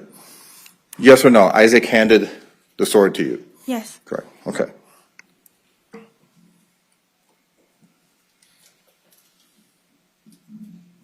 And then afterwards, you saw the sword on the table, correct? On the table when I came back. Okay. 1 second.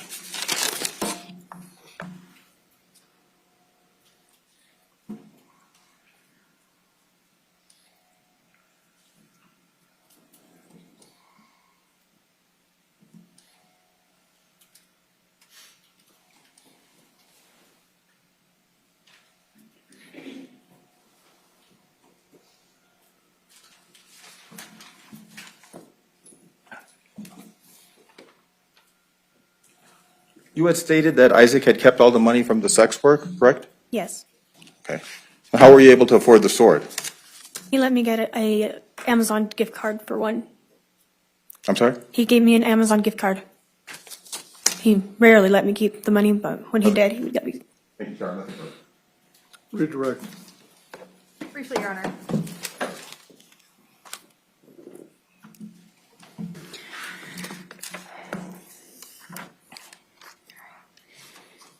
Kiara, when opposing counsel was questioning you, they were asking you about your plea agreement. Do you remember some of that discussion? Okay. Does your plea agreement require you to help get a conviction for Isaac Apodaca? No. What is your number one job as a result of your plea agreement? To testify honestly.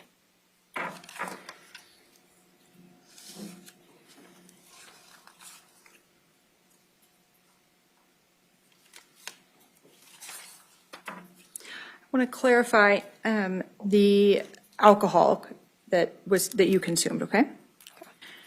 As you sit here today, how much alcohol did you consume during the night of October 28th into the 29th of 2022?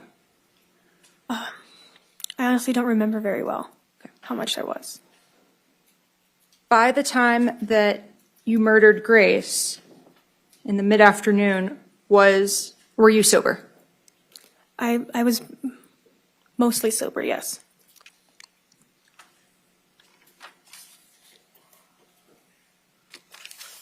Did you murder Grace Jennings on purpose? I believed I was doing it for a reason. Moment, Your Honor. Yes.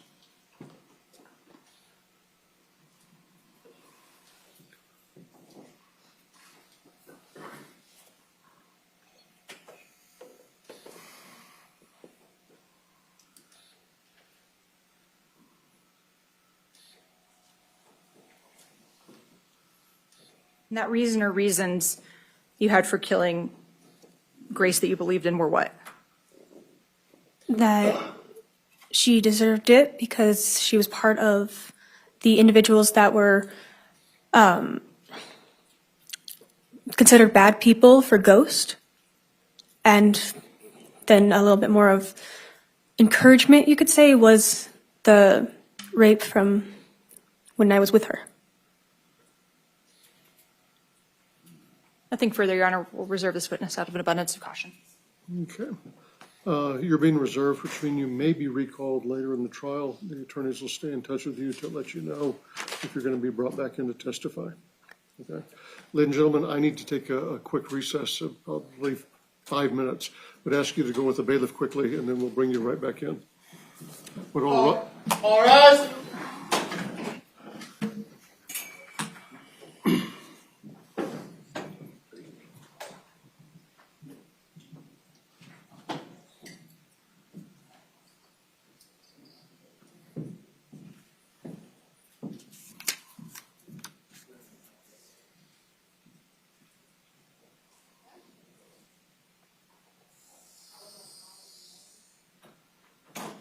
You may be seated in the courtroom. She may be transported.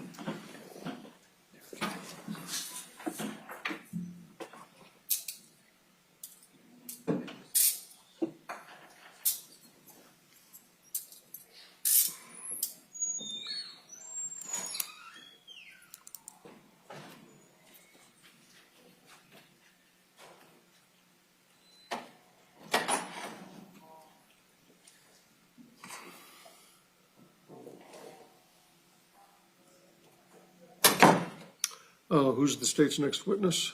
It will be Dr. Michael Wellner, Your Honor. Okay. If you'll have him, if he's not already here, have him come into the courtroom. Mr. Long will retrieve him. Okay. We'll be off the record for just a minute, and we'll bring the jury back.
You may be seated in the courtroom, ladies and gentlemen. Sir, if you'll remain standing, I'm going to place you under oath.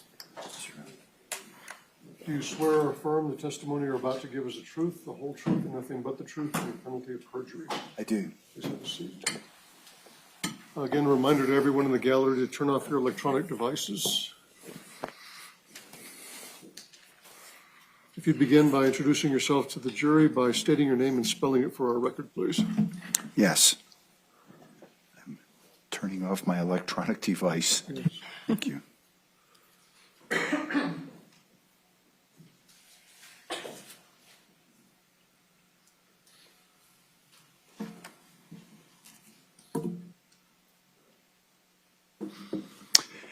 My name is Dr. Michael Wellner, W-E-L-N-E-R.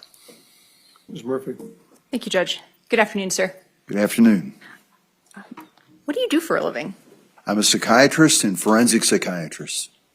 Let's talk about your educational background that led to you being a forensic psychiatrist. I assume you graduated high school? Yes. Okay. After high school, what did you do? I went to the University of Miami in Coral Gables and was a biology and chemistry major. And from there, I went to medical school at the University of Miami in Florida and finished my medical degree in 1988. Okay. And from there, I went to New York City and I did a rotating internship between 88 and 89 in psychiatry, emergency medicine, and internal medicine. And then I completed a residency in psychiatry at Beth Israel Medical Center in 1992. I also completed fellowship training at the University of Pennsylvania in forensic psychiatry in 1992 as well. And then I entered practice. What is the field of psychiatry? Psychiatry is the study of the mind and emotions and behavior. What's forensic psychiatry? Forensic psychiatry is where those aspects of behavior and emotions and personality intersect with different legal questions. Sometimes they're criminal legal questions, sometimes they're in courts that are unrelated to criminal law. Are you board certified? I am. In what fields or field? I'm board certified in psychiatry and I'm board certified in forensic psychiatry. And how long have you been certified in those fields? I've been certified since the early 1990s when I started my career in psychiatry. I board certified in 1996 and I recertified most recently in 2016.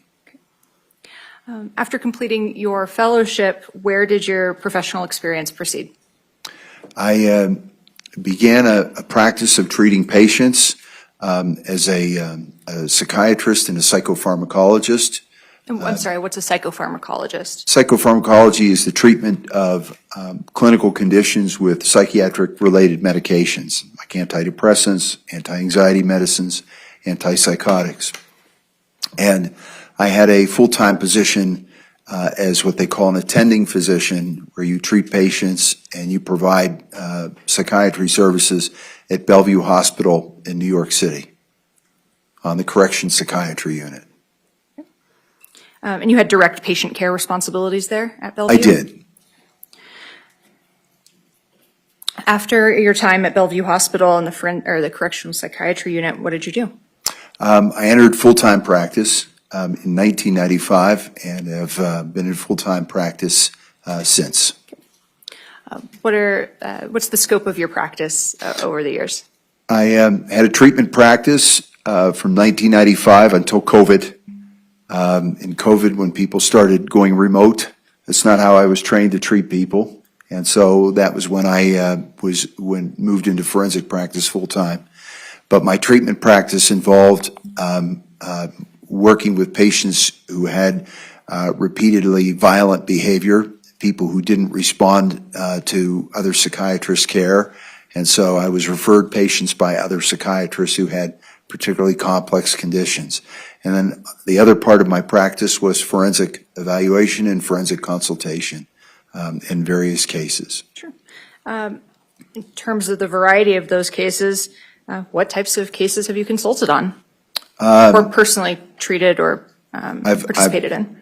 My treatment practice was very different from my forensic practice, but my forensic practice has been very much involved in a variety of criminal court cases, cases that relate in a non-criminal perspective. I guess I'll break down the criminal in a moment, but in a non-criminal context, employment-related context of people having experiences with hostile work environment, and emotional experiences and distress as a result.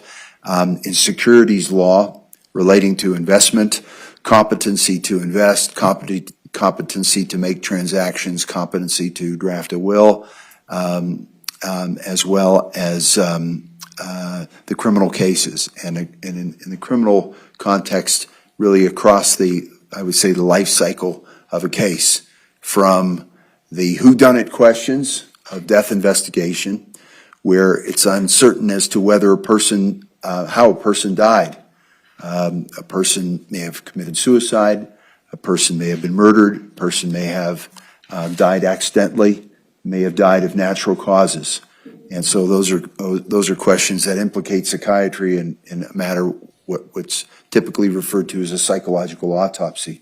And then once a person is in custody, essentially why done it? Ranging a variety of why done it questions, from pretrial questions that may relate to disputed confessions, to questions of whether someone is competent to stand trial or competent to be their own attorney, to issues of criminal responsibility of a person who may be raising the insanity defense, or who may be raising other issues where they felt that they were extremely emotionally disturbed, depending on the state, when something happened, or whether if someone was really quite intellectually limited or very impaired, whether they actually had the ability to form intent. So the law defines the nature of the case, and in different states there are different laws that bring different cases up for consideration. And included among those are questions of battered women cases where there are female defendants and they raise battered women defenses. So there are various that relate to criminal responsibility questions. And then in a sentencing context, there are various aspects of a person's psychosocial history, of biological history, neurological history that may impact sentencing after a person may have been found guilty. So pre-sentencing considerations as well. With respect to your private practice of forensic psychiatry, are you able to provide the jury with a rough estimate as to the number of murder cases that you've consulted on in your professional career? I would say in over 30 years, I've consulted on over a few hundred murder cases at this point. What is the forensic panel? The forensic panel is a practice that I started in 1998 and have been chairman of since then. It's a multidisciplinary practice of psychiatry and the behavioral sciences, forensic pathology, forensic nursing, radiology, and other medical sciences that evaluates a range of cases and involving prospective, collaborative peer oversight. Sure. What do your current practice activities consist of? What do you do? Well, in addition to being as chairman of the forensic panel, which is really my primary activity, probably my activities involve actually working on cases, which is what brings me to here to you all today. I supervise other physicians in the course of their conducting evaluations. I conduct research, and I teach, and I write. So it depends on the month, but that's the breakdown of my practice time. Okay. You said that you engage in research. What are you published in any areas? I've published in a number of different areas and continue to contribute to the psychiatric and medical literature. The areas of my principal research have been, I've researched and developed a method for peer review to promote the integrity of forensic science that's applicable across forensic sciences. I've researched and optimized and published on something called the depravity standard, which is an evidence-based way for determining the most blameworthy of crimes for application in a criminal court. I've also researched disputed confessions, published on that. Have researched mass and spectacle homicide, have researched and published on drug-facilitated sex assault, have researched on cult leaders and their vectors of influence, as well as the assessment of homicide and the maturity of those young people who commit homicide, as well as fetal abduction. Okay, wow, thank you. That is a broad range. Let's talk about a few other things. What is the New York Supreme Court's highly qualified independent psychiatrists list or panel? The New York State Supreme Court maintains a list of individuals who it deems has the qualification to work on certain cases within the New York court system where an independent psychiatrist that has no, that's not brought in by a prosecutor, not brought in by defense attorneys, but a question may come up, a psychiatric legal question may come up, the court wants to be informed by it, so they maintain a list of people that they may reach out to and involve in those particular cases. Do you have any association to the Mount Sinai School of Medicine? Yes. What is that? I'm a clinical professor of psychiatry at Mount Sinai School of Medicine. Can you explain the difference between clinical psychiatry and forensic psychiatry? Clinical is a treatment context. So clinical is the psychiatrist that you see for a given condition, and a psychiatrist hears things and is supposed to be hearing things exactly as you would say them to be. So if you were to come to me and give me a variety of symptoms relating to anxiety, I would take what you have to say at face value because you're coming to a psychiatrist to get well. In the forensic context, and so you operate under the presumption of trust, you know, and everything you're hearing is everything as it is. And the forensic role, you operate under the presumption of caution because someone's a litigant, they're involved in a case. And so they're hearing things the way they want you to hear them because you may one day be in court and be asked to give testimony. So by virtue of that, you're relying upon evidence and you're relying upon other sources that can give you a sense of confidence that what you're hearing is exactly as it is.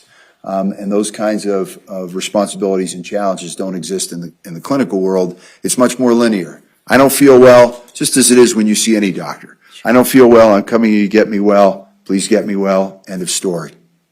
So when you're operating in the forensic psychiatric realm, what types, just kind of broad categories of corroborative evidence might you review or rely on? Well, it depends on the question that's being asked. So if it's a question of competency, if there's a question of competency to stand trial, well, we're in mid-July. And so I would rely upon information that would inform someone's mental state in the middle of July. A person may have a history of psychiatric problems or may not have a history of psychiatric problems. They may have changed. There may be certain circumstances that impact that individual's competency. So I would be looking at a range of objective information, sometimes subjective, but objective information, whatever one can gather, either from documents or sources who are witnesses, who've observed things, that can help to converge all of that data, give me some sense of confidence that I have the ability to address those particular questions. Can a person maintain his behavior in court? Does he have a sense of reality? Can he conduct his emotions properly? Are his thoughts organized? Is he rational, right in the here and now to participate in this court proceeding? But that may be totally different from the nature of the demands that I might have in a disputed confession case, in which case I would be focusing on. And let me just stop you for a sorry. moment. It's okay, Dr. Wilder. Let me just stop you for a moment and ask more specifically, in cases where you may be asked to answer questions related to interpersonal relationships, or in a murder case, or a case that is in a criminal trial that you may be consulting on, just what broad categories generally would you rely on for evidence for your review? Well, in those kinds of questions, you really want to know, the best way to boil them down is to appreciate them is what was the person's mental state at the time of the offense. So you're looking at that moment in time, or right before it and right afterward. So any kind of documentary evidence, any evidence of the person's function, any evidence of the person's communication, how they were relating and what they were saying, the kind of data that one can extract from a smartphone or one can extract from a phone, or sometimes digital evidence that shows a person's movements or transactions or decision-making or communications. So anything that informs a person's function and a person's decisions around the time of the offense, and how that may answer the psychiatric questions in particular that are posed. Okay, thank you. You've obviously been called during the state's case. Do you exclusively consult with prosecution, or have you consulted with defense in cases as well? I consult to both prosecution and defense. Okay. Have you ever testified as a witness on behalf of the defense in cases? I have testified as a witness on behalf of the defense.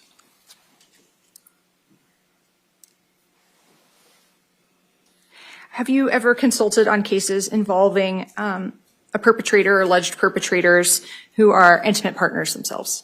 I have. How many times have you testified as an expert witness? Well, I probably testify about twice a year. Most of the cases that I consult on never get to court. And I believe this is the only case that I've testified on this entire year. So you multiply that by 30 odd. I think earlier in my career, I probably testified a little bit more frequently. So I would say probably in the neighborhood of 100 times at this point. Have you ever been qualified in the realm of psychiatry? I have. Have you ever been qualified in the realm of forensic psychiatry? I have. Okay. Have you ever not been qualified when tendered as an expert in psychiatry or forensic psychiatry? I have not. In the course of your professional activities, have you ever consulted on cases where allegations of domestic violence were included in the history? Yes. Okay.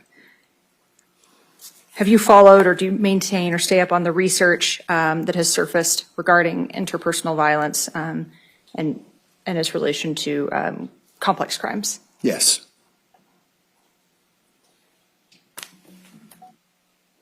Your Honor, at this time, I tender Dr. Wellner as an expert in psychiatry and forensic psychiatry. Any objection? No further objection.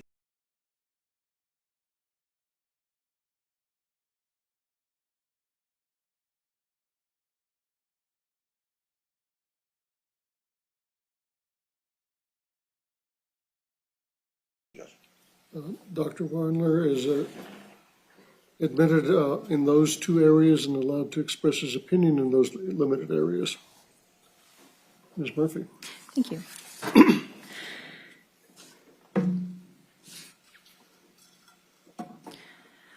Let's turn to this case.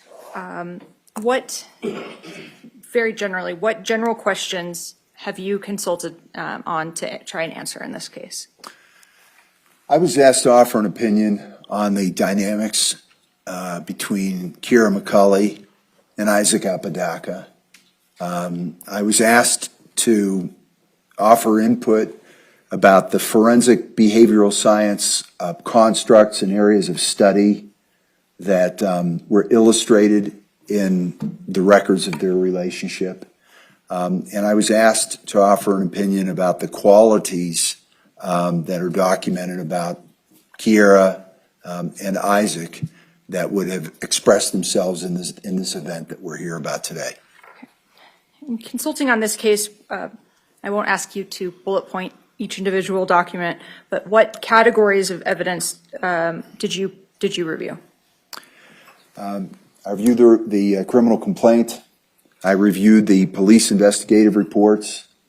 I reviewed the 911 call of Linda Montoya, the 911 call of Isaac Apodaca.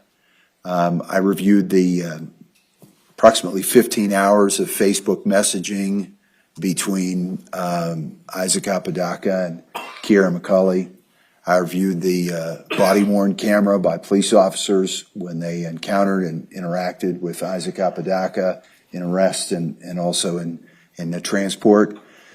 I reviewed the autopsy report, the autopsy photographs, crime scene photographs. I reviewed Grace Jennings' social media data that was available. I reviewed Isaac Apodaca's Facebook information that was available. I reviewed Isaac Apodaca's criminal history. Your Honor,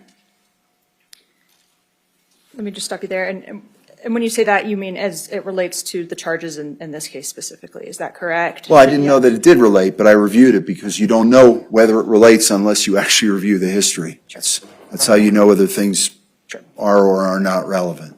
So you Your Honor, can we approach? Come on up.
And just to clarify, when you just mentioned the words criminal history, you meant that as it related to the April 2022 incident and then this case as well? That's correct. All right, thank you.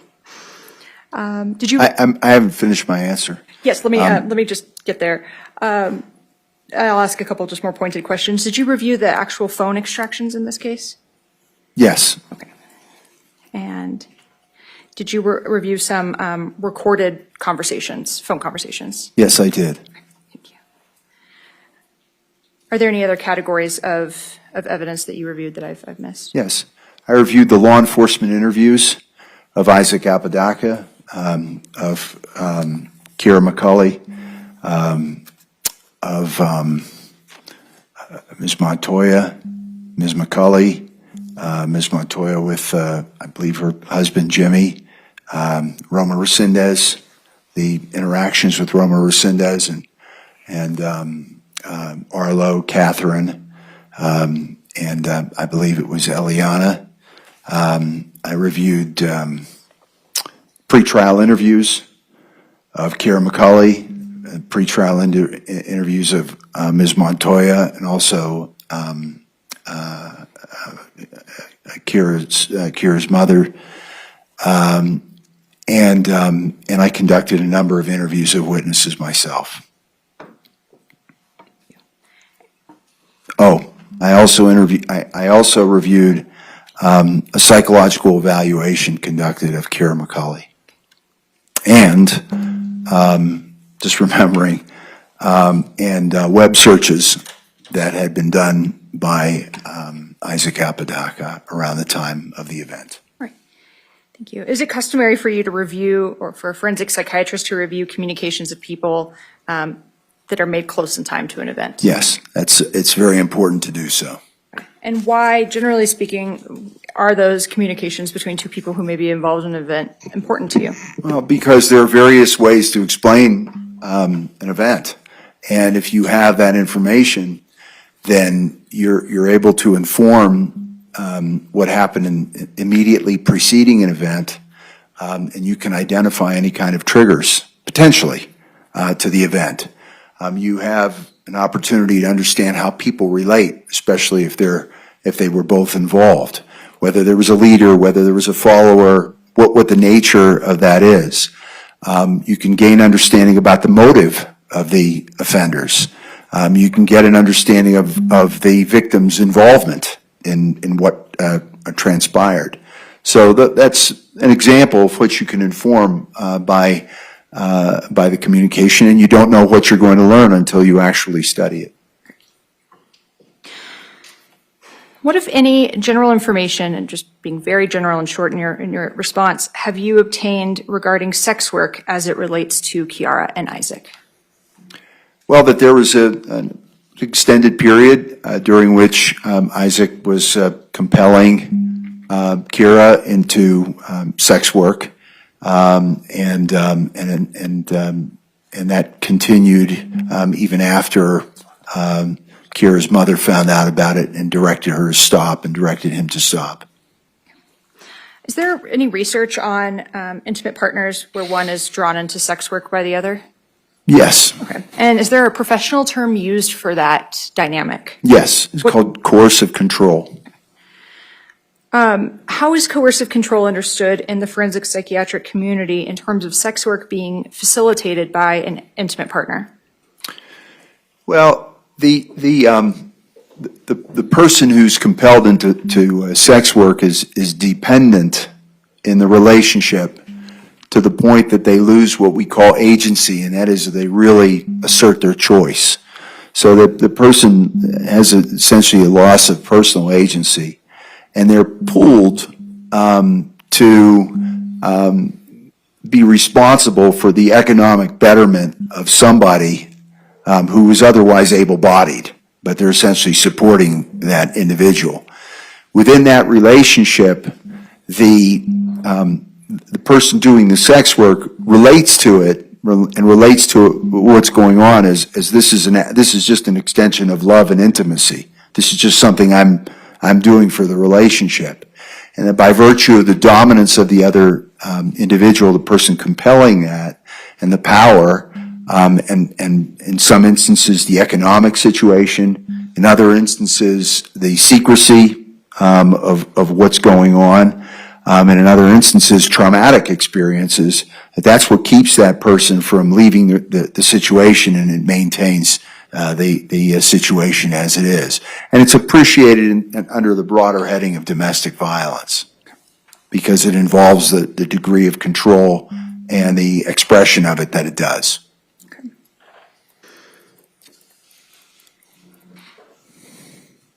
And without going into detail, understanding well into the case, but is that history or that element of coercive control present in the case through your review of it? I think the records and the evidence demonstrates that was present here. All right, thank you.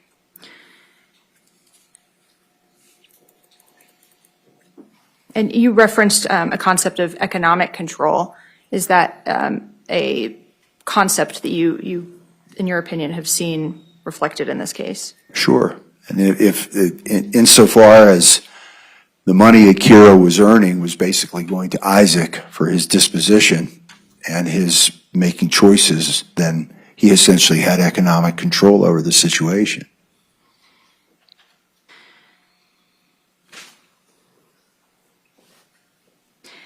You talked about traumatic events being reflected and sometimes in the coercive control dynamic.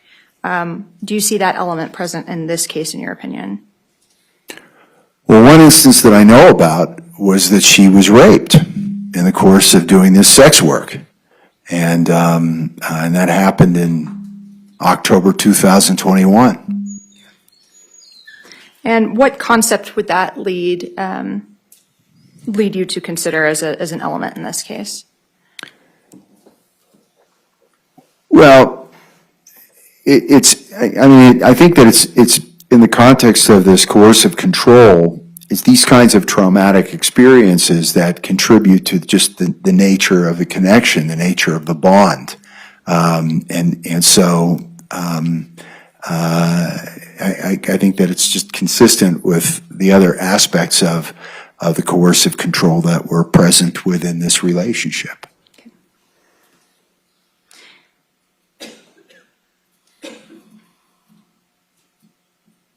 And so you mentioned trauma bonding as a concept then. What does that refer to in the context of intimate partners where one is inducing the other to participate in sex work? Well, trauma bonding has a relationship to this in the sense that it involves a relationship between an abuser and a victim, and there's a power differential. One person has much more power within the relationship than the other.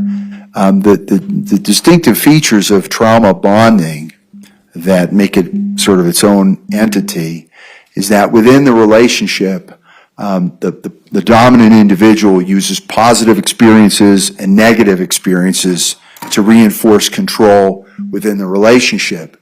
But the person who's more submissive and follows interprets all of the good experiences with gratitude, but interprets the bad experiences and the experiences that are reflective of abuse as something that she deserves. And they react to it as a matter of self-blame. And what distinguishes trauma bonding is that the submissive person internalizes the perspective of the dominant person as opposed to advocating her own.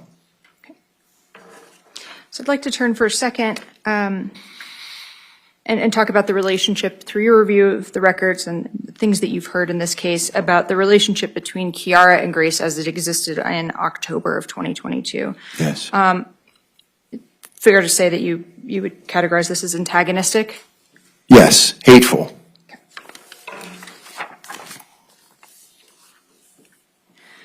In your review of this case, did you see evidence or observe information that indicated the presence of violent fantasies in this case? Yes. Okay, and why is that relevant to you? Well, this ended in a murder. And so going back to the notion of mental state at the time of offense, one of the things that I have to consider is whether this is something spontaneous that just erupted and happened unexpectedly, or whether it was something that could have been otherwise anticipated.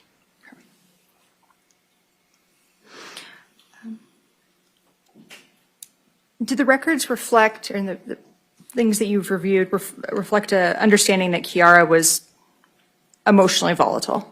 Yes. And let me ask you to define a term. What's gaslighting mean? Gaslighting it's a term that actually gets a lot of use in popular communication, but it's actually also a clinical term that's attracted study within the behavioral sciences of domestic violence and intimate violence and intimate abuse. And what gaslighting on the clinical level refers to is the mental manipulation by a dominant person over an intimate partner in such a way that they question their sense of reality, and that they question a sense of whether something actually happened that did not, as a result of someone else's manipulation. That were it not for that individual, they would not have any reason to question how they think about things in their own sense of what's true or what's not true, and that the person is applying a gaslight to essentially instigate those kinds of feelings and ideas that a person would never otherwise have contemplated as true or wasn't considering. Just started raining.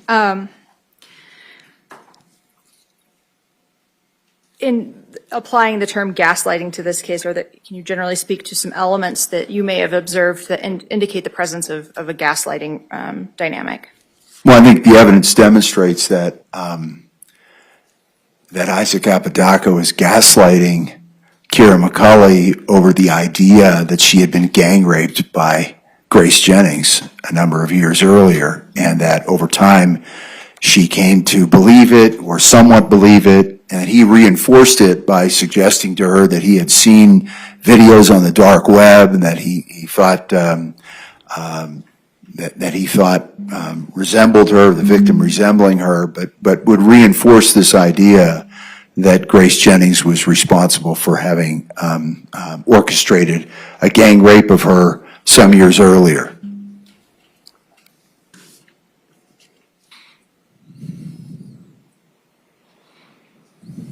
You reviewed the social media messages between the Null Void and the Froggy McCullough accounts. Is that correct? I did. Okay. And by your count, how many hours did those messages go on? I suppose over 15 hours. And in those communications, what did you observe Isaac Apodaca via the Null Void account do regarding Kiara and Grace? Over the course of 15 hours, Isaac Apodaca was offering various approaches of persuasion or inducement to get Kiara to kill Grace. Persistently so, relentlessly so. Can you give some examples to the jury, please? I'm going in even order of sequence because she responded, she resisted, and then he would respond. Use a dull knife, it cuts like butter. She'll die instantly. I'll burn all the mess and I'll go out and buy a new bed and new blankets. You always told me, communicating to Kiara, don't be a pussy. You have to start and then I'll help. Just aim. Why are you holding back? I can't help you. I can only coach you.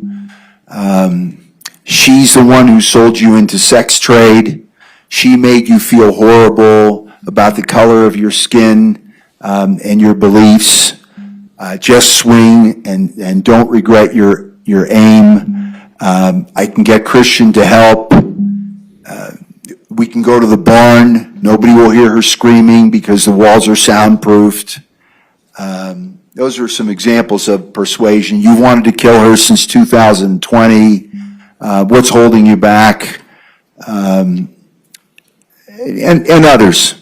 These are some examples of the persuasions, but the inducements were, that's different. I would draw a distinction between the two. I was just about to ask, so you mentioned the persuasions. What would the inducements to commit the murder be? Well, First of all, what does it mean what is an inducement? Well, what do I get out of this? Okay? What do I get out of beyond just satisfying revenge because she gang raped me and she made me feel bad and all of these things? Well, what do you materially offer? So what he materially offered was for her to advance in this group ghost, that she'd be admitted and she would grow in ghost, that she would get extra points, that she would get perks on the dark web because this was her first murder, and that she would get a rush of adrenaline from doing it. Those are ones that I can think of. Thank you. Was there anything notable about the way that Null Void or Isaac Apodaca's account was communicating with Kiara? Well,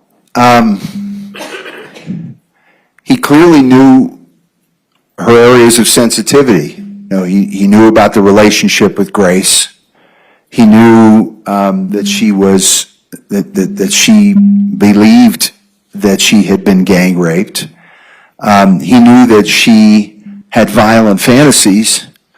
He knew that she wanted to join this group ghost, and he had claimed that he had killed 40 people and that he was a vigilante and that he was killing sex traffickers and that this was her opportunity to be part of something, and knew that she wanted to be close to him and knew that she felt that she needed to be close to him and that translated into various aspects of their relationship and her dependence, her psychological dependence otherwise. So somebody who didn't have a sensitivity to her at a deep and emotional level would not have been able to be so targeted in responding to some of her resistance, because these suggestions that he was offering were in response to her resisting or saying, I can't do this, or I give up, or I'm tired, and then he would come back and he would say something else. You just spoke to some to evidence of resistance. Can you give, I'm not going to ask you to list everyone, but can you give some of the elements of resistance that you observed from Kiara in those messages? Well, over 15 hours, I can't remember everyone, but again, she said, well, what about the mess? What about the mess that I'm going to, so he says, well, I'll burn the mess and I'll change the bedding and I'll buy new blankets. And so can you help? And of course, he says, well, I can't help because this is a ghost thing, so I can't help. I can only coach. Getting guidance about how to do it. And her saying that again, there were times that she said, I give up. I'm tired. And at one point she said, I physically can't do it and you won't do it. And she said, once this happens, there's no undoing it. So these are various examples of at some point she suggested, well, why don't you grab the knife and then try to stab me and then miss? These are, there are many more within the 15 hours, but this is an example of how she would come back and then he would respond with something and then back and forth. Sure.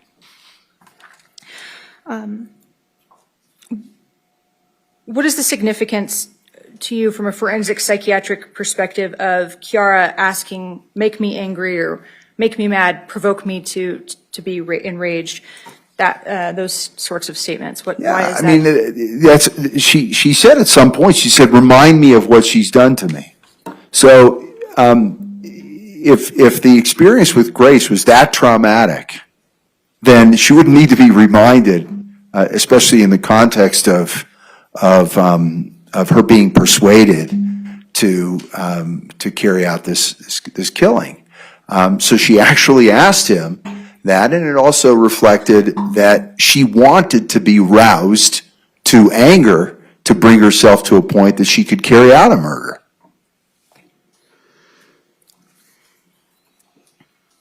We see in the messages at some point that Isaac seems to suggest waking Grace up and throwing her out kind of as an alternative to killing her. Do you recall that kind of line of discussion? I experienced it as a discussion that Isaac came up with an idea of saying, you're throwing both of us out. Operation Fake Kick Out. Do you remember those words? Operation Fake Kick Out. And so this wasn't to as an alternative to the murder. This was in order to in some way create a conflict or a confrontation during which there'd be an encounter, because there was no confrontation the whole evening. There was no confrontation between Grace and Kiara before they went to sleep, notwithstanding the relationship. That during the evening she was there, they talked.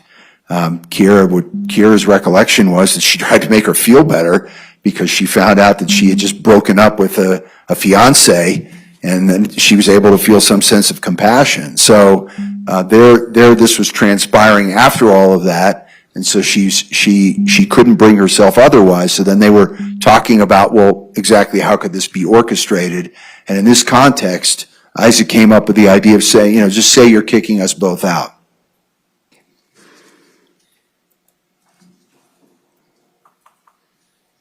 And then did Kiara seemingly start to go along with the notion of a kick out? Isaac left, and so she followed his suggestion. Okay. What was the final message that was you reviewed in the Facebook messages? Isaac told Kiara that Grace had admitted to all of this traumatic activity, to having orchestrated the gang rape. Had admitted it to him. Is that relevant to you from a forensic psychiatric standpoint? Well, it is, because it really was the kernel of her homicidal fantasy. The rage that she generated toward Grace, or that she was able to maintain, because they hadn't had contact for a long time. But the nature of that rage had been cultivated through this false story of a gang rape, and that was the source. So it went right to the source of what would be the hot button of her rage.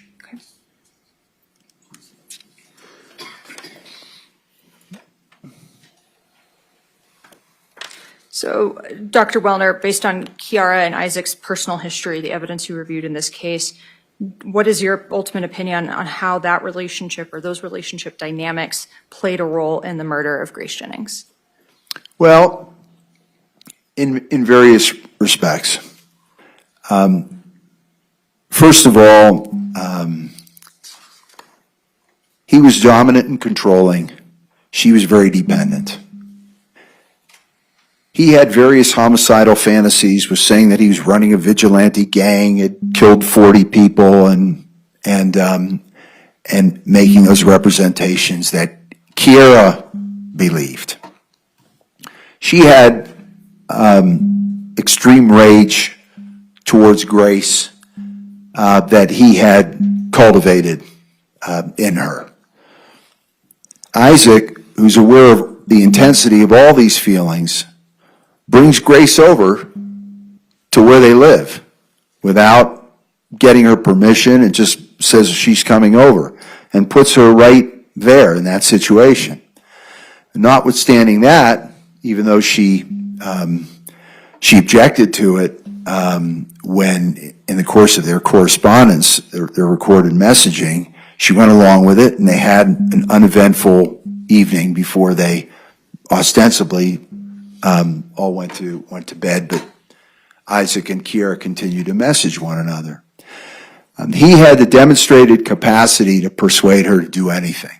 He not only was able to persuade her to participate in the sex trade to the point of exposing her to risk. She was raped, but he was able to persuade her to continue even after she was raped in the sex trade. So he had the capacity to persuade her to do anything, as well as go along with his plan of him being in the home, living there, when clearly her mother objected to it. And so extreme was that emotional dependence that she had that even after the April 22 incident, and he was able to manipulate her into dropping charges because she didn't want to endanger the relationship. And he was asked to leave the home, and she allowed him to come back. And she was so intense in that level of dependence that when there was any consideration of him leaving that home, leaving the McCulley home, she told her mother, I'll go live out on the street with him. So you have those things playing themselves out, and I think that's how they converged that evening. A moment, Your Honor. Yes. Pass the witness. Judge, can we approach? Come on up.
Just a couple questions, Dr. Wellner, and I want to speak in general terms, not necessarily about the individuals involved in this case when I ask these two questions. Okay. In a relationship such as you've described from a theoretical point of view, coercive control and these dominant and submissive power dynamics, why does someone take the dominant stance and want to engage in these types of dominant behaviors? Well, the way you phrase the question, I'm going to try to answer it as concisely as I can. Okay. But please understand if I can't, it's because I'm just trying. All right. Understood. Now that said, it's not theoretical. This stuff has been researched. So I'm not talking about theoretical construct. The notion of coercive control has been studied and researched. So you ask the question of why does the person who is a dominant individual do what they do? That's unique to the individual. So in other words, the fact that the history of Mr. Apodaca's homicidal fantasy is not something that you find in every dominant individual. So how it expresses itself is different, and it converges with the expression of the dominance. Not every individual who's involved in this kind of intimate partner relationship is going to compel their partner into sex trade.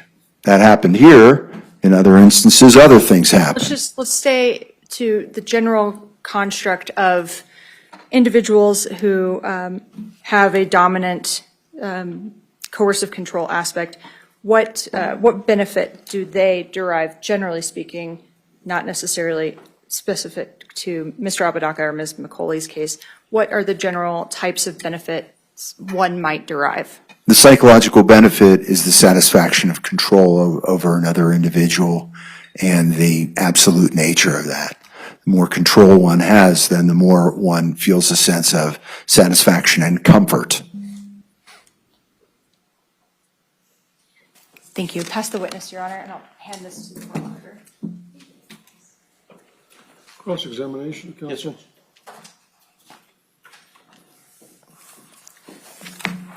Good afternoon, Doctor. Good afternoon. How are you? Nice to see you again. Fly in from Palm Beach?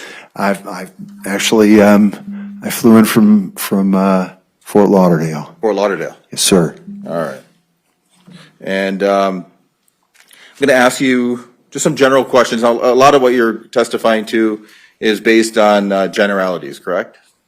No, it's based on the evidence of this case Okay. and the scientific study of the constructs that I'm referring to. Okay. But those scientific constructs are somewhat generally applied in different cases, correct? No, they're applied based on the specificity of the evidence and whether it fits. If there's no applicability to the components of the coercive control that I discussed or the trauma bonding, then, these are very specific qualities that I'm referring to as they approximate here. Okay. And you have been retained by the prosecution to provide analysis in this matter, correct? Yes, sir. Okay. And you are a licensed practicing forensics psychiatrist? I'm a licensed psychiatrist, yes. Okay. And one of the pillars of reliable psychiatric evaluation is direct face-to-face evaluations of the individuals in question, correct? It's certainly a pillar for a diagnostic evaluation. If one wants to give a diagnosis, then it's a pillar to evaluate someone face-to-face. You have never sat in a room with the defendant, Isaac Apodaca, correct? I have not examined him. You have not sat in a room with Kiara McCauley, correct? I have not. Okay. So you have never administered any sort of psychological diagnostic testing or assessments directly to Mr. Apodaca or Ms. McCauley, correct? I have not. Okay. Because you have never examined Mr. Apodaca, you're unable to provide a formal diagnosis regarding his mental state, correct? That's correct. Okay. And to be clear, you can't testify with any degree of medical or psychiatric certainty regarding the specific individualized mental health or psychiatric conditions of Mr. Apodaca. I can testify to what I've testified to, but I can't testify to a diagnosis. Okay. In certain instances, you can testify to a diagnosis if an evaluation is not possible and it was not possible in this case. However, the reason that I'm not testifying to diagnosis is because in addition to not having access to Mr. Apodaca or Ms. McCulley, I don't have a complete medical record of their history, and so I don't have anything to otherwise inform it. Okay. And if I could just ask you, if I was going to ask you this in the beginning, but if you could just answer, Sure. when it calls for a yes or no answer, if you could just answer as such. And I'll there may be some. do the best I can. Yes, sir. If you could, that'd be great. Okay. And then, so basically, your entire perspective on this case is based on secondary documents, third-party materials provided to you, correct? It's based on, yes, it's based on the historical evidence record. Okay. And you basically relied on materials that were specifically curated for your review, correct? I don't know that they were curated. I asked for the complete set of documents that would inform an understanding of the time of the offense. Okay.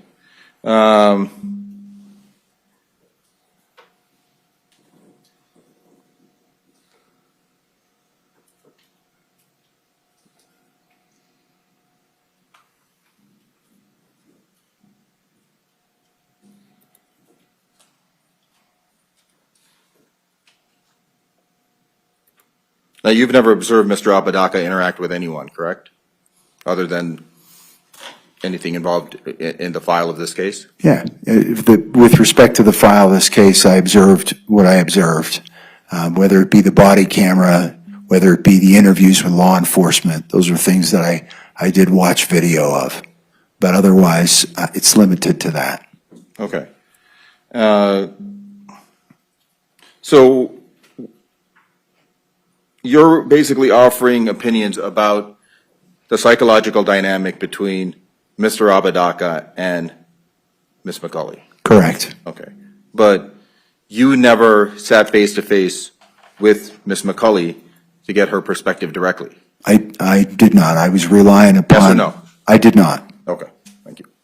And you never got Mr. Apodaca's? Your Honor, may we approach? Yeah.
Counsel, you may continue. Thank you, Judge. So basically, you never got the perspective directly from Ms. McCauley or Mr. Apodaca, correct? The only perspective that I got. Yes or no, did I? I got their direct perspective in the other interviews that they conducted that were recorded. Okay. And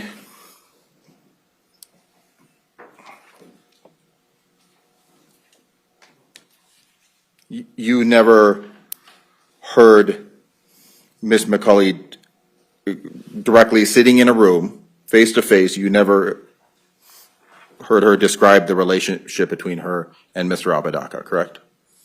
Yes or no? I did in the context of reading her pretrial interview and the other interviews that she did for this case. She was, they were detailed and they were transcripted. Okay, but doctor, you never sat down in a room with Ms. McCauley or Mr. Apodaca to discuss, for example, the dismissed domestic violence case from 2022? I did not. Okay.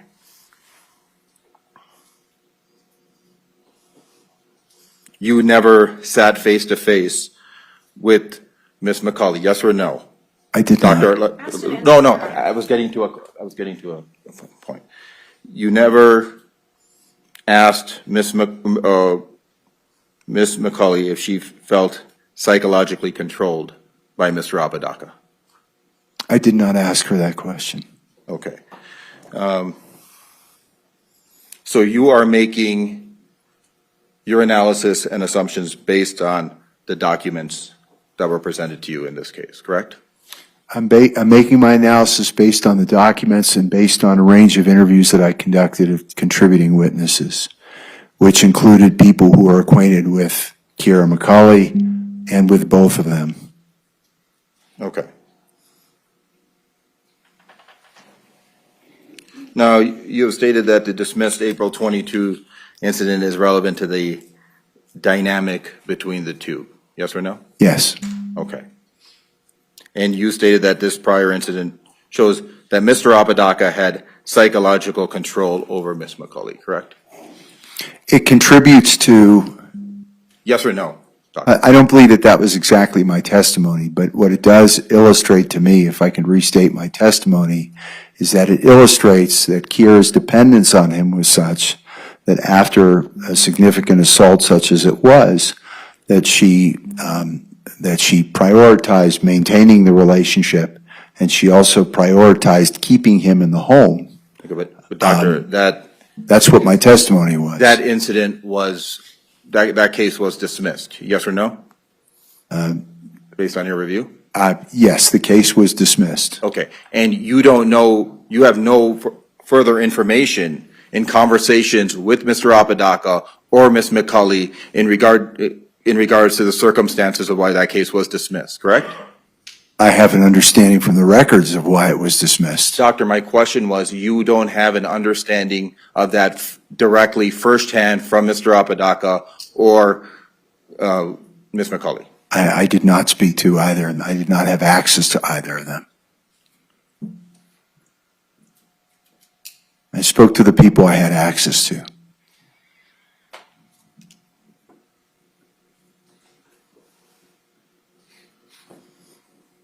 And you've also previously stated when we did a pretrial interview that the allegations in the April 22 case were different from the actions in this particular case. Correct, Doctor? That's correct. Okay.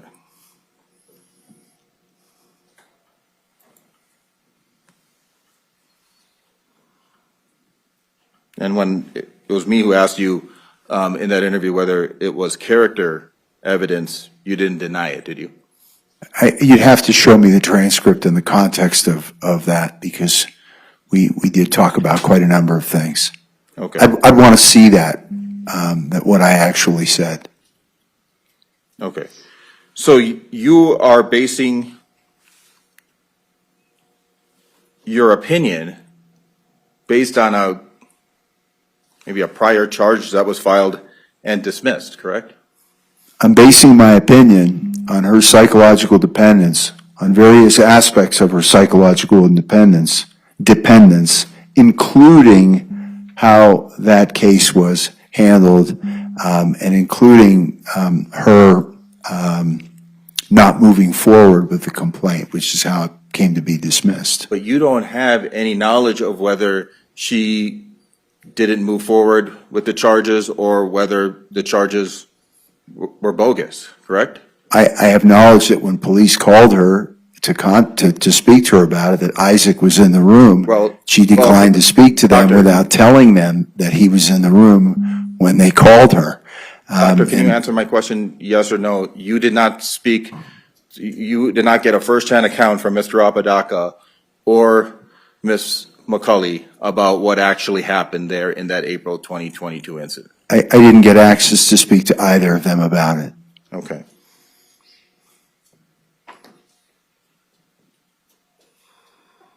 You stated stuff like Mr. Apodaca had invited Grace without getting permission from Kiara, correct? That's correct. Okay. All of this information that you provided in making your assessment were, again, based on your review of documents and videos, correct? The materials of this case, yes. Okay.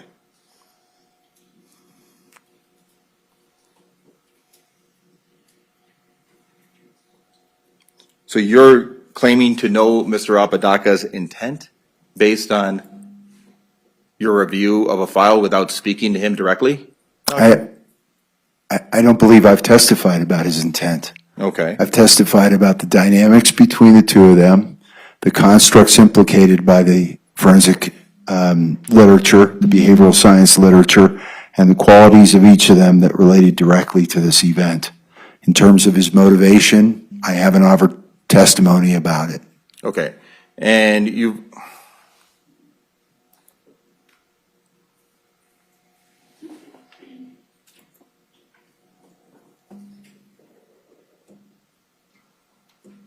One second.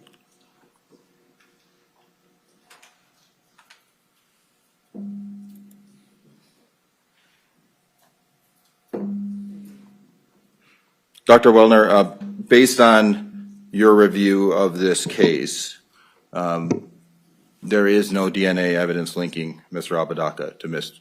Jennings' death, is there? Yes or no? Based on my understanding of the case, that's correct. Okay. And there is no physical evidence that Mr. Apodaca touched Ms. Jennings, correct? That's my understanding. Yeah. Could you answer yes or no? It'd probably be better for the record too.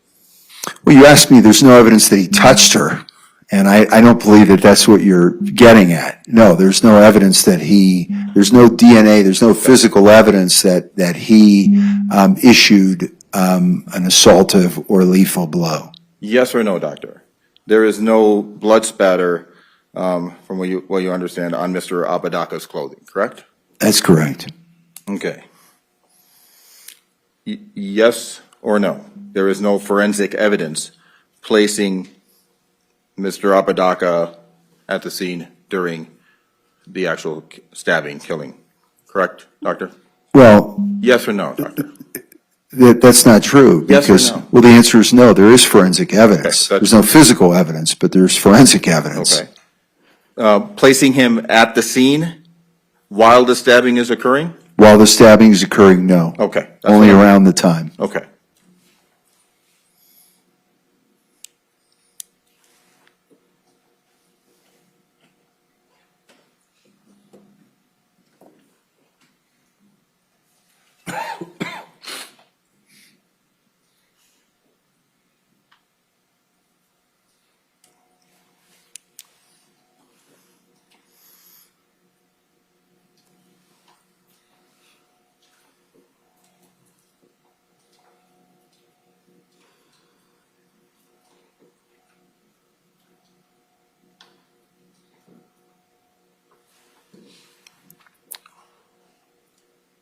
Dr. Boulder, you don't actually know what Mr. Apodaca expected would happen when Grace was invited over, correct?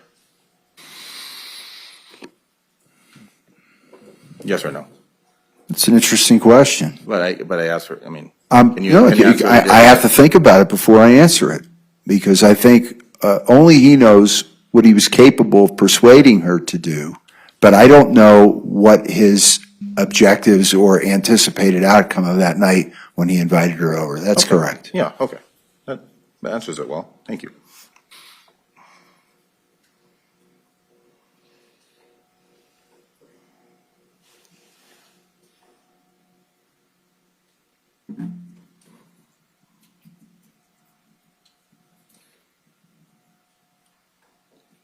You know, Dr. Wellner, a major part of your opinion rests on the review of possibly some text messages? You mean the Facebook messaging? Yeah, Facebook messages? It certainly contributes to my opinion, and it was borne out from various aspects of what I got from the documentation and the interviews and my own interviews. Okay.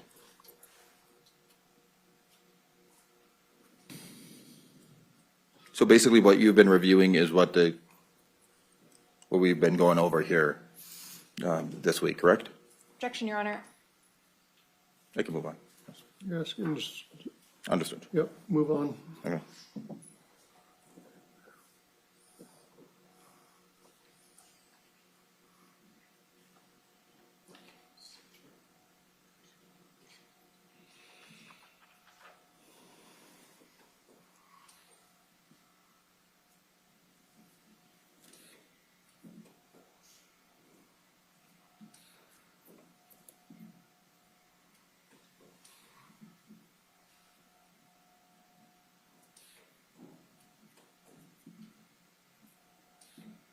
Okay. Dr. Wellner, I'm now going to shift over towards interrogation tactics, coercion. In regards to interrogation, you had stated that that's an area that you have expertise in, correct? Yes, I've published in that area and I've researched some. Okay. And in regard to that, what you did review the interrogation in this case? I did. Okay. And what specific interrogation techniques did you identify as having been used during the interrogation? I think that the detective, after giving him an opportunity to elaborate, confronted him with the Facebook messaging and the contradictions of his account. Okay. And that was essentially a principal technique that I observed, that he was asked to explain and to reconcile the contradictions in his account from what was showing up in the Facebook messaging. Okay. And you are familiar with the read technique, correct? I am. Of interrogation? Yes. You're also familiar with the peace model? Yes. Okay. Can you explain the read technique of interrogation? Well, the Relevance? I'll allow it. The read technique is an approach in which various techniques are employed in order to bring a suspect from denial to confession. The peace technique offers all of the qualities of the read technique, but does not employ confrontation. Okay. And then are you familiar within these methods in regards to minimization tactics? Yes. Okay. Minimization tactics were employed, were utilized in this interrogation, correct? I can't say that they were. Minimization refers to the diminishing the seriousness of what happened. I don't recall the detective diminishing the seriousness of Grace Jennings' murder. Minimization is diminishing the consequences of what's going to happen to somebody. I do recall that at the beginning of the interrogation that Mr. Apodaca was told that he wasn't a suspect.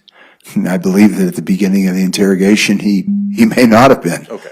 Okay, so without going But in- I think that when everything came down and he was being actually presented with what was in the Facebook messaging, which then became accessible through the fortuitous access to his phone, then I don't think that he was told that he would not be held criminally responsible in exchange for, or that he would be treated in a diminished way, which is what legal minimization refers to. Okay, so I'm going to go through some of the exact parts of the interrogation. Sure.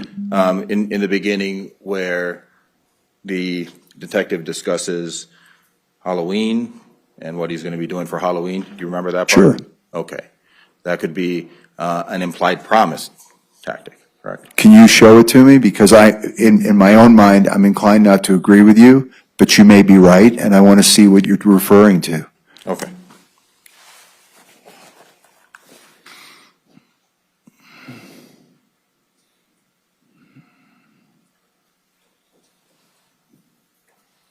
Let's do this instead of having to, if the detective were to talk about Halloween plans. Yes. Okay. Would that, early on, in the interrogation, what are your plans for Halloween? Are you going to dress up? All that. Would that be indicative of a false promise? No, that's referred to as rapport building. Okay. And that's an interrogation technique. But that is an interrogation tactic. Yes. Okay. You build rapport with someone because if they're comfortable, they'll talk to you. You hope. Okay. But they're less likely to talk to you if no rapport is built. Can you discuss maximization tactics? Yes. Okay. Can you explain what that is? Maximization is one amplifies the seriousness of an offense. And I can hardly imagine how the murder of Grace Jennings, such as it was, could be maximized. I mean, it was what it was. Okay.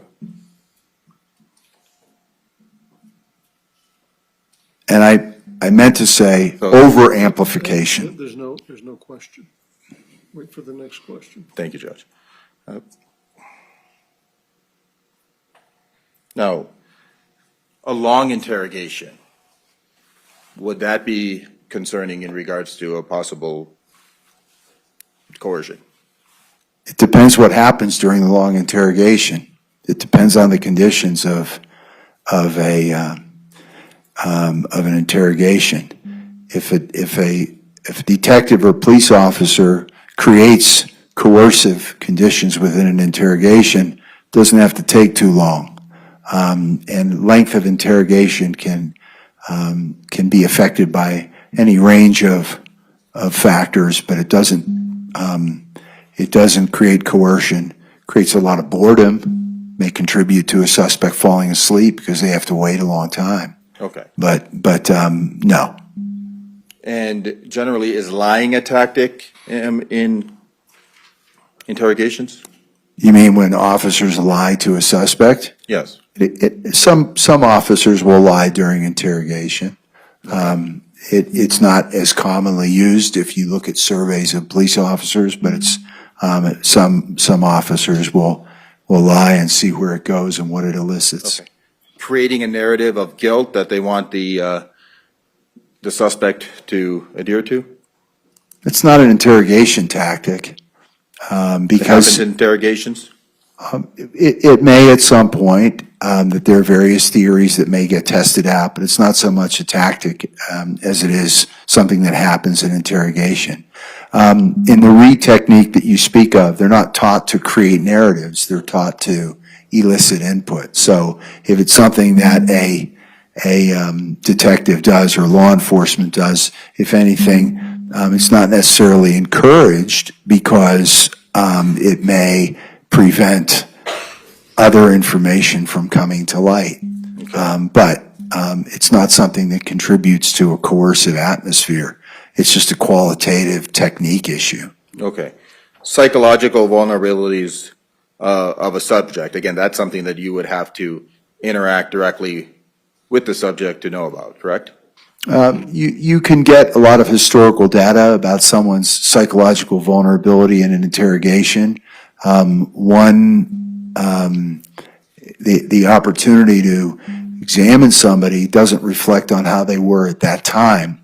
and someone that you see at a point in time after they've been arrested and been in custody may be very affected in various ways and may not have had the vulnerabilities that they had at the time of interrogation. And that's also to include strengths and the ability to resist somebody's questioning. So an assessment of vulnerability, it refers to the assessment of a person's vulnerability to give a false confession to a crime that they did not commit. But it also encompasses looking at the strengths that a person has to be in an interrogation, whether they're guilty or innocent, and to parry away any efforts from a detective or an officer to get information from them. Okay.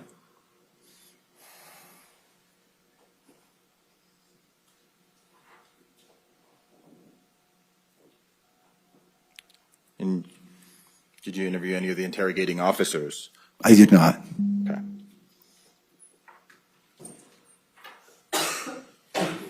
One second, Judge.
Nothing further, Your Honor. Thank you.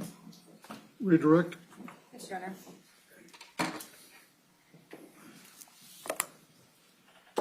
Dr. Wellner, let's start where defense left off and asking about interrogation techniques and false confessions. Yes.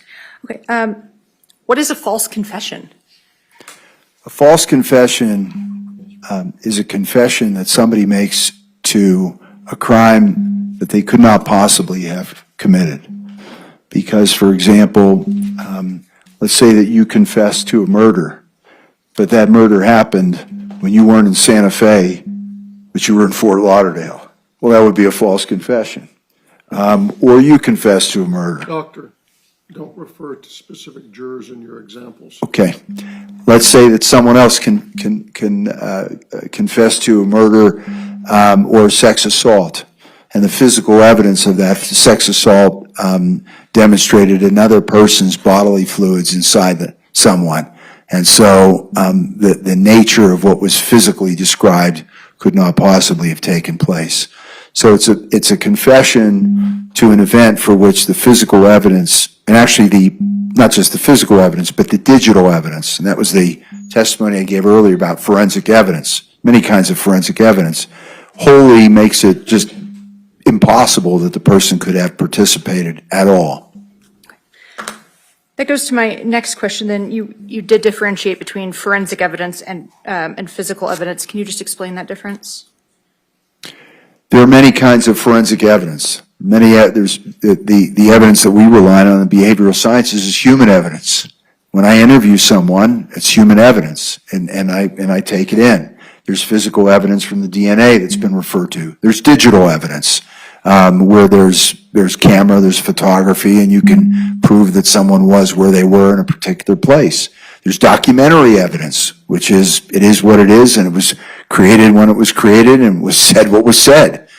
So these are various forms of evidence that converge to inform our understanding of what it is that we're supposed to evaluate. To you, from a forensic psychiatric perspective, is the lack of physical evidence that implicates Isaac Apodaca, in other words, the fact that his DNA isn't on the sword or his fingerprints aren't on the sword, is that forensically, psychiatrically relevant to you in your assessment of the relationship between Kiara and Isaac? No. I was asked to evaluate the dynamics between them. I was asked to evaluate the psychiatric and psychological constructs that might have relevance, and I was asked to evaluate the qualities of each and how they culminated in this event. You were asked on cross, and then you wanted to clarify something. I just wanted to give you the opportunity to do so.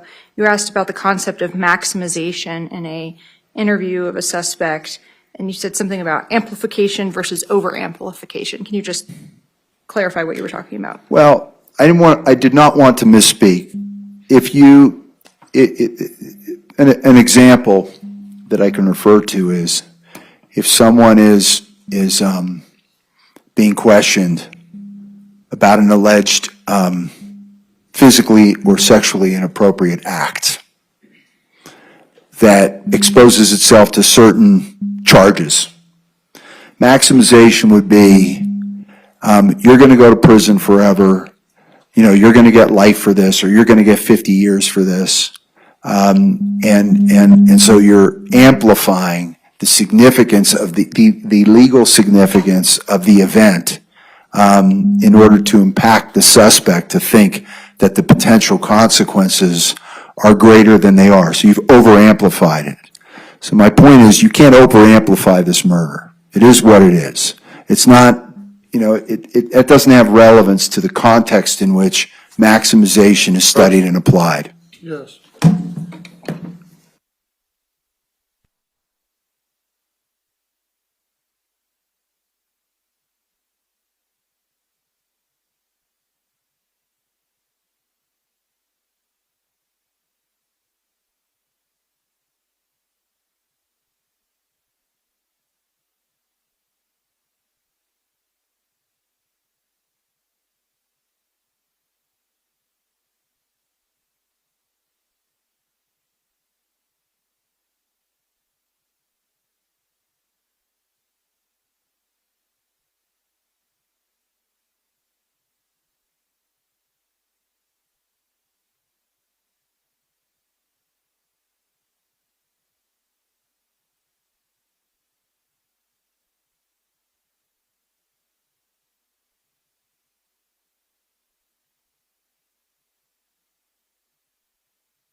Just to be clear, you're not making any diagnoses in this case. No. And you had the opportunity to observe Kiara McCauley's testimony today? I did.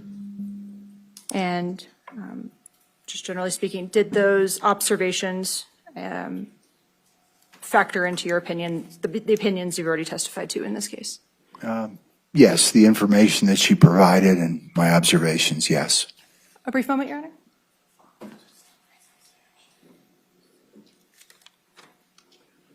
And then just finally, in terms of the defense questioning about coercion and the source of the interview, in your review of Isaac Apodaca's interview, were coercive techniques utilized? No. Thank you. May we just approach on that, Your Honor? Come on up.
Dr. Wellner, is it unusual for you to make determinations or offer opinions in a case without talking to the individuals involved?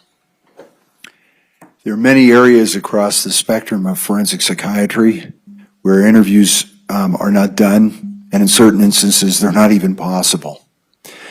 And in certain instances, you're actually allowed to give a diagnosis even without an interview when you are not given access to someone, but you have a complete record. The objective is for you to make an evidence-based determination that's inclusive of all the evidence that can be made available to you. If you don't have enough information, you don't offer an opinion. But if you have enough information and it's inclusive of all the information that's possible, then there are various areas in the forensic psychiatry arena where you do. Stop you as well. You're beyond the scope of the question. If you want to ask him the question again directly and give a direct answer without moving into other areas. Is offering an opinion in a case where you have not personally interviewed the individuals involved something that you do regularly? It's something that forensic psychiatrists do as a matter of commonplace practice. Thank you.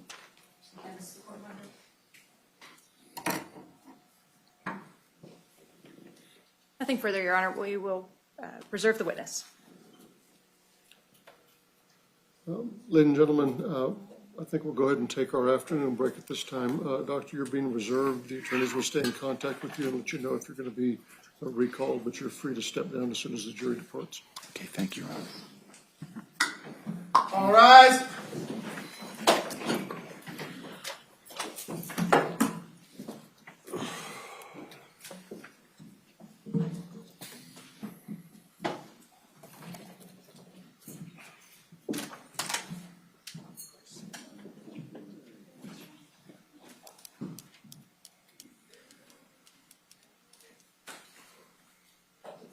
You may step down.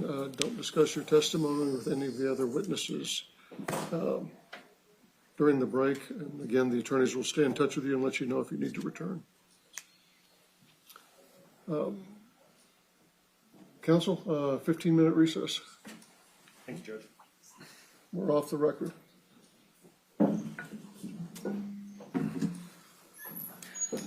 Send this in. Hey, Jay.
On a weekend.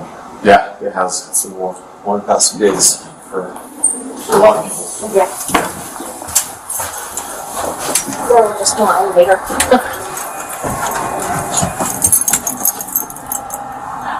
We just got back from the hospital. Yeah.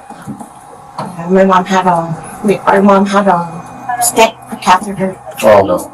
She's gonna start her dialysis. It's hard. Tough week. Yes.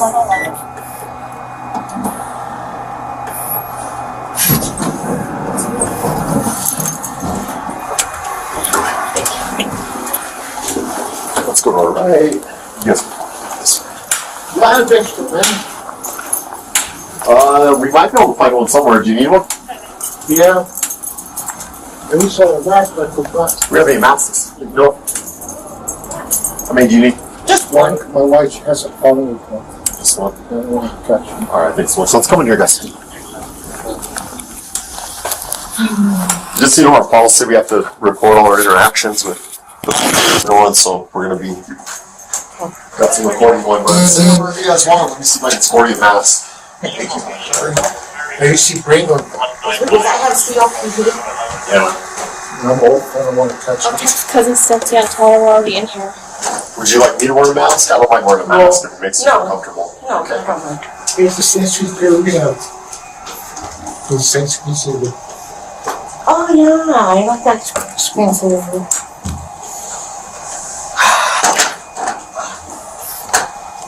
Sure. Appreciate it.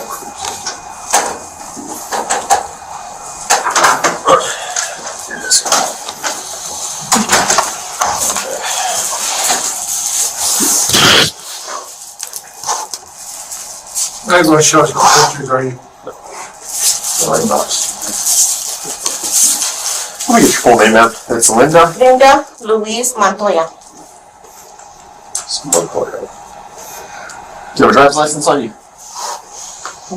Yes, quickly for me. Get the information I need.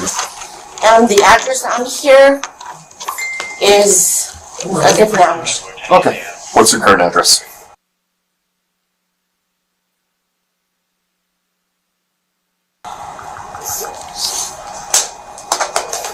At the Bluffs, huh? Yeah. How do you like living over there? At first, it was kind of scary because there was like a drive-by shooting, and then we were. A lot of gang activity over there. A lot Not of only that, there was like a guy that was on meth and kept looking for his meth, and he parked right in front of our window and the cameras. A lot of neighbors put a lot of cameras, you see that? Is the number I have for you a good number?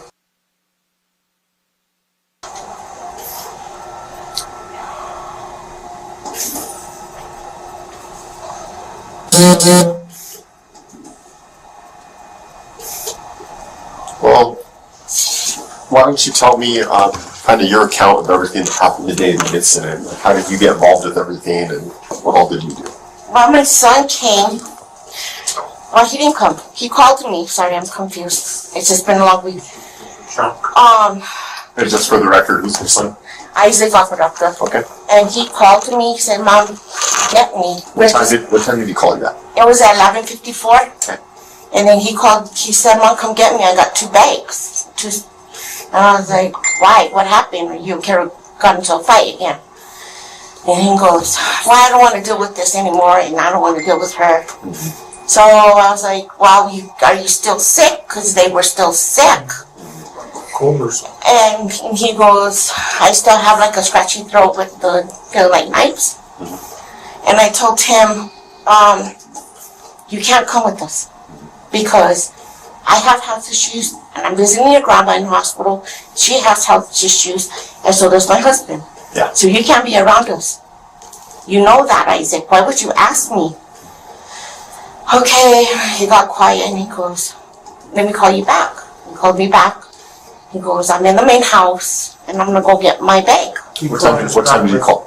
20 minutes later. 20 minutes later. Maybe 30 minutes later. Okay. It was like one, almost close to 1:40. Okay. Then he calls and he tells me, I can show you the text message. Yeah. He texts me and he goes, maybe not wrong. I sent it to you, huh? What he said. Yeah. I have it in my pictures because I screenshotted it. Like, if I talk to you, She was on Messenger. She had her earplugs on, so I couldn't hear. I thought that I heard my wife said something killed, Kara killed something, so I thought one of the animals. This is what I told So I called the dispatch right away. And I gave her the phone and took over. And then he goes, okay, then.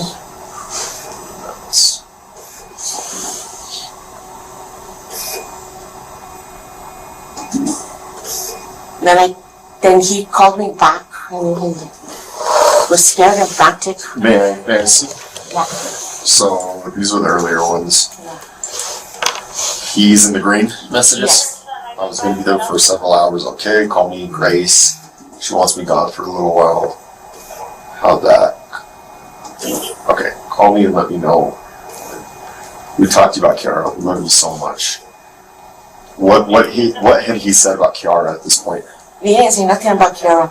Then he calls me back and he's freaking out because he went into the garage, saw Kiara killing Grace. I thought they meant a dog or something, a cat, because I know her to be bited. Yeah. So she goes, no, a human. It's like, what? That's when I gave her the phone and blacked out. It's like, what? Okay, so the actual conversation of him saying then he calls that me. that was over the phone, not a message. Yeah, and then he called me and he goes, Mom. And I was like, what? And he was all frantic. And I was like, I just witnessed something. And I was like, well, what did you witness? Because I'm freaking out. I'm like, what's going on? What happened? Somebody okay? You know, I'm questioning him. And he goes, I just witnessed Kiara killing Grace with the sword that I had just bought in her recently. So he saw Kiara do it. Yes. He said he witnessed it. I heard that part. Yeah. He was like yelling. And I said, call the cops. How come you didn't call the cops? Why you call me? So my husband, that's when my husband gave me his phone. I'm with him on this phone, and I'm with dispatch, and I'm letting her know what's going on. And he's like, I need to go. I need to get my bag. And I was like, you cannot touch anything. That's evidence. Yeah. You leave it alone. She might try to hurt you. Or she's going to, and then I said, where are you going? And then he goes, I'm going somewhere. And I said, you need to tell me. So I could tell dispatch. Yeah. So I could, let dispatch know. So he did. He goes, I'm going to AP Wireless. Then I gave dispatch his phone number. They couldn't call him the first time. I gave her the description of how he looks, what he was doing, where he's at, and that's when they said they couldn't call him because he wasn't answering. So then he called and they said we found him. Okay. And then from there on, it was just like I'm wondering what the world happened, what's going on. I can imagine it. My heart is pumping. I'm pacing back and forth without my oxygen. I had to grasp my air, and I was like putting on my oxygen, and I'm like freaking out, like what the world? Then and me and my husband were talking about it. Like Kira, she's a violent girl. We met her the first time. She was sweet, kind, but then she got violent with my husband. We had just taken them to church. And she goes, I'm a witch. We went to a birthday first and had our lunch, and she started acting like crazy. I don't know. We're talking about Christ. And she said, oh, I'm a witch. I don't believe in that. I said, well, I believe in Christ, and being evil like that is not right. I got power over you. I'm not afraid of you. That's and then she was all, I'm a witch. You can't do me nothing. No, I can't do you nothing, because why would I want to do you anything? Well. And I've just heard bad things about her from people that I know that knew her, kicking people on her down there, slicing her son with a knife, almost stabbed him. She's very violent. They let her out. She's dangerous. Yeah. She's like missing it up there. And she in April, so my son moved out, broke up with her, and then he moved in with a guy named Sean. And I was at the Sangre Cristos. She followed him. She kept texting him. Every time he tried to leave her, she texted him, I need you, somebody's in the yard, somebody's scratching the garage, there's somebody screaming outside in the middle of the night. Attention. Yes. And I told my son all the time. My sister even said, don't go back with her. She's dangerous. Why are you going back with her? Why are you believing what she's saying? Because I don't believe it. And then he goes, so he moves in with Sean, and then they get kicked out because she got violent with Sean. She was dressing with a shirt with no bra, no panties, just walking around in the living room. Like she didn't care. That was her apartment. That was her place, and she didn't care. So Sean kicked them out and told Isaac and her leave. Then my son comes and tells me that Sean tried to sexually touch her, and Sean's gay. So it doesn't house. sound like him. Yeah. Yeah, doesn't sound like him. Yeah. Sean has mental issues too, because he used to allow meth addicts and living with him. So after that, well, anyways, they get kicked out. Her mom comes and gets them, both of them. And so I'm like, you need to leave her, you need to leave her. We always told him, you need to leave her. He still wouldn't leave her. She had a hold of him. And she would tell my daughter, I'll take your brother away from everyone. Watch. She threatened my daughter. Do you know anything about Grace? Grace, she was, the last time I met her, she was like 14, 15 years old in 2018. In my closet, in my son's closet. She snuck into our son's room, and she was in the closet, because I had kind of, I was in the bathroom getting out of the shower, and anyways, I heard like a girl's voice in his room, and I was like, Isaac, who's in there? Nobody, because he knows our rules. Yeah. So I go and I said, open the door. Why is it locked? I don't like locked doors unless there's something that's going on. She's hiding behind our shelves, and in the closet, she comes out, and I said, who is she? I said, her name is Grace. And she came by, and his window was open, and I said, why is your window open? It's so cold. Yeah. So It's snuck into the house. I said, no, she has to go. What was their relationship at that point? They were boyfriend and girlfriend. They had just met online. And I asked her when she was there, what are you doing here? Who's your mother? I don't want to go home. My mom's mean. I said, your mom was just trying to love you, girl. You don't know where you've been. And she got mad at me, and he got mad at me, and I told him, you need to leave. So I'm not going to go home. It's like, okay, but you can stay here. We don't know who you are. Yeah. And she looked young, like about 14. And she had said that she was 18. Yeah. And she was by looking at her. How old was Isaac at this point? 20. Yeah. Yep. He was like, 20, 21. They're going to take the Clara. Okay. And then after that, she was no longer around us. Isaac stopped seeing her. She didn't turn up anymore after that. Nuh-uh. All we know is that she ran away. A police officer came, I don't know what month, what year, but there's a report about it, that they came to our house on Santa Clara, and they were looking for her. She ran away again. She was a runaway a lot. And then when Isaac met Kara, and then eventually into the relationship, he kept on saying that. She kept telling Isaac, Kara told Isaac that Grace was harassing her, but she also had a relationship with Grace before Isaac. So the point was that Grace was harassing her, and she was paranoid. I mean, Kara was paranoid so bad. And so I said, don't believe that. Why would Grace want to harm her? This So went she's on doing for her a own while, thing. like a year, almost a year and a half before this all happened. I used to hear my wife would tell me, Grace and Kara are at it again, and Isaac, they're arguing again, and I would hear Mom tell Isaac, you need to leave her alone. I am, Mom, but she keeps contacting us, she just won't leave us alone. Grace won't leave him alone, or Kiara? Yeah, Grace, and Grace is here in the back. He would come over and talk nonsense sometimes, but he would say about Grace. This is kind of building up for a while. Yeah. She won't leave us alone. She keeps coming over. I said, well, you need to call the police. Price harassment. He didn't listen. What do you guys think happened? No. I don't know. I don't know why Grace was there. What But happened? I seen, like I told the DA, victim advocate, if you go into Kara's Instagram videos, you'll see devil worshipping and Dancing to the devil. Grace is part of. Does Grace have stuff like that too?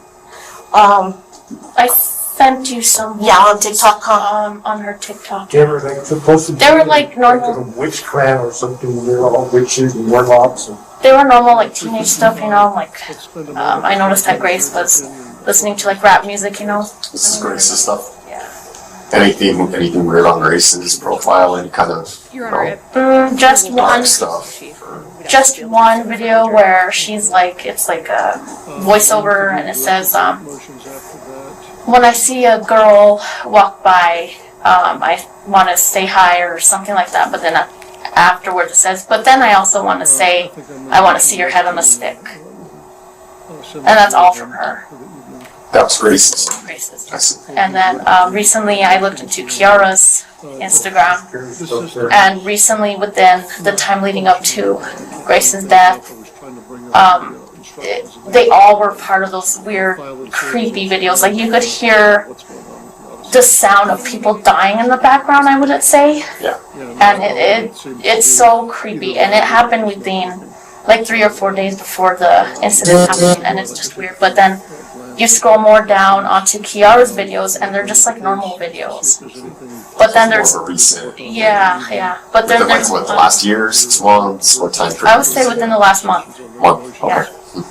But then there's also a video where it caught my attention too, where there is some in Kiara's part where it just, you could tell she was into something evil. Right. Because of the fact that there's a video in there where she's in the dark, and she, it's a TikTok video, and you hear the thing that knocks or whatever loud, and on the bottom she put, ooh, I think I pissed off this thing that's in my house, or whatever, to that thing. So, what about Isaac's social media? He doesn't have much on there, nothing too much. Does somebody want to hang on board? He doesn't even have his pictures. Stuff like that, no. Kiara has him on some of hers, and like I said, it's mostly teenage stuff, you know, filters. It's normal stuff, and what creeped me out is the fact that, like, I scrolled through every single Kiara's videos, and what creeped me out was those main videos that were recently taken. Like, you could obviously know something, they were doing something they weren't supposed to. So a lot of background information about these people, which is helpful, helps us kind of gain some insights to a little bit more what they're about. Can you tell me anything more about the actual day of the incident, or really all you know is that you got the phone call and reported to police? You wanted us to come and pick him up, had 2 bags, and I told him, no. We told you, if you leave this house, and you go back with her, you're not allowed to come back and live with us. And he tried it again, and I told him, no. We're not going over there to pick you up. You gotta be firm in your rules as a parent. Because come on, I'm telling you, you're 26 years old, you need to work. You would just sign me off as a nag. That's why you need to work. These are Kiara's? Kiara's? Yeah. We have all that. Yeah, Grace, they know how to fix it. And that's how I told him no. I was yelling my voice up in the car as we were driving. So no, we're not going to pick you up. You need to be a man. You need to go get your praise. How much money you have there, though? That's $3,000. Well, go get you a hotel. Yeah, a couple nights, whatever. Yeah, but we don't know if he was lying to us, because he was very he would lie to us. I mean, you believe it. That's how much he would lie to us. And she's a liar too. Yeah, she is probably worse than him. And I could say too that there has been times where I would hear from my sister how Kiara was being very abusive toward Isaac. He would threaten him. I heard one time that I think my sister had told me, because he wouldn't tell me personal stuff, you know, it was just like fun and to hang out with. But my sister told me that she, I guess, kicked him in the groin or punched him whenever she would get mad at him, I guess. And she would say, I don't want you ever to have babies. As she would hit him in the groin. I'll make you do what I want you to do. I'm in control. What? Control nothing. As you quit coming over to our house with that door. What's your opinion on what we were talking about on the phone? I was telling you about some of the stuff that's out on the criminal complaint, kind of the messages between the two of them. You don't know how crying. Does that sound like Isaac? No. There's some part, yeah. She's weird and strange. She's strange and she needs help. But not her son. He had smiles on his face. He would laugh. He would call his auntie. He's the type that would give you a hug. He was the type that would open the door for a woman. Nice to people. What is he into? What are his likes? He likes video games. Video games, comics. He would tell us about the next movie that's coming out. He'd call me, hey mom, the next DC movie. I don't like DC. I'm not really into DC, but if you have Wonder Woman or Superman. You were going to be full of love, full of joy.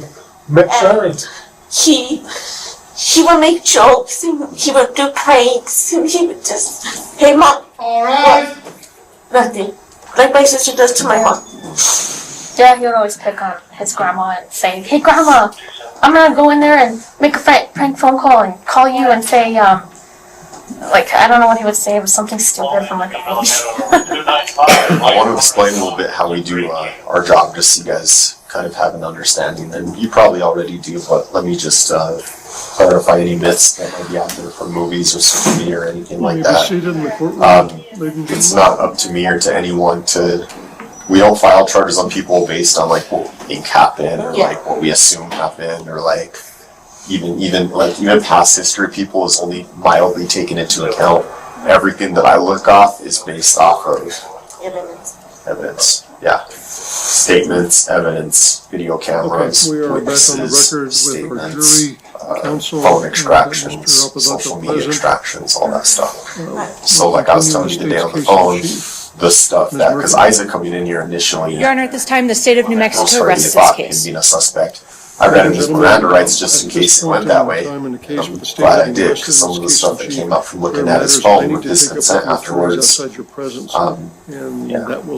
But there's still more investigating to be done. You know, as far as more of the details of the case, I hope you guys understand, but I can't share those. It's an active investigation. You know, You have been coming in tomorrow morning. I'm going to ask you to be I heard news and it's just, Nobody to do it. Somebody. I'm confused. I have questions. I may not have the answers. kind of I might not ever at this ever point know in what time the in answers the case where we thought we He would always hold you in. I'm gonna miss that. do you think he would talk to you and he would discuss will with extend you it what tomorrow, happened? and as I asked you before, to look Have you talked to even him into since he's Thursday been- potentially. He called me last night. necessary if your deliberations would potentially take you. He called me yesterday afternoon, but I was in the hospital I with did my mom. inquire with the jury division to see if He sounded any of you different. had already He been sounded sad. excused for Wednesday, Thursday, and Friday. He knew what he. I know, he's been great with me then. I know. Over the evening, Because he's once not you got here any that information rich about the anymore. case, He's speak to away anyone from about But the he case also to asked make up your mind if about Tara any of the was issues you have not Yeah. heard about the home case. for me or to the call and instructions see how as she's well. doing. I told him Tomorrow morning, I ain't calling Mr. Bailiff her again if she on the does second come out. floor. I am so pissed off right now. So what I can tell you guys is Why I kind of how the paused, ladies and process gentlemen, looks going I'm forward. thinking about the schedule of which lights they're replacing in the building. The district attorney's office takes on the case, obviously, so it's the police department's job to put together all the facts and investigate it.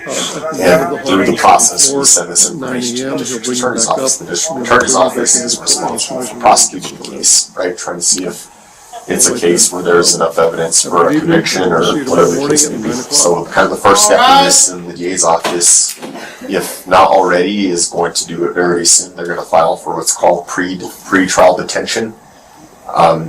Basically what that means is they request an audience with the judge and the prosecutors there, the suspects in the case, the defendants, your son and Kiara, whether they represent themselves, get a public defender, or get their own private attorney, they get the legal counsel of their choosing, and it is basically the first court proceedings where the prosecutor of the state is trying to get the judge to hold the defendants throughout the duration of the whole trial. These trials can sometimes last as much as a year, 2 years, 3 years, especially with something with this much severity. So that's kind of what's probably going to happen within the next 10 days or so. And then the outcome of that will decide if your son and Kiara are released and under what conditions they are released. It could be released under house arrest or under a number of things. I told the DA, advocate, I said that would be the stupidest thing is they knock that girl out. Yeah. Because not only that, her mom does not monitor her. Her mom's always in the main house in her room, depressed. Well, you're not the only one that feels that way. Definitely the victim's family feels She never monitored her. Isaac wasn't supposed to go back. But like I said, Carol always texted him, there's something in the yard. I need you here. He would tell me is that I need to go at 10 o'clock at night. I said, it's 10 o'clock at night. What do you think you're going out for? Yeah. When she came over one time, when he was still staying with us, and they were saying there's some people standing over there in the corner. I go, what is she doing here? She's not supposed to be here. I mean, so you need to leave. Well, there's people over there. And I was like, there's nobody over there. Yeah. They're tripping. I haven't walked till they're tripping. And you have the camera. I looked at the camera. I go, what am I walking? Just check the camera. But it's like a hill and down. And I could say too, like, within the past 4 months or so, my nephew, like I said, he wouldn't like personally talk to me about relationship problems and stuff until one day he was telling me, yeah, Auntie, I got a job and I'm saving up for my apartment, my own apartment and stuff, and I want to move forward and, you know, get my license and stuff. So he was doing good. And then I told him, I was like, oh, that's good. I was like, are you, and I just asked him, I was like, are you thinking of leaving Kiara? And he's like, yeah. He's all, I can't deal with her anymore, and I can't deal with the abuse anymore. And I was like, that's good. And, you know, I wish, you know. How long ago was that? I would say about 4 months ago. I think he worked at the hotel. Yeah, Dorado. He was a spa attendant. That's when. And then he worked at Route 21. He found a job as an assistant manager of Route 21. And then he got her a job over there too. But then she apparently said that the store manager was sexually harassing her. But she would say that to play the victim. Right. Like in April when he hit her. Yeah. Because she was trying to stab him with his knives. And she would throw stuff at him. I wish you were dead. I didn't want you here.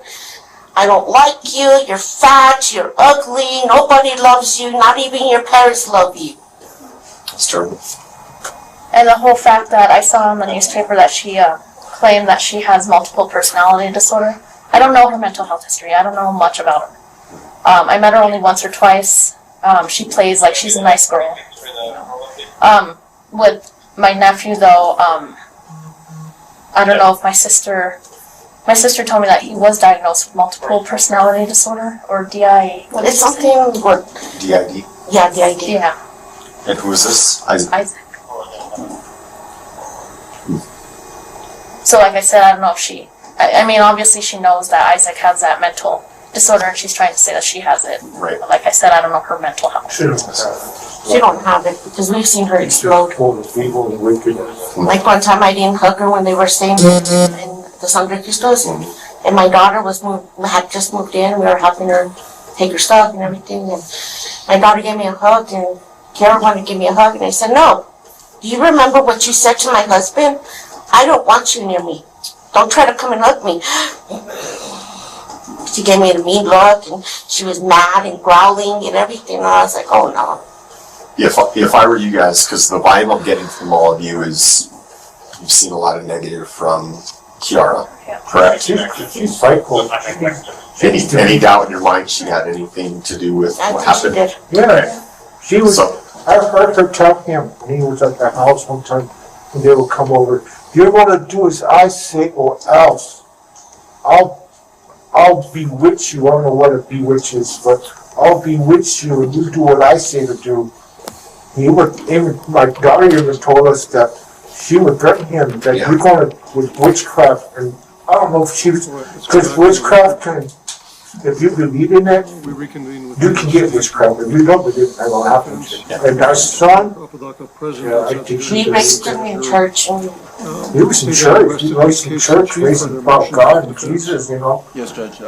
I mean, my son is the most living man you've ever be. When he met her, Everything spiraled. He was there.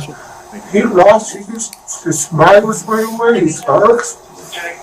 I would text him at night, Tom, good night. Your Honor, right now we are motioning for directed verdict again after count 1, first degree murder, willful, and deliberate under the theory of accessory liability, and count 2, conspiracy to commit first degree murder. And our argument here, Judge, is first of all, the elements in the first degree murder, willful and deliberate, states alleged here that on or about October 2022 that the defendant, Isaac Apodaca, killed Grace Jennings with the deliberate intention to take away the life for example, or any other human being. I'll get to deliberate intention in the case law here in New Mexico in regards to that and how it would apply to Isaac in a bit. But I do want to just kind of go into is well, at that point in time, the physical and scientific evidence in this case and let them know at any point where you're willing to testify on the character of PRO we have observed over the past time span. We've in this seen particular her case. not exhibit signs murder of this weapon, stuff. We've seen this, we've seen that, all the stuff you're telling me right now. Sword used to kill Because as far as the Grace investigation Jennings part does not have any itself, physical I connection. do look a little bit at prior Apodaca, as was activity of testified to by people and prior criminal multiple history, witnesses in but this case. that's only maybe 2% at most of the investigation. This Apodaca is contains completely all the facts, as a source. all the evidence Profile of the obtained incident from here both and the now. blade and the A handle. lot of the past stuff can come up in court, like I was telling you guys, But in like regards to character Mr. witnesses. Apodaca, it's completely excluded. But aside from there was that, also an that's the exclusion only value that can add to helping with this, you know? Analysis So keep all this stuff in mind. that It wouldn't even hurt for you guys to Apodaca maybe was do a little bit of a written from anything journal of like approximate timeline, right? This year is when we first met Kiara. Now, in regards to This was the first time aiding and abetting, this mere in presence, church. mental He said that acquiescence, she's a witch. or At failure to this prevent, date, and it ain't gotta be the exact date, but failing to prevent a crime does not establish accessory and liability. just kind of build up your timeline. That'll help you keep it nice. Basically, and the clean state's for relying on if you are called to text testify. messages, You can say things in a way, in a crime scene sequential way, and kind of demonstrates that gets when across to the jury or to the judge or whoever's Mr. Apodaca whoever's did not wield, regulating touch, or the hold trial the that weapon. day. So we're basically completely what- basing this on Makes sense? messages, and Also, the state will argue that there's she's also that has applied to be statement in that actress and interrogation, model. the statements So, made she's after acting the her role detective out tried right to get now. him to But acquiesce to what that's he how was, they met, what and the they used to detective go, was when they saying. used to go But to if we look at what was the actually audition for Miss Vanilla. what actually And for happened that, here, so and she's a good even for the actress. sake of argument, I say we're acknowledging that some of those messages could have been Mr. Apodaca's. I don't think that's really been established. But if we were to make that argument, even then, there's nothing here showing that anything went beyond just mere acquiescence or possible presence there. And there was also The good thing is their statements from their interviews are just part of the investigation. You know, was not present. the information contained in their social media, their phones, and all that other stuff, the DNA evidence, all that stuff. So You can't act your way out of that. under New Mexico law, I mean, that's kind of Don't worry, I guess where I would say that accessory liability I do have something else has not coming been in now in established about here. 5 The minutes. state's been I don't trying know if you guys have to anything make else this you want to argument that discuss. Mr. Like I Apodaca said, I somehow can't really ran give any mastermind information more than based what on I've already said message about and different things, but investigations, where it's going. there was Kiana Aguilar who testified And she went, that there he is. that she didn't take Because, Kiara seriously. It somebody was is pretty clear anonymous. that nobody really expected her to actually act out on this. And there was also a lot of testimony how Mr. Apodaca was staying with his mom, with Miss McCulley. The state's really trying to, throw everything they can at us with Dr. Wellner and say that somehow Mr. Apodaca was coerced, or Mr. Apodaca coerced and controlled Miss McCulley. But I think the evidence here is that Miss McCulley was in charge of this plan. She was the mastermind behind this. Mr. Apodaca was staying with her mom and Miss McCulley, but there's nothing here that a reasonable judge or jury could. She wants to remain on the No reasonable judge or jury, based on the evidence presented, could find the defendant here guilty beyond a reasonable doubt of first degree deliberate With the check, or was she sick? murder. I mean, under New Mexico law, deliberate intention refers to the specific state of mind required to support a conviction for first degree murder. I've already established that accomplice liability is not present here. There's nothing showing that Mr. Apodaca intended for Miss McCulley to die. Nothing showing that he actually took anything Miss McCulley said seriously, or that he was seriously encouraging her to do anything in regards to the messages. I mean, basically, they were highly erratic text messages, but the physical reality is that there was nothing there was nothing linking Mr. Apodaca to the scene. Now, in regards to willful and deliberate first-degree murder, I mean, deliberate intention refers to the specific state of mind required to support a conviction. For first-degree willful, deliberate, and premeditated murder under State v. Garcia, State v. Cunningham, the concept of deliberate intention required that the defendant form the intent to kill the victim prior to committing the act. That is interesting because nothing has been established in regards to that. In regards, I mean, I would be able to the accomplice liability and instruction says that and I've raised this before, so I might see that it's not her fault. And in regards to deliberate intention, or deliberate means arrived at or determined upon as a result of careful thought and the weighing of consideration for and against the proposed course of action. Again, she was like in control of him.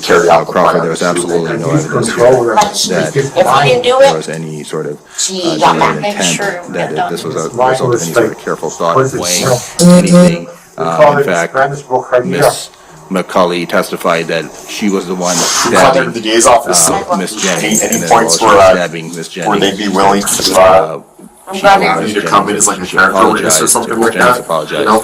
So Miss McCulley was in complete control of that shit, not Mr. Apodaca. The weighing requirement also constitutes deliberate killing the slayer. Must weigh and consider the question of killing and the slayer's reasons. I know there's a little left over from such a choice.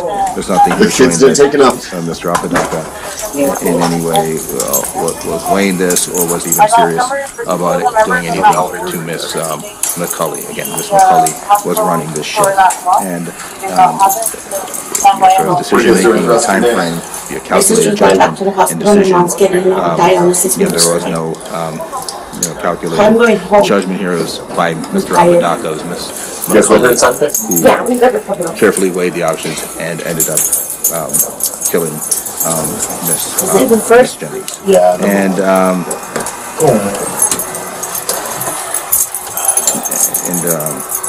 There could be arguments, I mean, here that I don't believe that any form of murder here applies to Mr. Apodaca, but certainly there was no deliberate intent here, and the state is not established that anyway. So based on that, Your Honor, I believe that the first degree murder based on a theory of accomplice liability charge should be dismissed because no reasonable judge or jury based on the testimony and evidence presented could find the defendant guilty of that in the light most favorable to the state. Now, in regards to conspiracy to commit first-degree murder, what the state is alleging is that on or about October 29, 2022, the above-named defendant did by words or acts Thanks for coming in, guys. If anything else comes up where I feel like I need clarification on any information, I'll give you a call. Okay? Intended to commit first-degree murder, willful, and deliberate, a second-degree felony. Now, Your Honor, again, there was a rejection of the action, Your Honor, and if you look at the timeline of messages, there was, Ms. McCulley herself stated that she can't physically perform the act.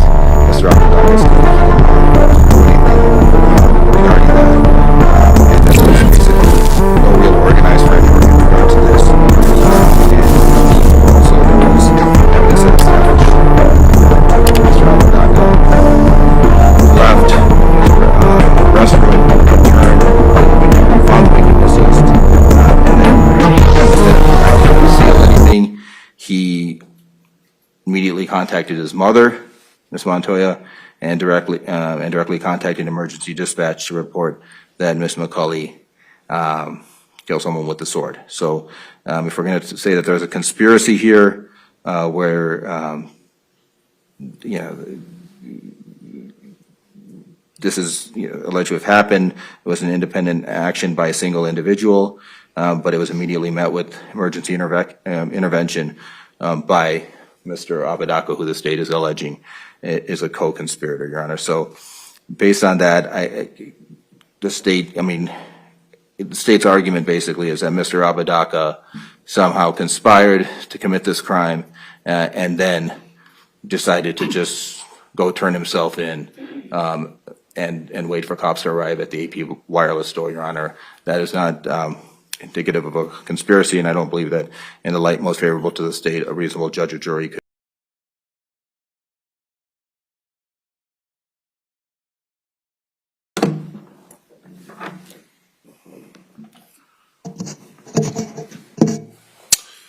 Judge, so directed verdict is really only appropriate in cases that are tried to a jury.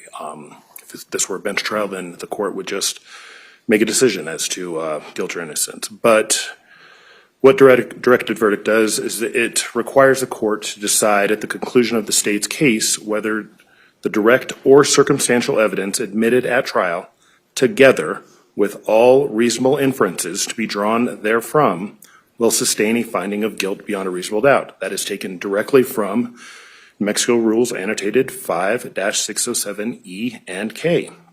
Also, State v. Baca, 2015, New Mexico Supreme Court 021 at paragraph 31.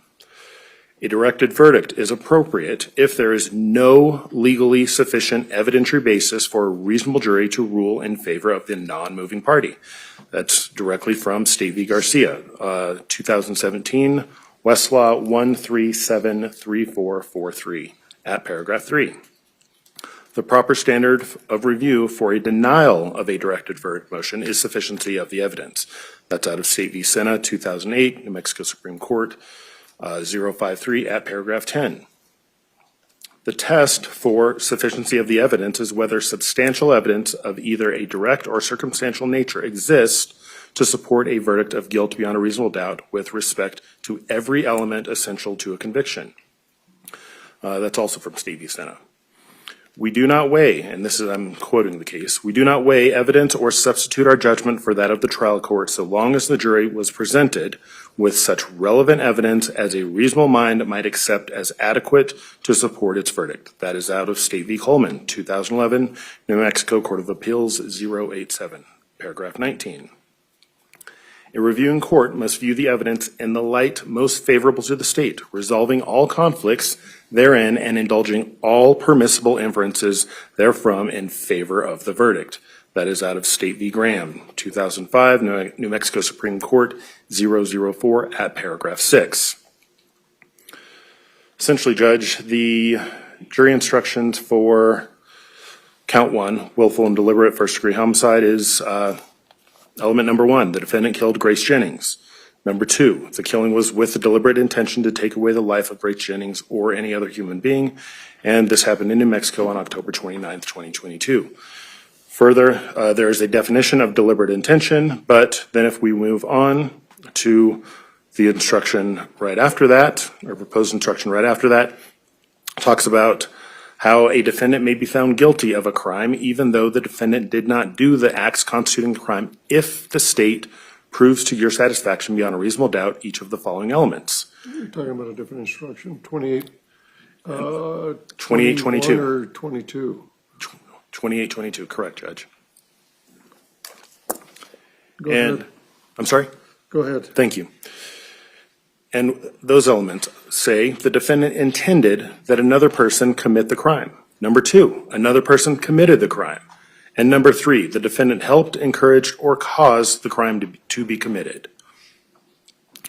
If we then look at the evidence that was presented, Judge, we have testimony from the first responders about the scene of the homicide. There were numerous cuts and stab wounds to the body of Grace Jennings. There was corroborated testimony by Dr. Emily Helmrich that went into a much greater detail about the severity of those wounds. Dr. Helmrich also testified that the manner of death was homicide. She testified that a number of those injuries would have been fatal by themselves. The state also presented evidence that the homicide itself was committed by Kiara McCauley. Other evidence presented was the text messages and the Facebook Messenger text that showed the plan and preparation between Kiara McCauley and Isaac Apodaca. This premeditation, which is not actually part of our jury instruction anymore, but is still part of the statute for first-degree homicide, shows that deliberate intent with which both defendants acted under is most evident in those text messages. But also, the defense witness, Kiana Aguilar, stated that Kiara told her that she was going to kill Grace Jennings and that Isaac would be there. There were also the text messages from the defendant about simply stating, "End her joy," telling Kiara how to stick it in, what direction to cut. All of those show that premeditation because those texts are about how to commit the homicide that occurred hours before those texts talk about the actual homicide, and those texts were sent just hours before the actual homicide was committed. We also have Kiara's text asking for help, either in the form of the defendant actually committing the homicide or in making her angry enough so that she could commit the homicide.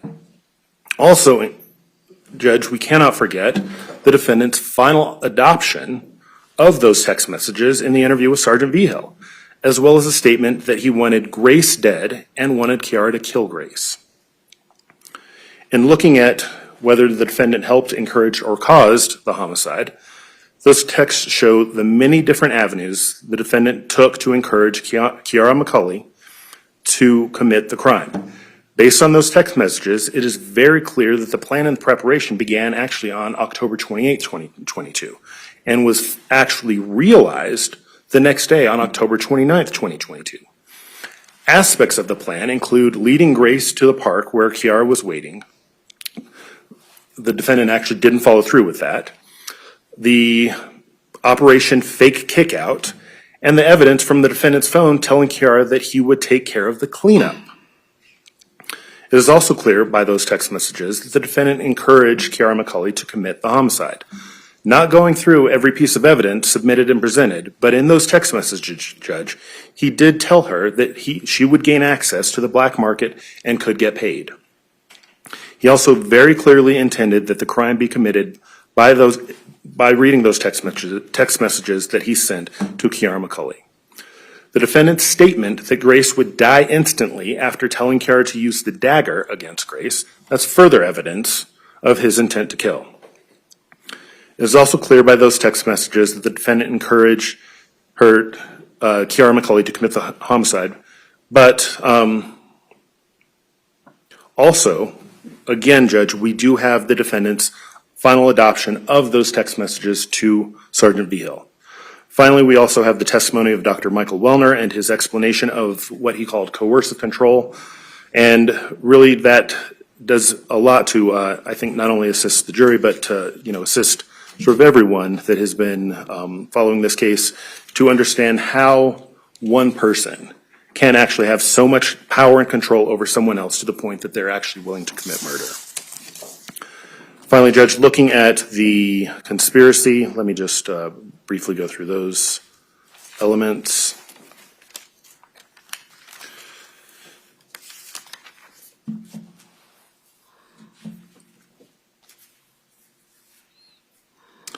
Those three elements are going to be this, Judge. The defendant and another person by words or acts agreed together to commit murder in the first degree. The defendant and the other person intended to commit murder in the first degree, and this happened in New Mexico on or about October 29th, 2022. In looking at that, again, we have to go back to those text messages and the testimony, and the state has shown that there was an agreement to kill Grace Jennings. There was a great deal of planning to include, again, Operation Fake Kickout, and essentially this was not a spontaneous event that happened between Kiara and Grace. The defendant was also the other party involved in this. There was the plan to kill Grace, and then they followed up that plan by talking about a cleanup. It was at this cleanup portion, Judge, that actually it's evidenced by the final internet search of how to dispose of a body, which was taken directly from the defendant's phone, that it appears as if the plan completely fell apart. But just because the plan fell apart does not mean that the conspiracy did not happen. And again, Judge, please do not forget that the defendant adopted all of those statements in those text messages as his own. So in the light most favorable to the state, it is very clear that a reasonable jury could find the defendant guilty beyond a reasonable doubt of both charges, first-degree homicide by accessory and conspiracy to commit first-degree homicide. And the state respectfully asks this court to deny the defendant's motion. Thank you, counsel. The court makes the following Actually, any brief reply? Yeah, briefly, Judge. Go ahead. Your Honor, so, I mean, how to dispose of a body was, the search was after the fact. Mr. Apodaca was clearly under a lot of duress at that time. Don't know the context of what was going on, if he was being threatened or different things, but there's nothing showing that he had a willful, deliberate or premeditated intent to commit this crime before the fact, Your Honor. Well, there's testimony in regards to this directed verdict, and I think I'm going to argue with the jury as well, if it gets to the jury, it should be taken with a grain of salt, Your Honor. I mean, there's nothing, the jury instructions for accomplice liability are clear, Your Honor. It's in regards to encouraging, whether there was intent and encouragement, and as I've said, mere presence alone is not enough. Dr. Wellner is going into this long history of coercion and control that existed based on documents and videos that, by his own acknowledgement, did not even speak to Mr. Apodaca or Ms. McCauley. He's basing it off of some reports or consideration of sex work, as the state's trying to make it out to be, as well as a dismissed domestic violence charge, Your Honor. But there's nothing here showing that Isaac Apodaca acted in any way to encourage or intended Kiara McCauley to kill Grace Jennings on that particular day. And that's what we're here to discuss, Your Honor. And in regards to Kiana Aguilar, that Mr. Long brought up, my understanding, I don't have the exact, I mean, I know the court has the luxury of the exact transcripts, but if I remember correctly, I clarified with Ms. Aguilar that Ms. McCauley had said that she would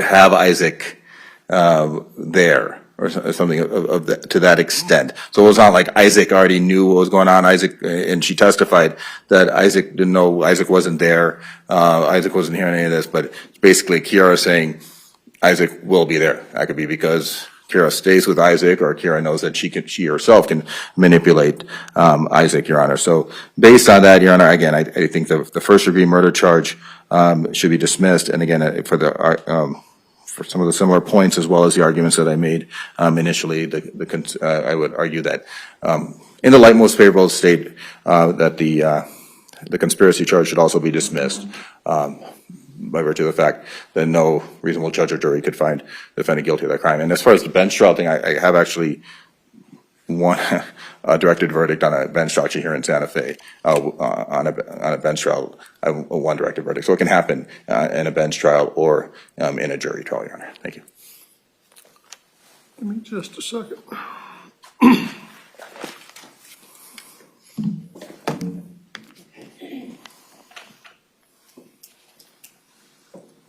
All right, these are the court's findings of facts, conclusions of law, ruling, and observations. The state is prosecuting this case as first-degree murder. It cites to, and the court has before it and has reviewed, our UGI instruction 14201, which is the elements instruction for first-degree murder under the law of the state of New Mexico.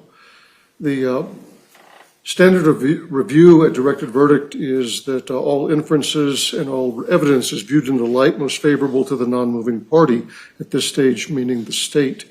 The court does not weigh the evidence. That is the jury's realm, their decision to make. The court must decide and determine whether or not there's substantial evidence as to the elements upon which a jury could reasonably conclude beyond a reasonable doubt that the crime had been committed. So starting with 14201, the defense has argued that there is no physical evidence that their client, Mr. Apodaca, actually committed the murder of Grace Jennings. The state has not prosecuted this under a theory that he actually delivered any of the blows, restrained her, anything like that. It is that he, as an aider and abetter, created a scenario or situation upon which the deliberate intentional murder occurred. There is evidence before this jury about we'll just start with the day before the killing as to how Grace Jennings came to be with Ms. McCulley and Mr. Apodaca. There is testimony before the jury as to the relationships between Ms. Jennings and Ms. McCulley. There is also extensive testimony and expert testimony and opinion as to the relationship between Ms. McCulley and Mr. Apodaca. These all go, and this is all substantial evidence in the court's view, of an intention to kill. The planning necessary and the sequence of events that occurred both before, during the killing, and in the time frame immediately thereafter. The state has to prove, and the court finds that there is substantial evidence that the jury could reasonably conclude that the killing of Ms. Jennings was an intentional, deliberate murder. The law then requires us to look at 142822, which is the aiding and abetting accessory to a crime theory, and there are three elements. One, that the defendant intended that another person commit the crime. Two, another person committed the crime. And three, the defendant helped, encouraged, or caused the crime to be committed. There is testimony before this jury as to element number one, that the defendant intended that the crime be committed by another person. The extensive multiple hour text exchange between the individuals, the communications regarding the location initially at a park in close proximity to the residence, the conversation that occurred over multiple hours throughout the night into the following day with encouragement, possible alternatives, potentially an alternative plan. There is substantial evidence as to element number two, that another person committed the crime. Ms. McCulley testified that it was her intention to kill Ms. Jennings. She testified as to her reasons at the time as to why she wanted to do that. She testified that that was not a rash or an immediate thing, that that conversation had gone on for some period of time, an extended period of time before the actual date of the killing. The third element is the defendant helped, encouraged, or caused the crime to be committed. There's testimony before the jury as to how Ms. Jennings came to be with Ms. McCulley and Mr. Apodaca. There is, again, the text messages of the encouragement and conversations that they had over an extended 15-hour period of time. And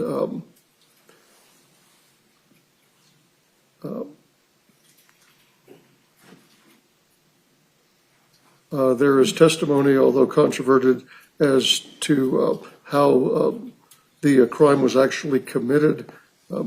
And by that I reference Ms. McCulley's contradictory statements at different interviews as to whether or not Mr. Apodaca actually swung the knife